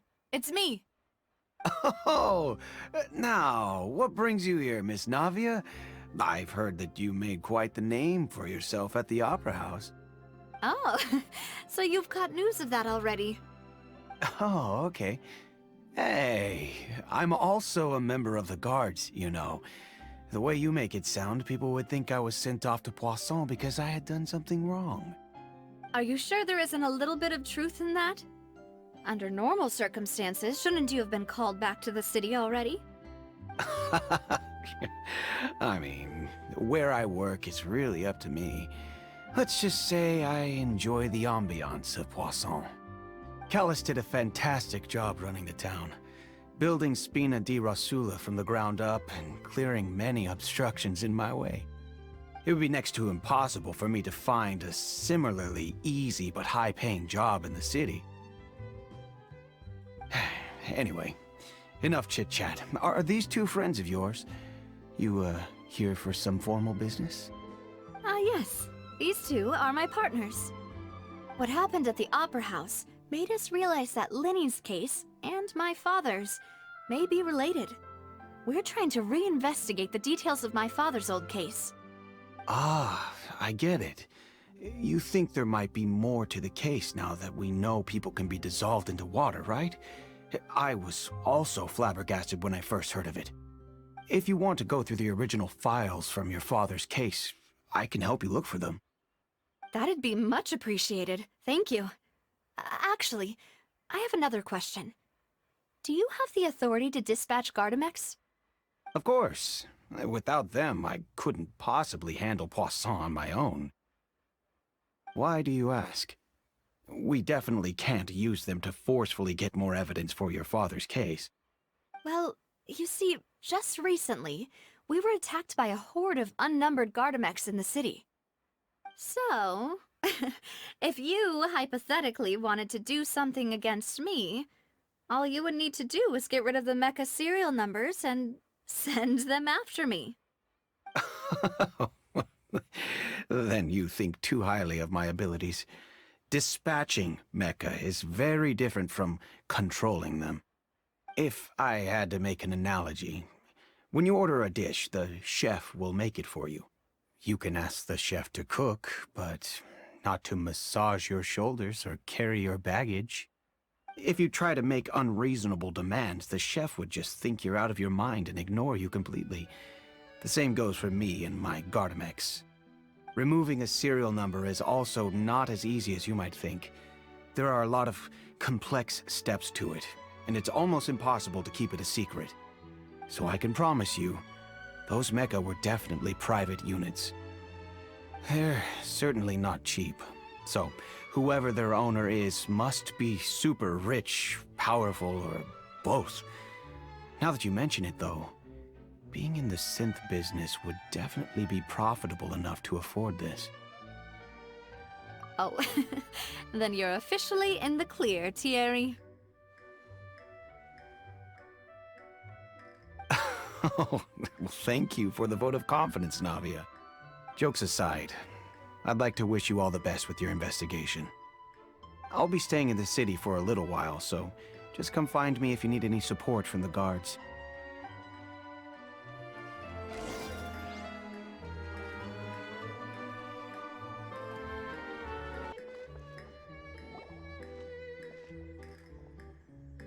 Hello. How may I help you?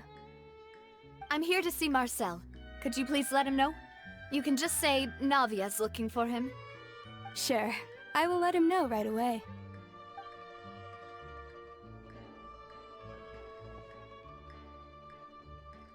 Ah, Navia, hello. Sorry to keep you waiting. I'm not as young as I used to be, so my legs are giving out a bit. Oh, it's all right, Uncle Marcel. There's no need to stress. I just wanted to talk to you briefly about what happened in the Opera House. I'm sure you saw everything too, right? Yes, I've never seen anything so strange. Oh, you were at the Opera House too? That's right. I went there with Navia to see the magic show. Who knew it would turn into a whole murder mystery? I also witnessed your marvelous sleuthing work. Quite impressive. To beat the Hydro Archon at her own game on her own turf, I can already imagine everyone in Fontaine discussing your exploits over a few glasses of wine. Oh, Paimon doesn't want to become the talk of drunkards. Apologies. It's just how Fontaine is as a nation. Everyone loves drama and theatrics. Uncle Marcel, you've also noticed that other thing, right? The fact that humans can dissolve in water? Yes, I was reminded of your father's case right away. Is that what you're investigating now? Exactly. I still don't have much solid proof, but I can sense that the other side has already begun to act. Oh, and what makes you say that? We were attacked on Araneus by some unnumbered Gardamex. And there was also an attempt to get me to drink water from the primordial sea. If not for the vigilance of my partner, I probably wouldn't even be here talking to you right now. Oh, you're giving us too much credit. Wasn't it you who protected us? Alas, it seems things are heating up again. The peace that Callus sought so dearly will soon become a thing of the past. But rest assured, Navia, Poisson will always remain a safe haven for you. If you're scared, you can always return there. If anyone dares to lay their hands on you there, the Confrérie of Cabrières will use its funds to the last Mora to bring them to justice. Thank you, Uncle Marcel. But I don't intend to go into hiding. I'm going to strike while the iron's hot. Do you have any new thoughts on my father's case? About that. Sorry, my age is catching up with me, so it'll take me a while to recall my memory.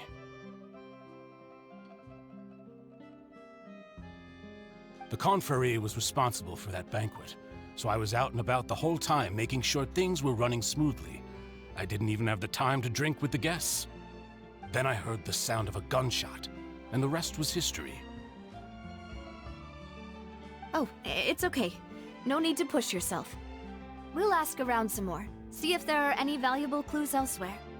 Sounds good. Just let me know if you ever need Mora. All my wealth comes from Callus's patronage and support. I'll spend however much it takes to clear his name.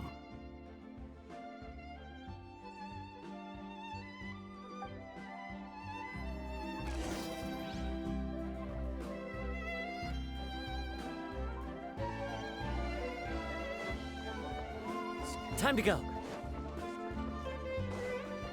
Time to go. Into the wind.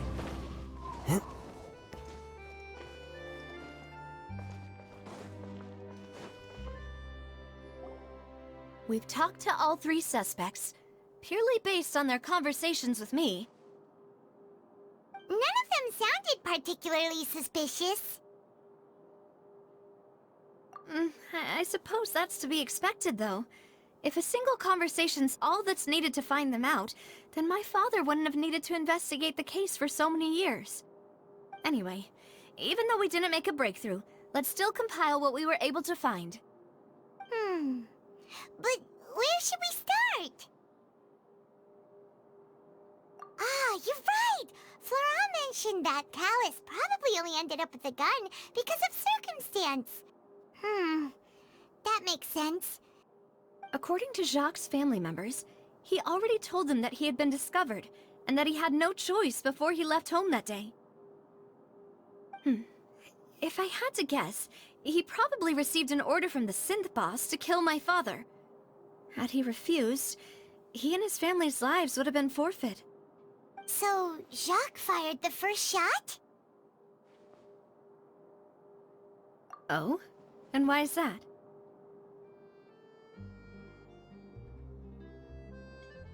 Ooh, that's a good point. Jacques probably already knew that he was just being used as a tool for murder. And once he had completed his mission, he'd be of no more use to his boss. So, what would make more sense from his perspective would be to turn his back on the Order and seek protection from my father. Makes sense.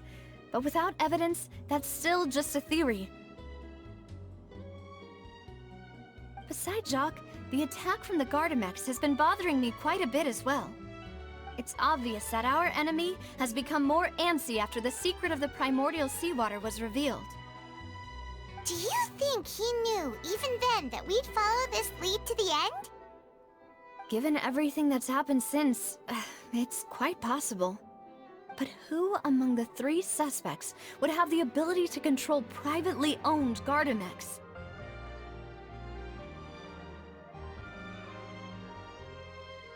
Uncle Marcel? My father did really trust him. And they worked together on a large number of projects. Maybe that's how he got to know Jacques. And with funds from the Confrérie, he could also afford a large number of Gardamex. It's still really hard for me to imagine, though. After all, Uncle Marcel has been around since I was just a child. Also, wouldn't this mean he has been spending a whole lot of Mora and energy to fight his own synth business?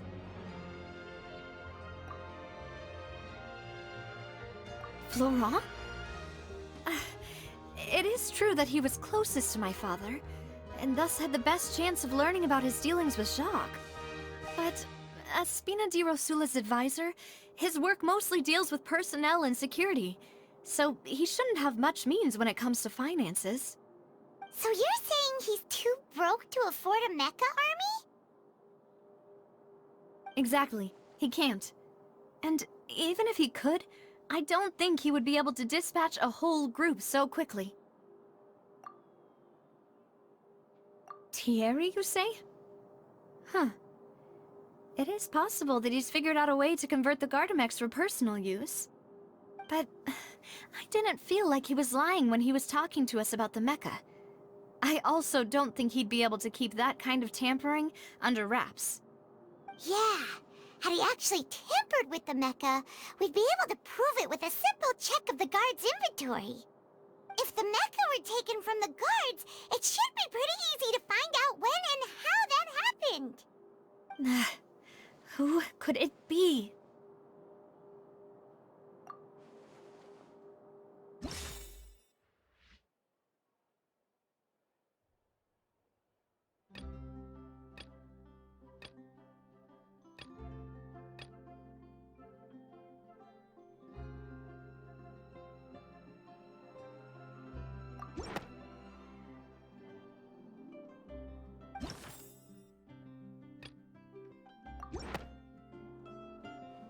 You know, if you think everything through, Uncle Marcel is indeed the most suspicious of them all. Could we be missing other suspects? Malus didn't know about the people turning into water thing when he narrowed it down to these three, did he? Malus has always been very reliable, and his judgment of others' trustworthiness has been fair and well considered. When he laid out his case for the three, the rationale he gave me made a lot of sense as well. The suspect is knowledgeable about the Spina's internal affairs, has the means to dispatch Mecha to assassinate us, and possesses significant intellect and foresight. Even if I don't want to believe it, I'm starting to see how things could all tie back to Uncle Marcel. Well, we still have another trump card on top of all the theorizing and speculating. Yes, Malus did say that charging straight in there would be extremely risky, but we don't have any other options right now.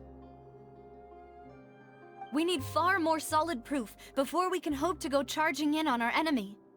Navia, here you are. Oh, I've been looking for you. Huh? Aren't you the guy from the guards? Did something happen? Yeah. News came from Irenaeus just after you left. We've got another trial on our hands. Wasn't that place built specifically for holding trials? What's so newsworthy about this one? I know. But they said the person they're putting on trial is a Fatui harbinger called Tartaglia. What? Is that someone you know? Yeah, we know him. Maybe even a little too well. Well, he's been accused of being the true culprit behind the serial disappearances case. It's absurd, don't you think? Wait, how? None of our investigations have had anything to do with him. That's what I thought was strange about it, so I came to tell you the news right away. If the charge against him stands, then it'll be next to impossible to get the guards to support any of our planned investigations. Right, because they'll think they've already found the culprit. Yeah, and it'll be a lot harder then to clear Mr. Callus's name. I understand. Well, partner, what do you think we should do? We still haven't found any conclusive evidence.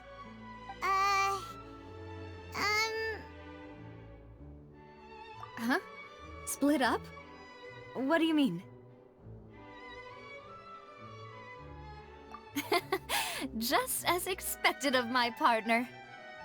Since this is a trial about the serial disappearances case, the culprit's attention will be focused on Irenaeus, leaving his home base wide open. You're right. This is our best opportunity. All right then, let's do this. I'll stall them at the Opera House and charge Marcel as the true culprit. I won't have any chance of making that charge stick, though, unless we find more evidence. It'll be up to you to make it back in time and hand the decisive evidence to me. We'll help you, just like you helped us in Lenny's trial. Demoiselle, please allow us to accompany you. I'm ready. Ah, Malus, Silver. When did you two get here? We heard that you'll be leaving Poisson and figured that you might require our assistance. It's our hope that your confidence will be bolstered with the two of us by your side. Thank you so much. Then, let's make haste for Irenaeus. Paimon, Traveler, I'll see you at the Opera House. See you then!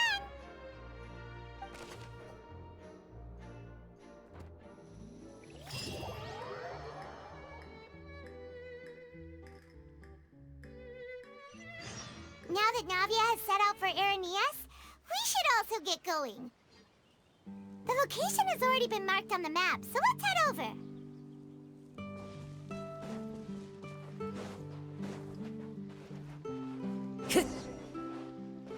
Huh.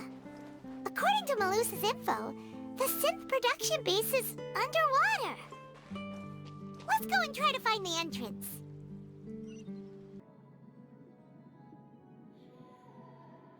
Finally found it! Huh. So this is the entrance that leads to the synth production base.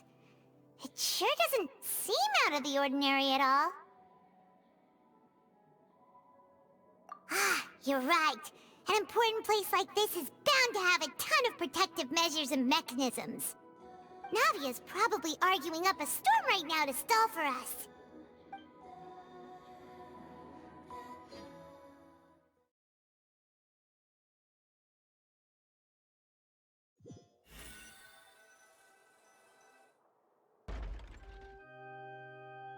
It would appear that I must repeat my question again, Mr. Tartaglia. Do you accept the charge that you are the true culprit behind the serial disappearances case? To be perfectly honest, I don't understand your country's complicated court system, or the reason why I'm being charged with something I've never even heard of. However, I did hear that people who have been charged can choose to participate in a duel to clear their name. Is that right? In which case, as long as I accept the charge, I can have an all-out fight with that champion duelist Clorend, right? I've got to admit, that's one of the most enticing offers I've ever received. When I privately sparred with her last time, she was obviously holding back. Real disappointing. Hey! Don't you understand? You're currently the prime suspect for a major case. This isn't the place for you to be looking for fights. Oh? Sounds like the Hydro Archon wants to lecture me on the ways of the Opera House. Then why don't you duel me too? I'm the kind of student that learns best in the heat of battle. No.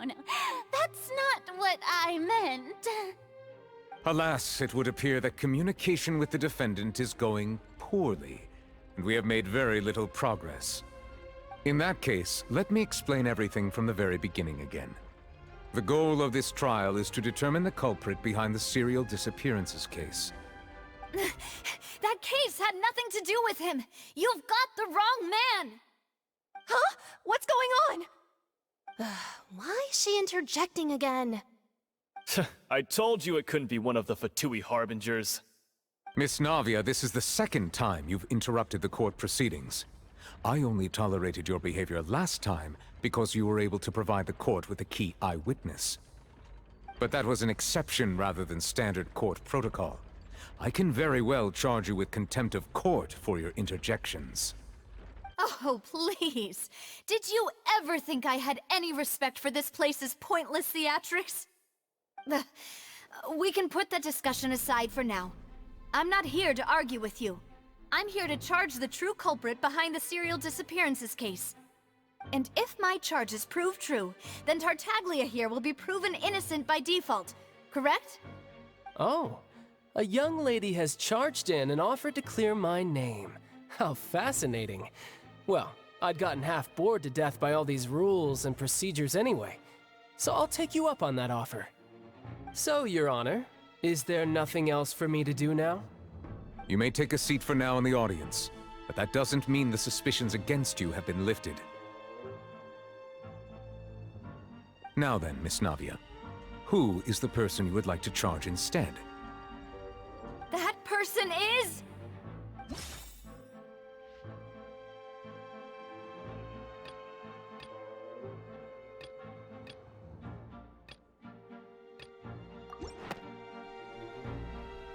Marcel, the head of Confrérie of Cabrières!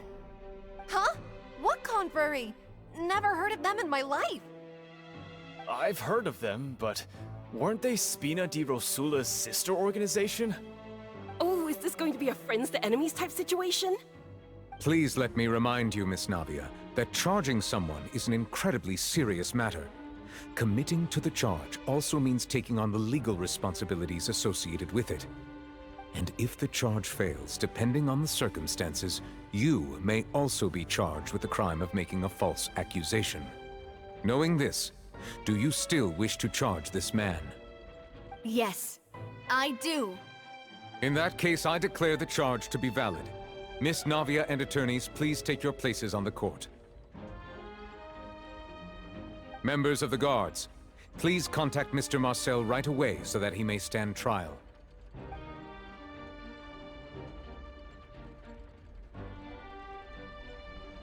Mr. Marcel, You will not require an attorney. Is that correct? Apologies. It all just happened so quickly. I still haven't figured out what's going on. I think an attorney won't be necessary. This is probably just a misunderstanding between me and Navia. Very well. In that case, since both sides have now arrived, Miss Navia, please present your charges. I would like to take everyone back to 3 years ago, to the case of Callus the Unfaithful. Only through elucidating what really happened in that case can we connect all the dots for the serial disappearances case. Navia, do you really think that I was the one who killed your father? Come on, why would I do that? Callus was my benefactor, and remember, both you and I only ran to the scene when we heard the sound of a gun. If that's enough to make me a suspect, wouldn't that make everyone at that banquet a suspect as well? I think there's no point in getting into the specifics right now. The audience doesn't even have the big picture yet. Even I'm struggling to remember some details of that case. Exactly correct, Your Honor. I must refresh everyone's memory about that case before I can explain my charge and reasoning. I see. In which case, I will recount the findings about that case as originally recorded by Maison Gardiennage.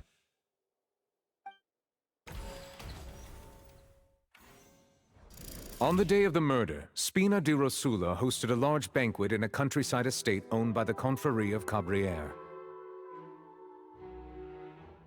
During the banquet, all attending guests heard 2 gunshots from the courtyard. When the guests arrived at the scene, they found the primary suspect, Callus, holding a gun, while his acquaintance, Jacques, lay dead from a gunshot wound. The guards' investigation did not recover any other firearms from the scene. As a result, they concluded that the suspect's first shot must have missed, while the second must have taken Jacques' life. The suspect did not dispute this conclusion, and also declined to defend himself in court.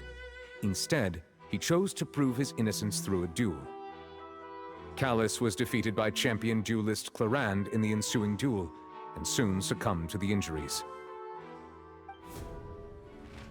These are the known facts about the case.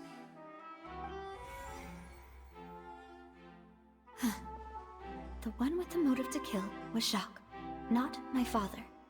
And even so, Jacques still had no reason to pull the trigger. In truth, the third person shot Jacques first, and was shot in turn by my father when my father seized the gun from him. After that, the true culprit turned the third person into water, erasing all traces of him from the scene. Thank you for the summary, Your Honor. Of course, the guard's conclusion appeared quite sensible to us at the time. However, we should revisit the case now that we've gained new information about the abilities of water from the primordial sea.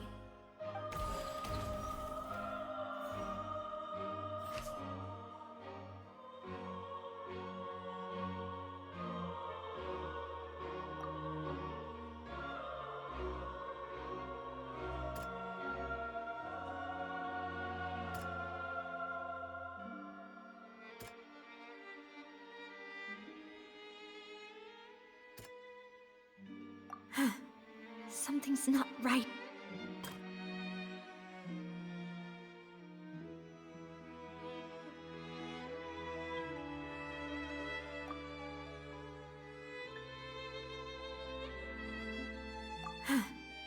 Something's not right. The testimony of the victim's family confirms that Jacques had thoughts of assassinating Callus when he set out for the banquet. However, in the end, he reconsidered, and instead shared everything with Callus, hoping to seek the latter's protection. Unfortunately for Jacques, the true culprit had already considered this possibility, and had sent out another assassin.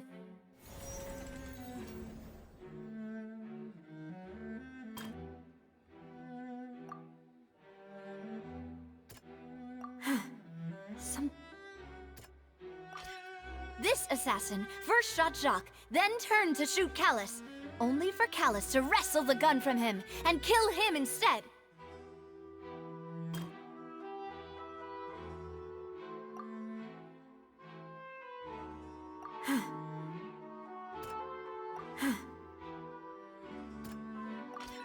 a pile of clothing was found at the scene. The guards once believed they were used by Jacques as a costume to disguise himself. But now, it is clear that the clothes were proof that there was a third person at the scene, and that they were turned into water after committing the murder. Since it was raining that day, the culprit was confident that they could use the rain to wash away all traces of their dissolved accomplice. Realizing this, the true culprit caused the hired assassin to dissolve into water, leading everyone to believe Callus was responsible for Jacques' murder. This is the true version of events.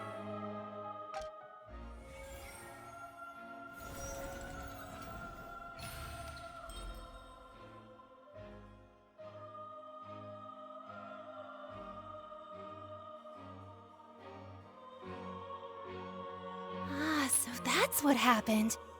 Wait, you're telling me something as dangerous as water from the primordial sea has been used for all these years? What a great theory. It also explains Callus's and Jacques' respective motives. I guess they didn't shoot each other after all. Mr. Marcel, you are the one being charged with the crime. You should provide a rebuttal if you wish to prove your innocence. Ah, but I think I agree with everything Navia just said. In fact, there was nothing in her speech that directly implicated me. Then, may I ask some questions? In my opinion, we primarily need to determine two things. One, do you have the evidence to back up your claims? I'm afraid not. At least not at this very moment. Boo! If you don't have any evidence, you should just go home! I may not have the evidence with me, but I know where I could go to collect it. If we look up the deserted clothes against a record of people who went missing around the same time, we should be able to find a match. Considering the serial disappearances case, the guards probably kept careful records of all missing persons from around that time, regardless of age or gender. That makes sense to me. Monsieur Neuvillette, I would consider this to be a reasonable investigative direction. Why do I feel like Farina's acting a little differently today? Maybe she's scared of embarrassing herself again? Alternatively, she's become more diligent after charging an innocent citizen in the last trial. My second question has to do with the ensuing duel. If the truth is indeed as you described, then why didn't Mr. Callus explain himself in court? If he had testified that a person had been dissolved, he could have at least mounted a defense. I've thought about this too, and the answer is actually pretty simple. He felt there were things that were more important to him. The dissolving power of water from the primordial sea is an important secret for the true culprit of the serial disappearances case. My father could have exposed it for all to see, but he chose to take it to the grave. At that time, Spina di Rosula was in dire straits, and his reputation had already been shattered. He had no guarantee that going forward with the truth would allow the culprit to be brought to justice. What was certain, however, was that it would paint a gigantic target on my back. Boss once told me that Demoiselle had already been selected as the next target of the serial disappearances case. What? If the secret had gotten out, the culprit would have fought an all-out war with Espina right there and then. I wouldn't have been the only one in danger. All of us would have stood to lose our lives. Of course, the guards might eventually figure out the truth of the matter and determine that we were in the right. But what good would that do? How can a hollow verdict protect anyone? Had this opera house ever given my father any kind of confidence in its brand of justice, Spina di Rosula would have had no reason to exist. But by staying silent, we retained the ability to deter our opponents and continue the stalemate. I was able to become Spina di Rosula's president, which made me harder to target, as well as giving me more time to grow and learn. And once I have figured out the truth and stepped up to the challenge, I will do what this opera house cannot, and restore my father's truth and honor back to him. So, you mean to say, your father intended to die in the duelist's ring? That's right. Do you have any proof? Of course. All you need is to ask his opponent, Clarand. I don't need your apology, your guilt, or your support from the shadows. You don't have to do anything for my sake. But since he entrusted his will to you, Clarand, you should tell us the truth about his sacrifice. So, during the duel, did you believe that Callus was intending to die? Yes, I did. As a champion duelist, I've fought many battles and taken a countless number of dishonored lives. In my line of work, I've seen all kinds of people give their all for the faintest hope to continue living. Some were determined, others passionate, and some even manic and twisted. Just one look and I can tell if a duelist is hoping to live or if they're looking to die. I hereby swear on my name and honor as a champion duelist that Mr. Callus never intended to leave the ring alive. Since that's your testimony, I have no more questions. It appears there really are good grounds to reopen this case. I concur. However, Miss Navia, you still have not explained the link between your father's case and the serial disappearances case. Right? What she said was fascinating, but kind of beside the point. Wait, weren't they just talking about the serial disappearances case? Of course, Your Honor. The two cases are connected via a matter of timing. In my father's case, the culprit intended to kill both Jacques and Callus. As a result, they planned to act after hearing 2 gunshots. And, at the end of Linny's trial, the culprit also only dissolved the victim in front of everyone because they realized they were at risk of being identified. The culprit could only time their actions so precisely if they were already at the scene. Coincidentally, Marcel attended both the banquet and the trial. So that's why you suspected me. Even after hearing your reasoning, I still can't help but find it a little preposterous. I'm used to it, though. You've always been an impulsive and sentimental child, Navia. It's one of your most endearing traits. No need to appeal to pathos. I won't try to refute your points one by one, but even if everything you just said was true, can you prove that I was the only person present at both events? On top of that, does a person have to be physically present to control the timing? Can't someone remotely monitor the place?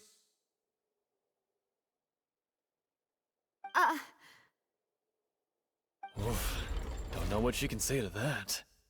I know that even with that, you might still think you can reduce the list of suspects with some further investigations, until I'm the only one left on the list. Alas, who won't feel at least a little hurt by an accusation of murder from a girl you see as your own daughter? But if I were to dismiss this completely, you'd also think I'm not being considerate of your feelings. Ah well, let Uncle Marcel teach you another lesson. Do you know what the biggest flaw in your reasoning is? I suppose you're gonna tell me anyways. It's timing again. I'm a businessman by trade. From that standpoint, there's no reason for me to kidnap young women. It's a high-risk action with nothing to gain. In addition, I left my home in Snezhnaya when I was young to come to Poisson and work in some trade. My business only thrived when I received Callus's patronage. But the disappearances began before I ever stepped foot in Fontaine. I do apologize, demoiselle. This was my mistake. No, it's not your fault. I'm sure he had come prepared. Is there anything else you'd like to say? Would you like to check the date of my first business license against the first known case of the serial disappearances? You can also take a look at my border entry records, or ask my friends and family when I left Snezhnaya for the first time. Could those records and testimonies do something to appease the unspeakable anguish in your heart? Seems like she got the wrong guy. At this rate, Navia will be convicted for falsely accusing him. I think you've done a superb job of dissecting your father's feelings as he neared the end of his life. But aren't you going against all of his wishes and expectations right now? He wished for you to become more rational, collected, and conscientious, instead of dwelling only on your own feelings. Once you've learned to be more considerate of others' feelings, and to stop rushing headlong into things, you'd have met most of his expectations. This isn't just about me, and it never has been. The biggest difference between me and the rest of the victims is that I still have the ability to search for the truth, while that same agency has long been taken from them. The people whose families were destroyed by synth abuse, the people who lost their loved ones to the serial disappearances, and the people who suffered tragic ends due to their sense of justice. Many people's images are flashing before my eyes. I'm sure some are coming to those of you in the audience as well.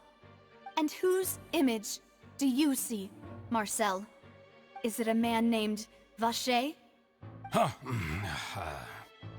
Oh, so you do know that name.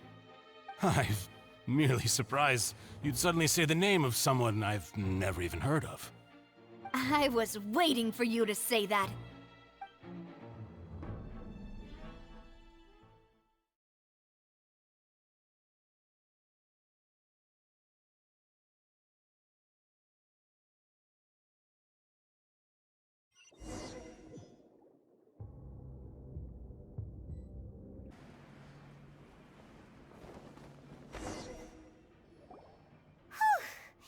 After all that, we finally made it to the innermost sanctum.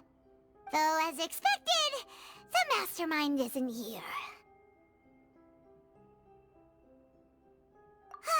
That's right. Then let's hurry up and find some evidence so we can get back to the Opera House and help Navia.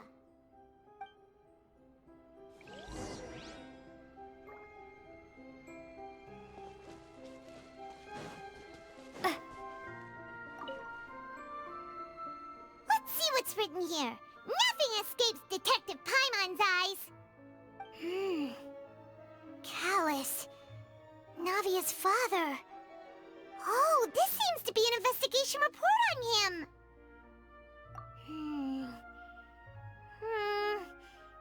Yep, it's about finding someone to assassinate Jacques and Callus because of a lack of confidence that Jacques himself would go through with it. This should prove the existence of the third person, right?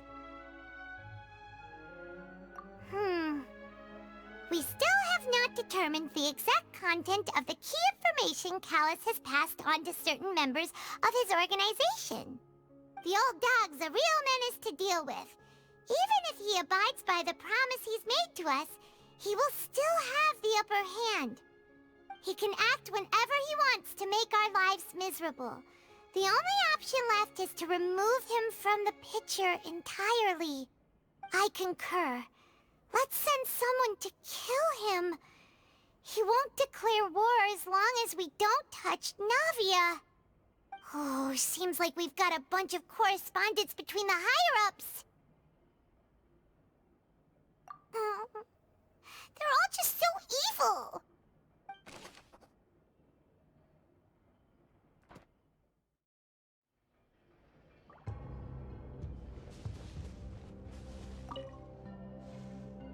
Oh, look! There's an important-looking basin over here, and it's full of water! That means this is where they make all the synth! And that special water is the main ingredient! If you dilute it with normal water, you'll get synth, but the pure stuff can dissolve a human! Paimon will take notes on this incriminating evidence.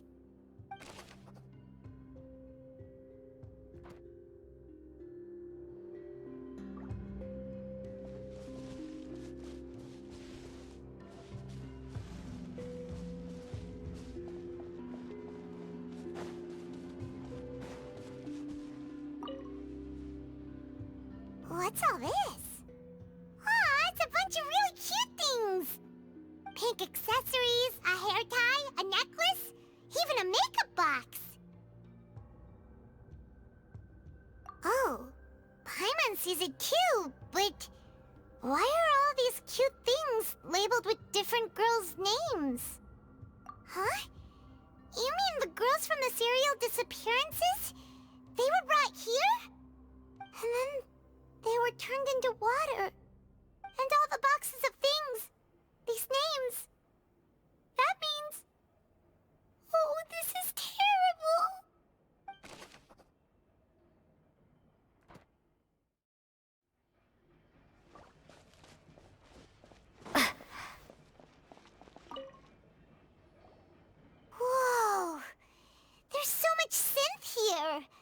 and so many bottles of ingredients that probably just contain the waters of the primordial sea.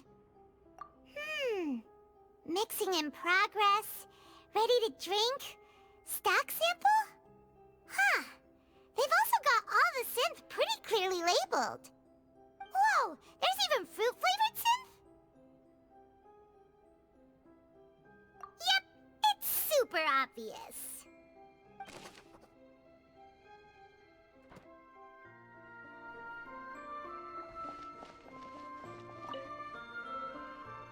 What's this over here? Looks like some kind of place for research. Experiment number 16 aims to verify Jacob Ingold's research conclusions on the primordial sea and use his theory as a foundation to achieve a breakthrough. The experiment was a failure. No individual managed to resurface from the water from the primordial sea. Female specimens 22, 23, and 24 were dissolved.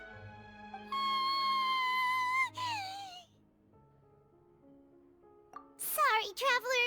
Paimon will try her best. It's just that Paimon's never read something so scary before. How can someone write something that terrible in such a matter-of-fact tone? You read the rest. Paimon's too scared to keep going.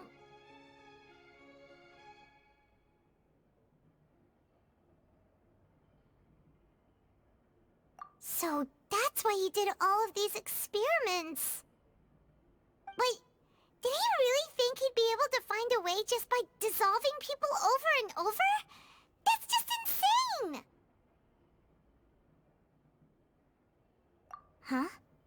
Isn't that the name you heard by the fountain? Paimon thought he was an eyewitness in the serial disappearances case. Ah. You mean Vacher is the one who did all of these... experiments? So that's it! Vacher was no victim, but personally took his lover and... No, that's not it either! If that's the case, why would he want people to resurface from the water? In any case, Paimon will write it all down.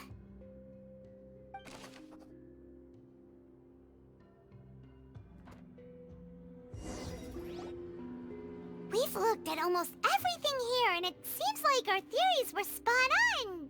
But... yeah, we haven't found anything that reveals his true identity. No wonder even Neuvillette wasn't able to find anything. Whoever it is probably destroyed everything to do with that name a long time ago. That way, even if we bring all this back to the opera, we won't be able to identify the true culprit. Sure thing. Paimon won't admit defeat to this guy either.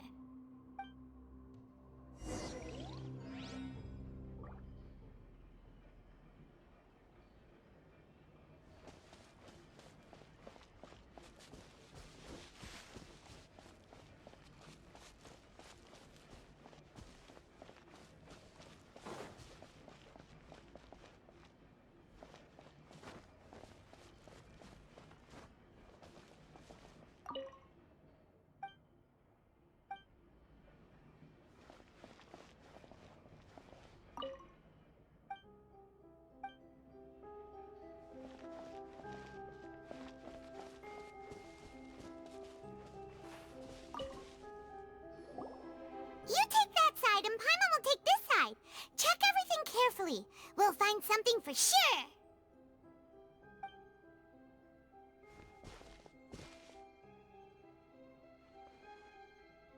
Ugh. Nothing at all. And Paimon can't even find snacks either.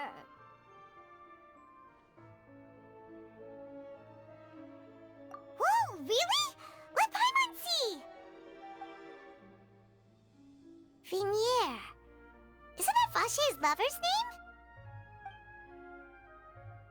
Then you found her diary. Let's see. Aw. It's just a normal diary chronicling their love story. She was so sweet, too. Oh, Paimon feels even worse for her now.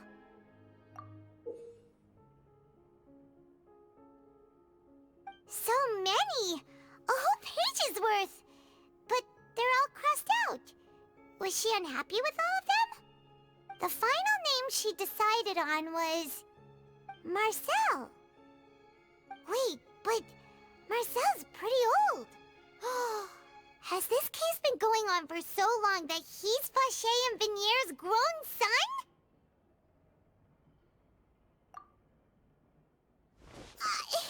Hey! Paimon still hasn't figured it out yet.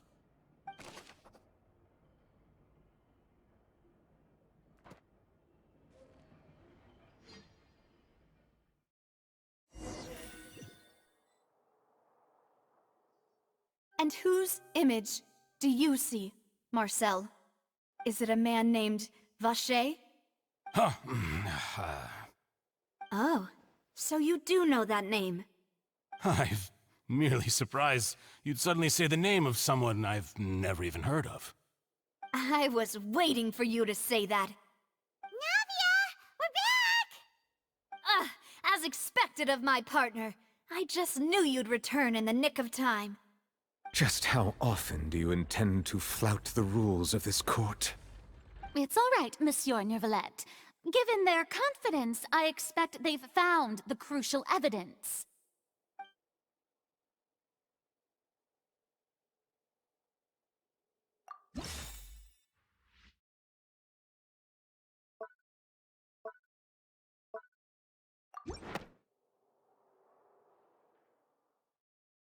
But the truth of it, Marcel, is that you've always been Vacher. Huh? We've investigated your lair and we already know everything! After your lover, Vinier, was dissolved, you kept abducting young women to experiment on the hopes of bringing her back to you! You even created Marcel as a new identity, and destroyed all records of your past as Vacher! So that's it. Even the villains in opera performances rarely go that far. And with that, Marcel's motive has now been established. This information regarding your past also dismantles your prior timing defense.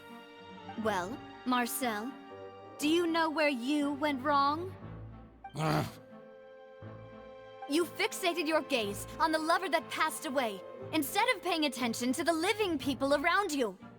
So, you never noticed how we changed, or how we grew as individuals. You also never understood Boss's real expectations for his daughter. Or our determination to see things through.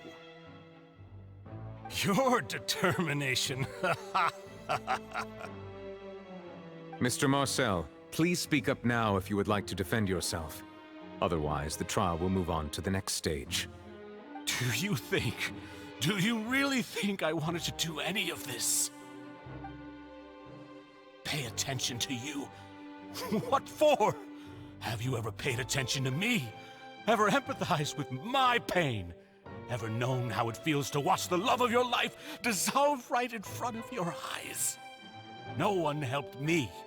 No one even believed me. All those decades ago, even the officers from the Maison Gardiennage were laughing at me. They said there's no way a human being can turn into water. So I must have gone mad from grief. Vinier's death was brushed away by all of you as if it didn't matter at all. Well, now you know, don't you? Ha! Well, it's too late now. All those who were dissolved are gone forever. You only have yourselves to blame.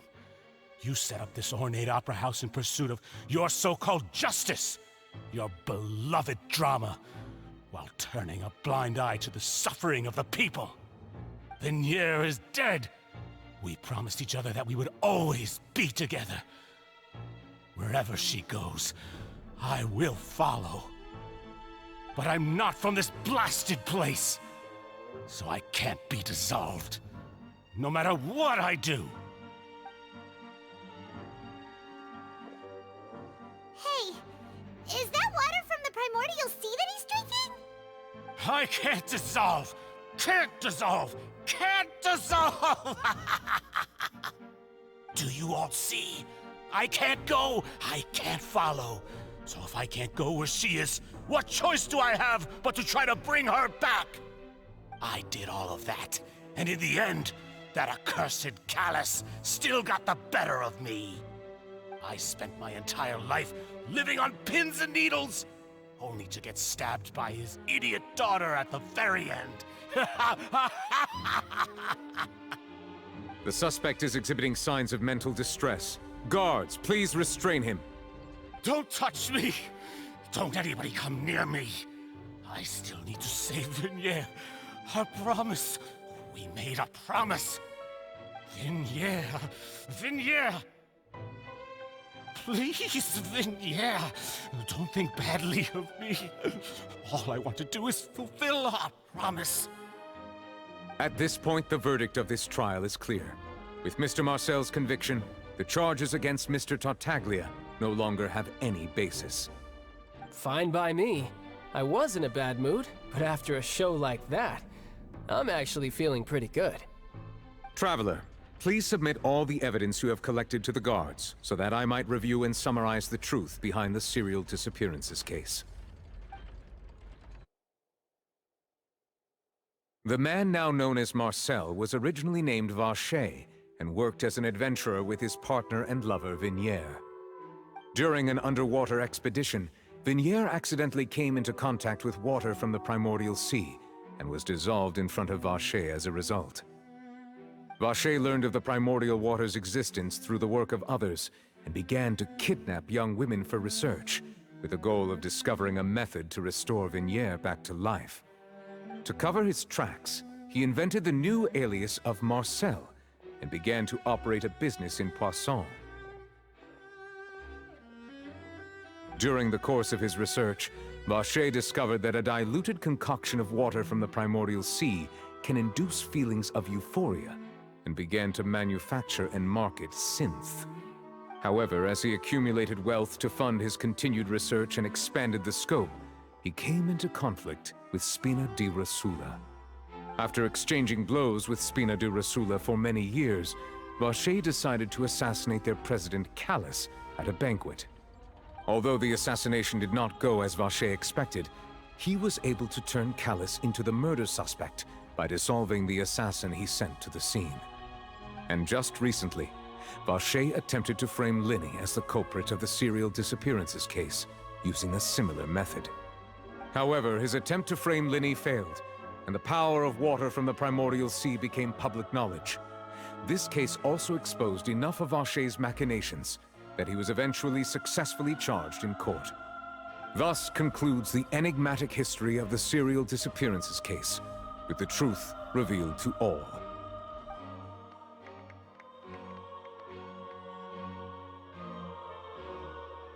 The Oratrice will now deliver the final verdict regarding the charges against Mr. Vacher.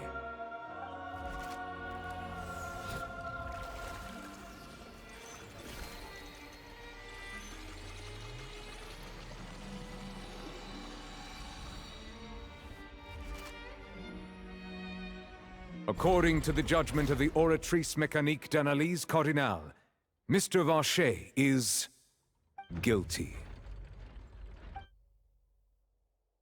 Guards! Take Vacher away. Good. It's what he deserves. With that, the serial disappearances case is over now. We really just witnessed history. Who would have thought the true culprit would be such a polite and well-spoken guy? Yippee!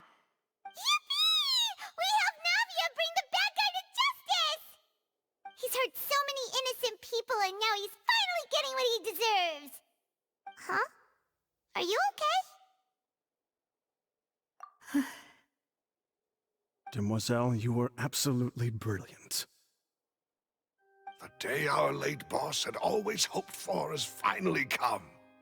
You can rest easy now, knowing justice has been served. Yeah. Yeah. It's finally over. It's all thanks to you guys. And my partner. See, Papa? Spina di Rosula's still doing well with me at the helm. Well now, hasn't this been a most delicious piece of drama? The villain has been caught, justice has been served, past wrongs have been righted, and it's a big ol' happy ending. Since it's been such a great show, I'll just let the false accusations against me slide. Either way, I've still got some business to attend to. So, if you'll excuse me... Please wait just one moment, Mr. Tartaglia. Ugh, what now? None of this has anything to do with me. According to court protocol, since this trial was initiated due to a charge against you, a verdict must also be made regarding the initial charge before the trial can conclude. Oh, come on. Is this really necessary? Haven't you already caught the real criminal?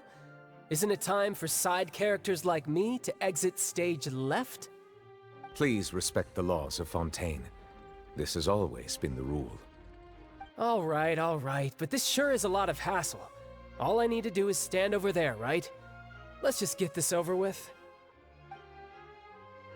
Through evidence presented in the public trial that was just held, it has been established that Mr. Tartaglia has no direct connection to the serial disappearances case. The guilty party has been identified, and thus it is logical to suppose Mr. Tartaglia is innocent of the charges. We now turn to the Oratrice Mécanique d'Analyse Cardinale to render the final verdict on the charges.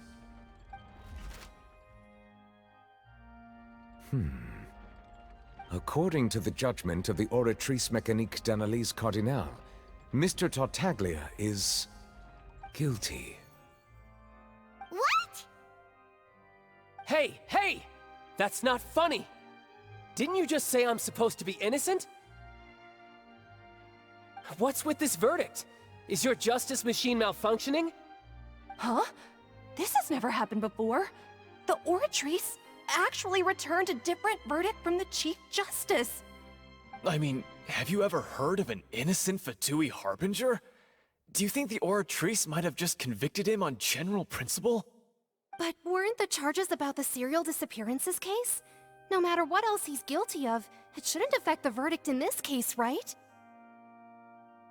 The judgment of the Oratrice Mécanique d'Analyse Cardinale is, by law, the final verdict of the court. We must accept the guilty verdict. Guards, please take the suspect into custody per court protocol.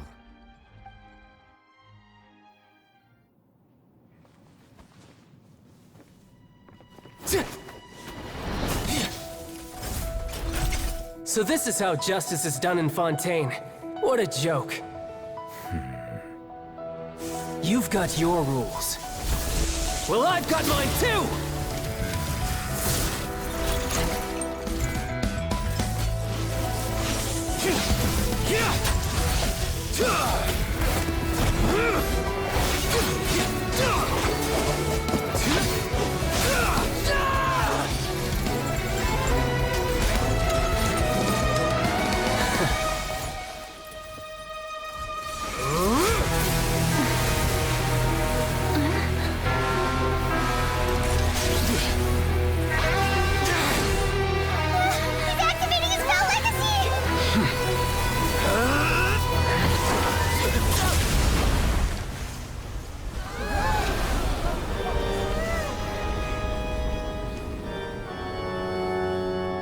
I am sorry.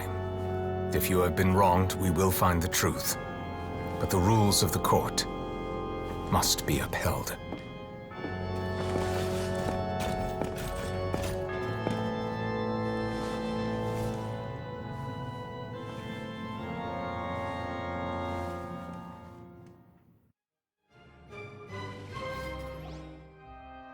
Hey, Monsieur Novelette, what's going on?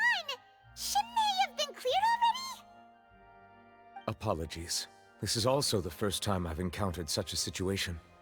However, according to the rules established at the conception of Fontaine's court system, the Oratrice's judgment is the final verdict of the court. All I do is follow court procedure. As for why the Oratrice arrived at the conclusion it did, you should probably ask someone more knowledgeable than me. Why are you looking at me? I had nothing to do with it! I don't know what happened there either! Hey, stop staring at me! What does Lady Farina mean by that? She says she has no idea either, but that's impossible. Didn't she create the Oratrice herself? Yeah, so are the verdicts reliable or not? Can results like this really be called justice?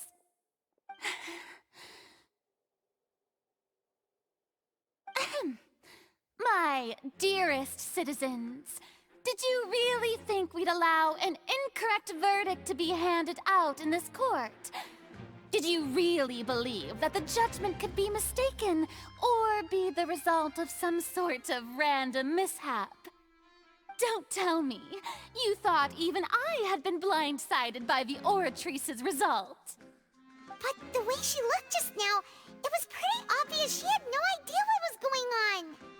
However, given the state of things, I shall give you an explanation.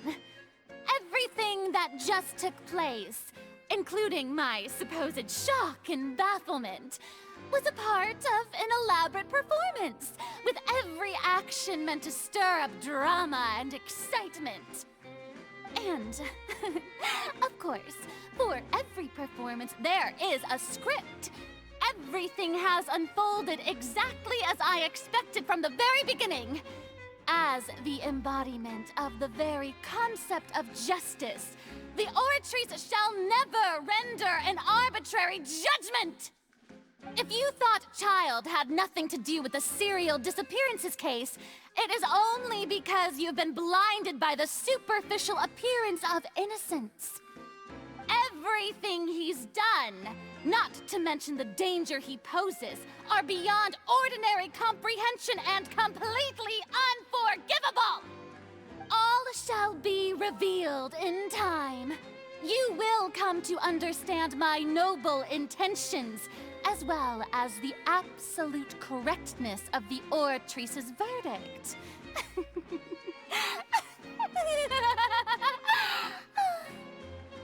Now, having said that, although I hate to leave things hanging in suspense, it is now time for this performance to end.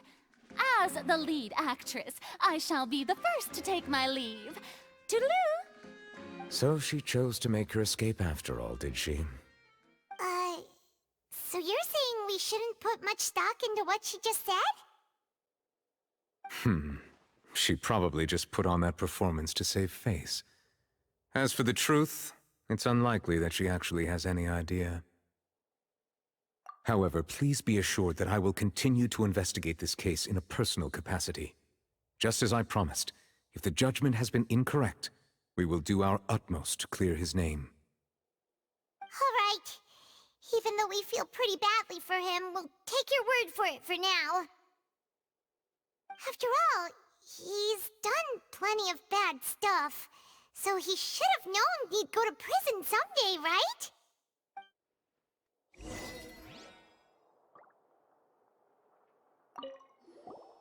Oh, Monsieur Neuvillette! That power you showed when you took him down.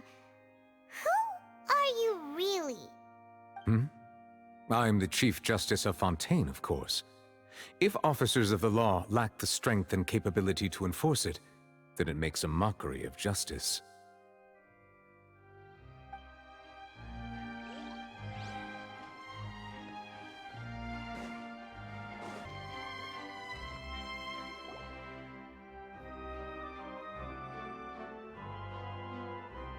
Hey, what are you doing? Quick, stop him! Traveler! Hey! Traveler! Marcel! What are you doing over here? Stop resisting arrest! Cease, or we'll add another charge to the list! No, wait! I just want to ask the Traveler something.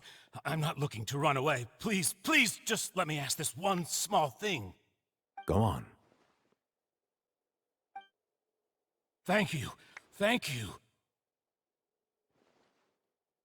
I was being led away when I finally realized something. Where did you first hear the name Vacher? I erased all records of that name. So, unless... Are you still trying to prove your innocence? Give it up, you've already been convicted. Really? You did? You're sure? You met her? But how could that be? How did you manage to do it? The Fountain of Lucine? Then she's been so close to me all along. And I just never... Please give me a chance to talk to her again. Just let the Traveler take me to the fountain to see her one last time. This is the last request I'll ever make in my life. You can do whatever you want to me afterwards. I don't care. What? Give an inch and you want to take a mile? Do you think serial killers get to make requests like that? Paimon agrees. Why should we give him what he wants when he's only done a ton of super terrible things? This request, is it worth as much to you as your life? Of course! Wait, no. It's worth even more than my life. Humans. Will they betray the instinct to live just to satisfy spiritual needs? Very well. I will grant your request. Your Honor, I fear that... I will go with him. You do not need to worry about any escape. In that case, I shall leave him in your most capable hands, Chief Justice. Thank you, Your Honor.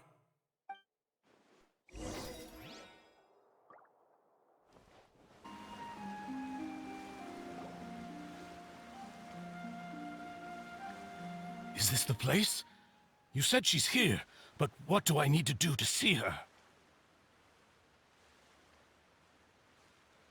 Yeah, and even Paimon could hear her after drinking that thing. Didn't you just drink a lot of it on the stage as well? Oh, in that case... Vache! Ah! Yes, that's it! So you heard it too! Vignier, it's me! It's me, Vache! Vache? Vache! I'm here! Where are you, Vignier?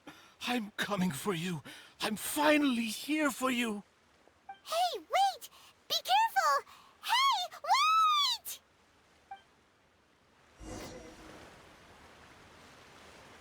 Vignier, is that you? It's me, Vache! Vignier! Vache? Why did you come? Didn't I say? You don't need to look for me. You look a lot older than I remember. How long has it been? It's been more than 20 years. I've suffered for over 20 years since the day you left. All this time, only the thought of bringing you back has kept me alive. Nothing else mattered to me. I must be dreaming. Who would have thought I'd get the chance to tell you all of my feelings like this? Vignier, you are my everything. I really don't know how I could live without you. But Vache, if you ask me, this world would be better off without you. What are you saying? If not for you, I would have finished my law degree and probably become a top-tier attorney one day.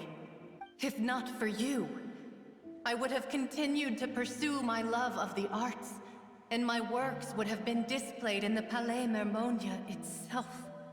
If not for you, I would at least have been able to take care of my mother. And she would not have grown old and died alone, with nothing but the tears on her cheeks. It's all because of your selfishness, Vache. It's all because of you. You... Wait, you are not Vignier. Who are you? You're right. I am not Vignier. I am the sacrifices. Every woman who died by your hand, as our bodies dissolved, our consciousnesses flowed back to the primordial sea. Our thoughts circulated endlessly within the primordial sea, and we were no longer individuals. But we became one, just as streams of water come together in the sea. I'm Cressy. I'm Lemony. I'm Azine. The only one I am not is Vignier. Why? But then, where is Vignier? She doesn't want to see you anymore. Every tendril of her consciousness is avoiding you. This is what you get for your selfishness. Your selfishness robbed us of our lives and our futures. You said time and time again that you'd do any and everything for her. But did you ever consider whether she'd want to see you do the things that you did? If she would despise you for what you became?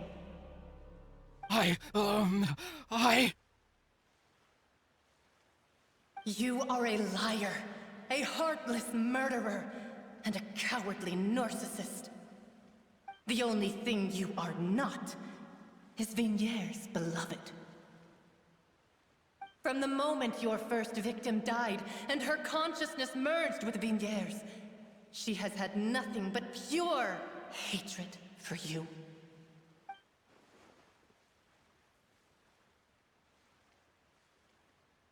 No! Vinyere! She can't hate me. Let me see her, please. Have mercy. You still don't understand. When I said don't look for me, that came from the real Vigniere. She really doesn't want to see you anymore. But on top of that, she also said that because it's her final drop of pity for you. She said that because she knew that if you did come here, we will show no mercy to you. Vache. Vache? Vache. Vache. Vache. Vache. Drown.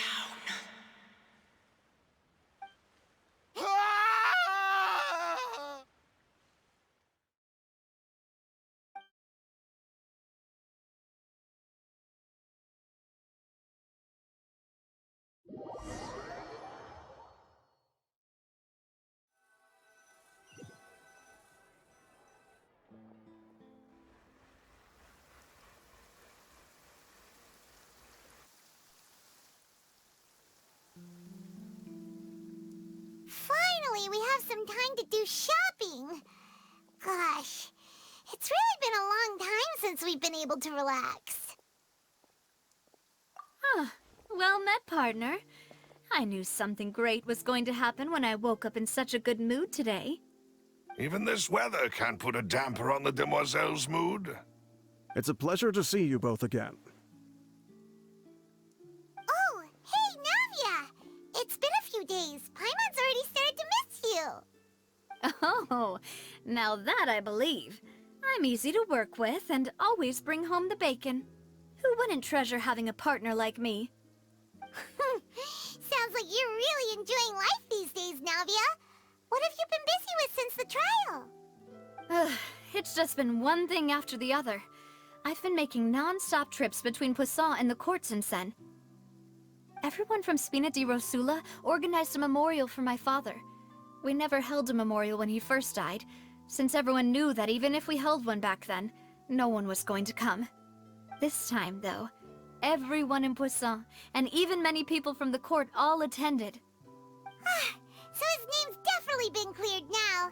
That's what we like to hear. It's been the dearest wish of Demoiselle all along. That blasted stubborn fool. I was right to put my faith in him. I'm so glad I didn't give up on the case all those years ago. Oh, by the way, I ran into Charlotte just after I left the memorial service. Well, maybe it'd be more accurate to say I knew she would be there, and there was no way she'd just let me go. Huh? So you know Charlotte too? The Charlotte? Journalist from the Steambird? Yeah, way back when I first became the president of the Spina di Rosula, she was all over me. Wouldn't take no for an answer. I believe the story was called The True Heart of Darkness, Secret Tales of the Yellow Rose. To be fair, though, it was a really flattering feature. So, we've been on pretty good terms ever since. She was trying to lean on our friendship to get me to do an exclusive piece on the serial disappearances case. Oh yeah, she told us about that. She's always been super interested in that case, so now her wishes finally come true too. Anyway, I told her to make sure that when she writes about you guys entering the opera house with the critical evidence, that you both sound really cool. Now that's another thing to look forward to. We trust Charlotte's skills with a pen for sure. Oh, and in other news, I also took Clarand out for a meal. Oh, are you two on better terms now? While you were investigating Vache's headquarters, Clarand gave testimony on my father's behalf. It was thanks to her that we were able to turn the tide. I wanted to thank her.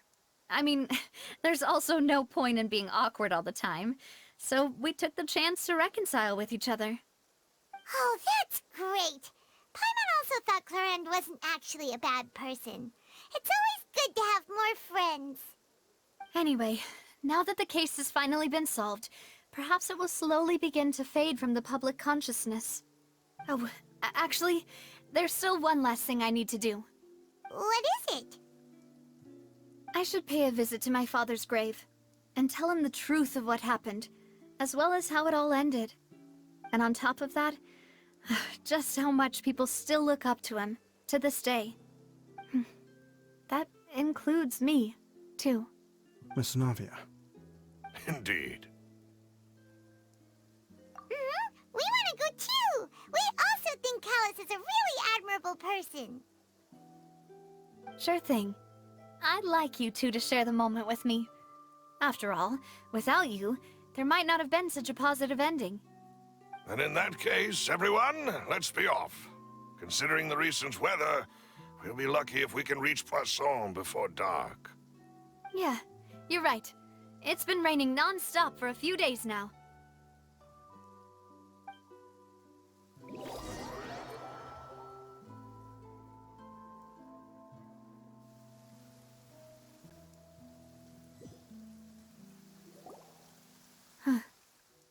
This is where my father's grave is. To be perfectly honest, even I haven't been back here for a long time. Huh? There's someone there already. Wait. That figure. It can't be... Isn't that Neuvillette? Why would the Chief Justice be here? Huh? Navia?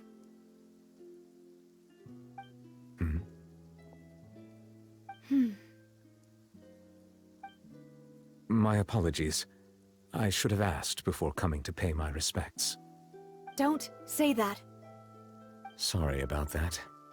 Oh, I was trying to say there's no need for you to apologize.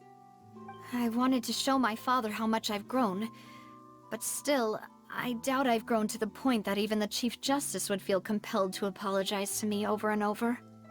In that case, I will stop apologizing for now. You really could use some pointers on understanding human emotions, Monsieur Neuvillette. In any case, why did you come to Poisson?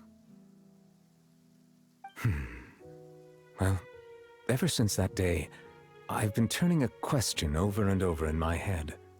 Just what is justice anyway? There was once a time when I didn't want to believe that there could be anything more important to humans than life itself. Oh, rather than that, it's probably more truthful to say I didn't believe humans were capable of resisting the most basic instinct of living things. That they could rebel against their own nature, or consider certain things to be more important than their own lives. Which is also why I didn't stop your father from beginning that fateful duel. I believed that a truly innocent man would never throw away his life like that. That there was nothing, should have been nothing more important than one's own continued survival. But Mr. Callus proved me utterly and decisively wrong. If not for his sacrifice, the serial disappearances case would have remained unsolved to this day. Mr. Callus made the choice he did for his daughter, for his associates, and for many people completely unrelated to him. And in the end, from a certain perspective, one could say that he did it all for the sake of justice. A justice that's higher than life itself. So, you asked me why I came here. I just wanted to say my apologies to Mr. Callus in person. I should have noticed all of this much sooner. This regret has filled me with a sadness that has haunted me for days. That high and mighty chair in the opera Epiclese indeed insulates one from many important things. Spina di Rosula, thank you so much for your hard work and perseverance. I'm sorry for being mad at you before. So, you're actually one of those types that's cold on the outside, but pretty thoughtful on the inside, huh? That reminds me of Silver, one of my guys. Sorry about that. Self-expression is not one of my strong suits. Didn't I just say you don't need to apologize? Ah, so Navia and Neuvillette seem to have made their peace as well. Let's not disturb them for now. We can wait till after they're done.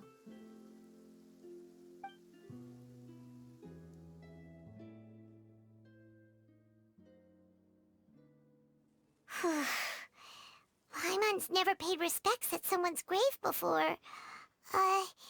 Did Paimon do anything rude there? Huh? Oh, Paimon didn't know that was a thing. But Paimon doesn't know what she would do if she can't fly. Oh no. Paimon hopes Miss Navia won't be too mad. Anyway, Neuvillette is still standing around there. It's not often that we can catch him alone like this, so why don't we go talk to him for a bit? If we can't talk to Lady Farina, we can at least talk to him, right?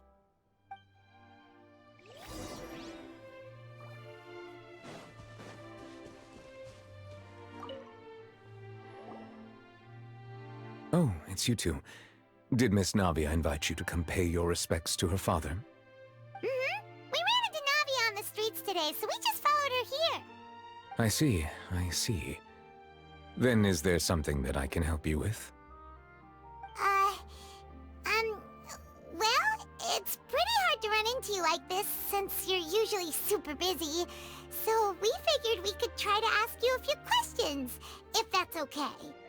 Please feel free. Though outsiders, you helped us solve one of the greatest mysteries in Fontaine, and it would be my pleasure to return the favor. So, at court, the bad guys referred to that special water as water from the primordial sea, but what is it really? Truthfully, that name is already quite accurate. I can only surmise that Vacher and his ilk only learned of its nature and existence after extensive research. There used to be a special sea on the surface of this planet. The nature of its seawater was rather different from that of the sea we know today. Most of Tevat's life forms were first born in that special sea. You could say it nurtured much of the life on this planet. Huh. So it really was where everything began. It makes sense to call it primordial then. But today, the primordial sea no longer exists on the planet's surface. What Vacher discovered must have been some kind of special case, or a remnant from a truly ancient age. Huh. So that's how it is. Oh, you really know everything, Monsieur Neuvillette. But if that's the case, then why would people, at least people from Fontaine, dissolve in that kind of water? Indeed. Why would the primordial sea, which was known to engender and nurture life, suddenly reverse itself and devour life instead? To be frank, that also doesn't match my understanding of this world and its laws. There must still be some unknown secrets around the people of this land. Is there anything else you'd like to ask me about?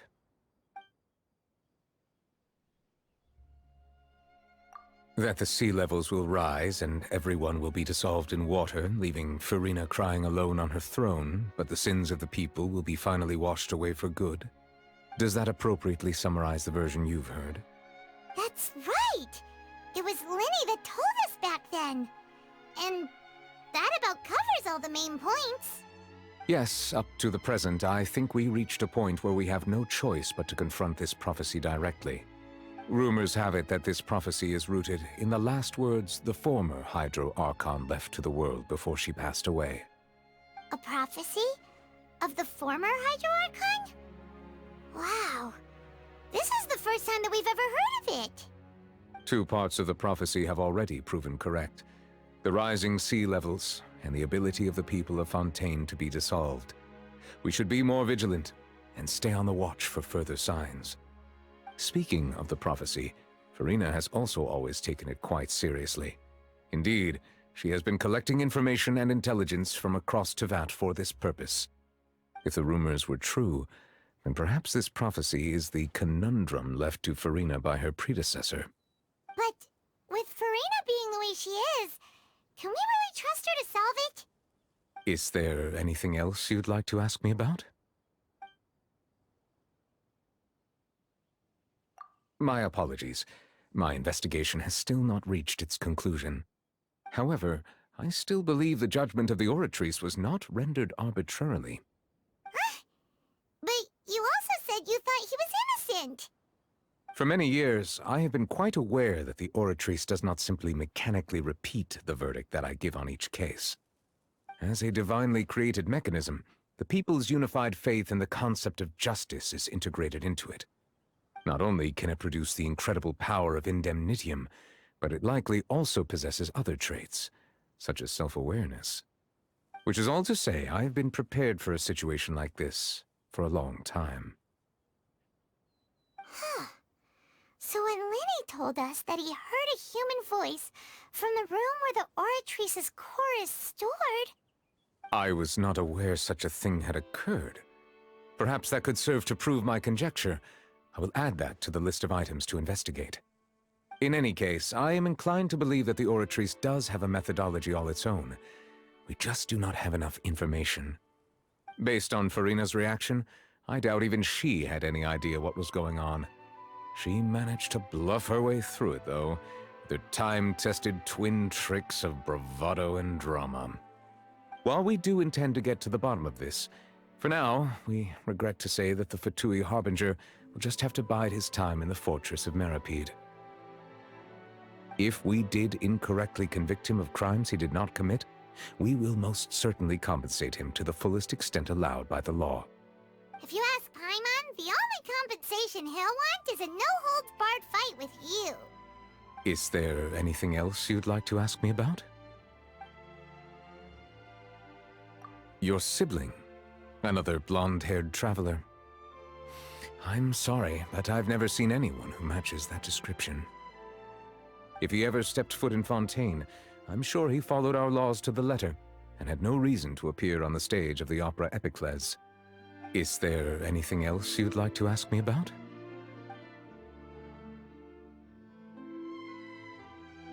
Very well. It was my honor to provide you with what answers I could. I very much enjoyed conversing with you. It will soon be time for me to leave this blissful tranquility behind and return to Palais Memoria. You really are super busy, Monsieur Neuvillette. Paimon thought you only came here to pay your respects today because you had the day off. Crime and villainy do not have the day off, and so justice must work around the clock as well. This is merely the nature of a justice's work. All right. You've got a point. Huh? Paimon just noticed that the rain has stopped.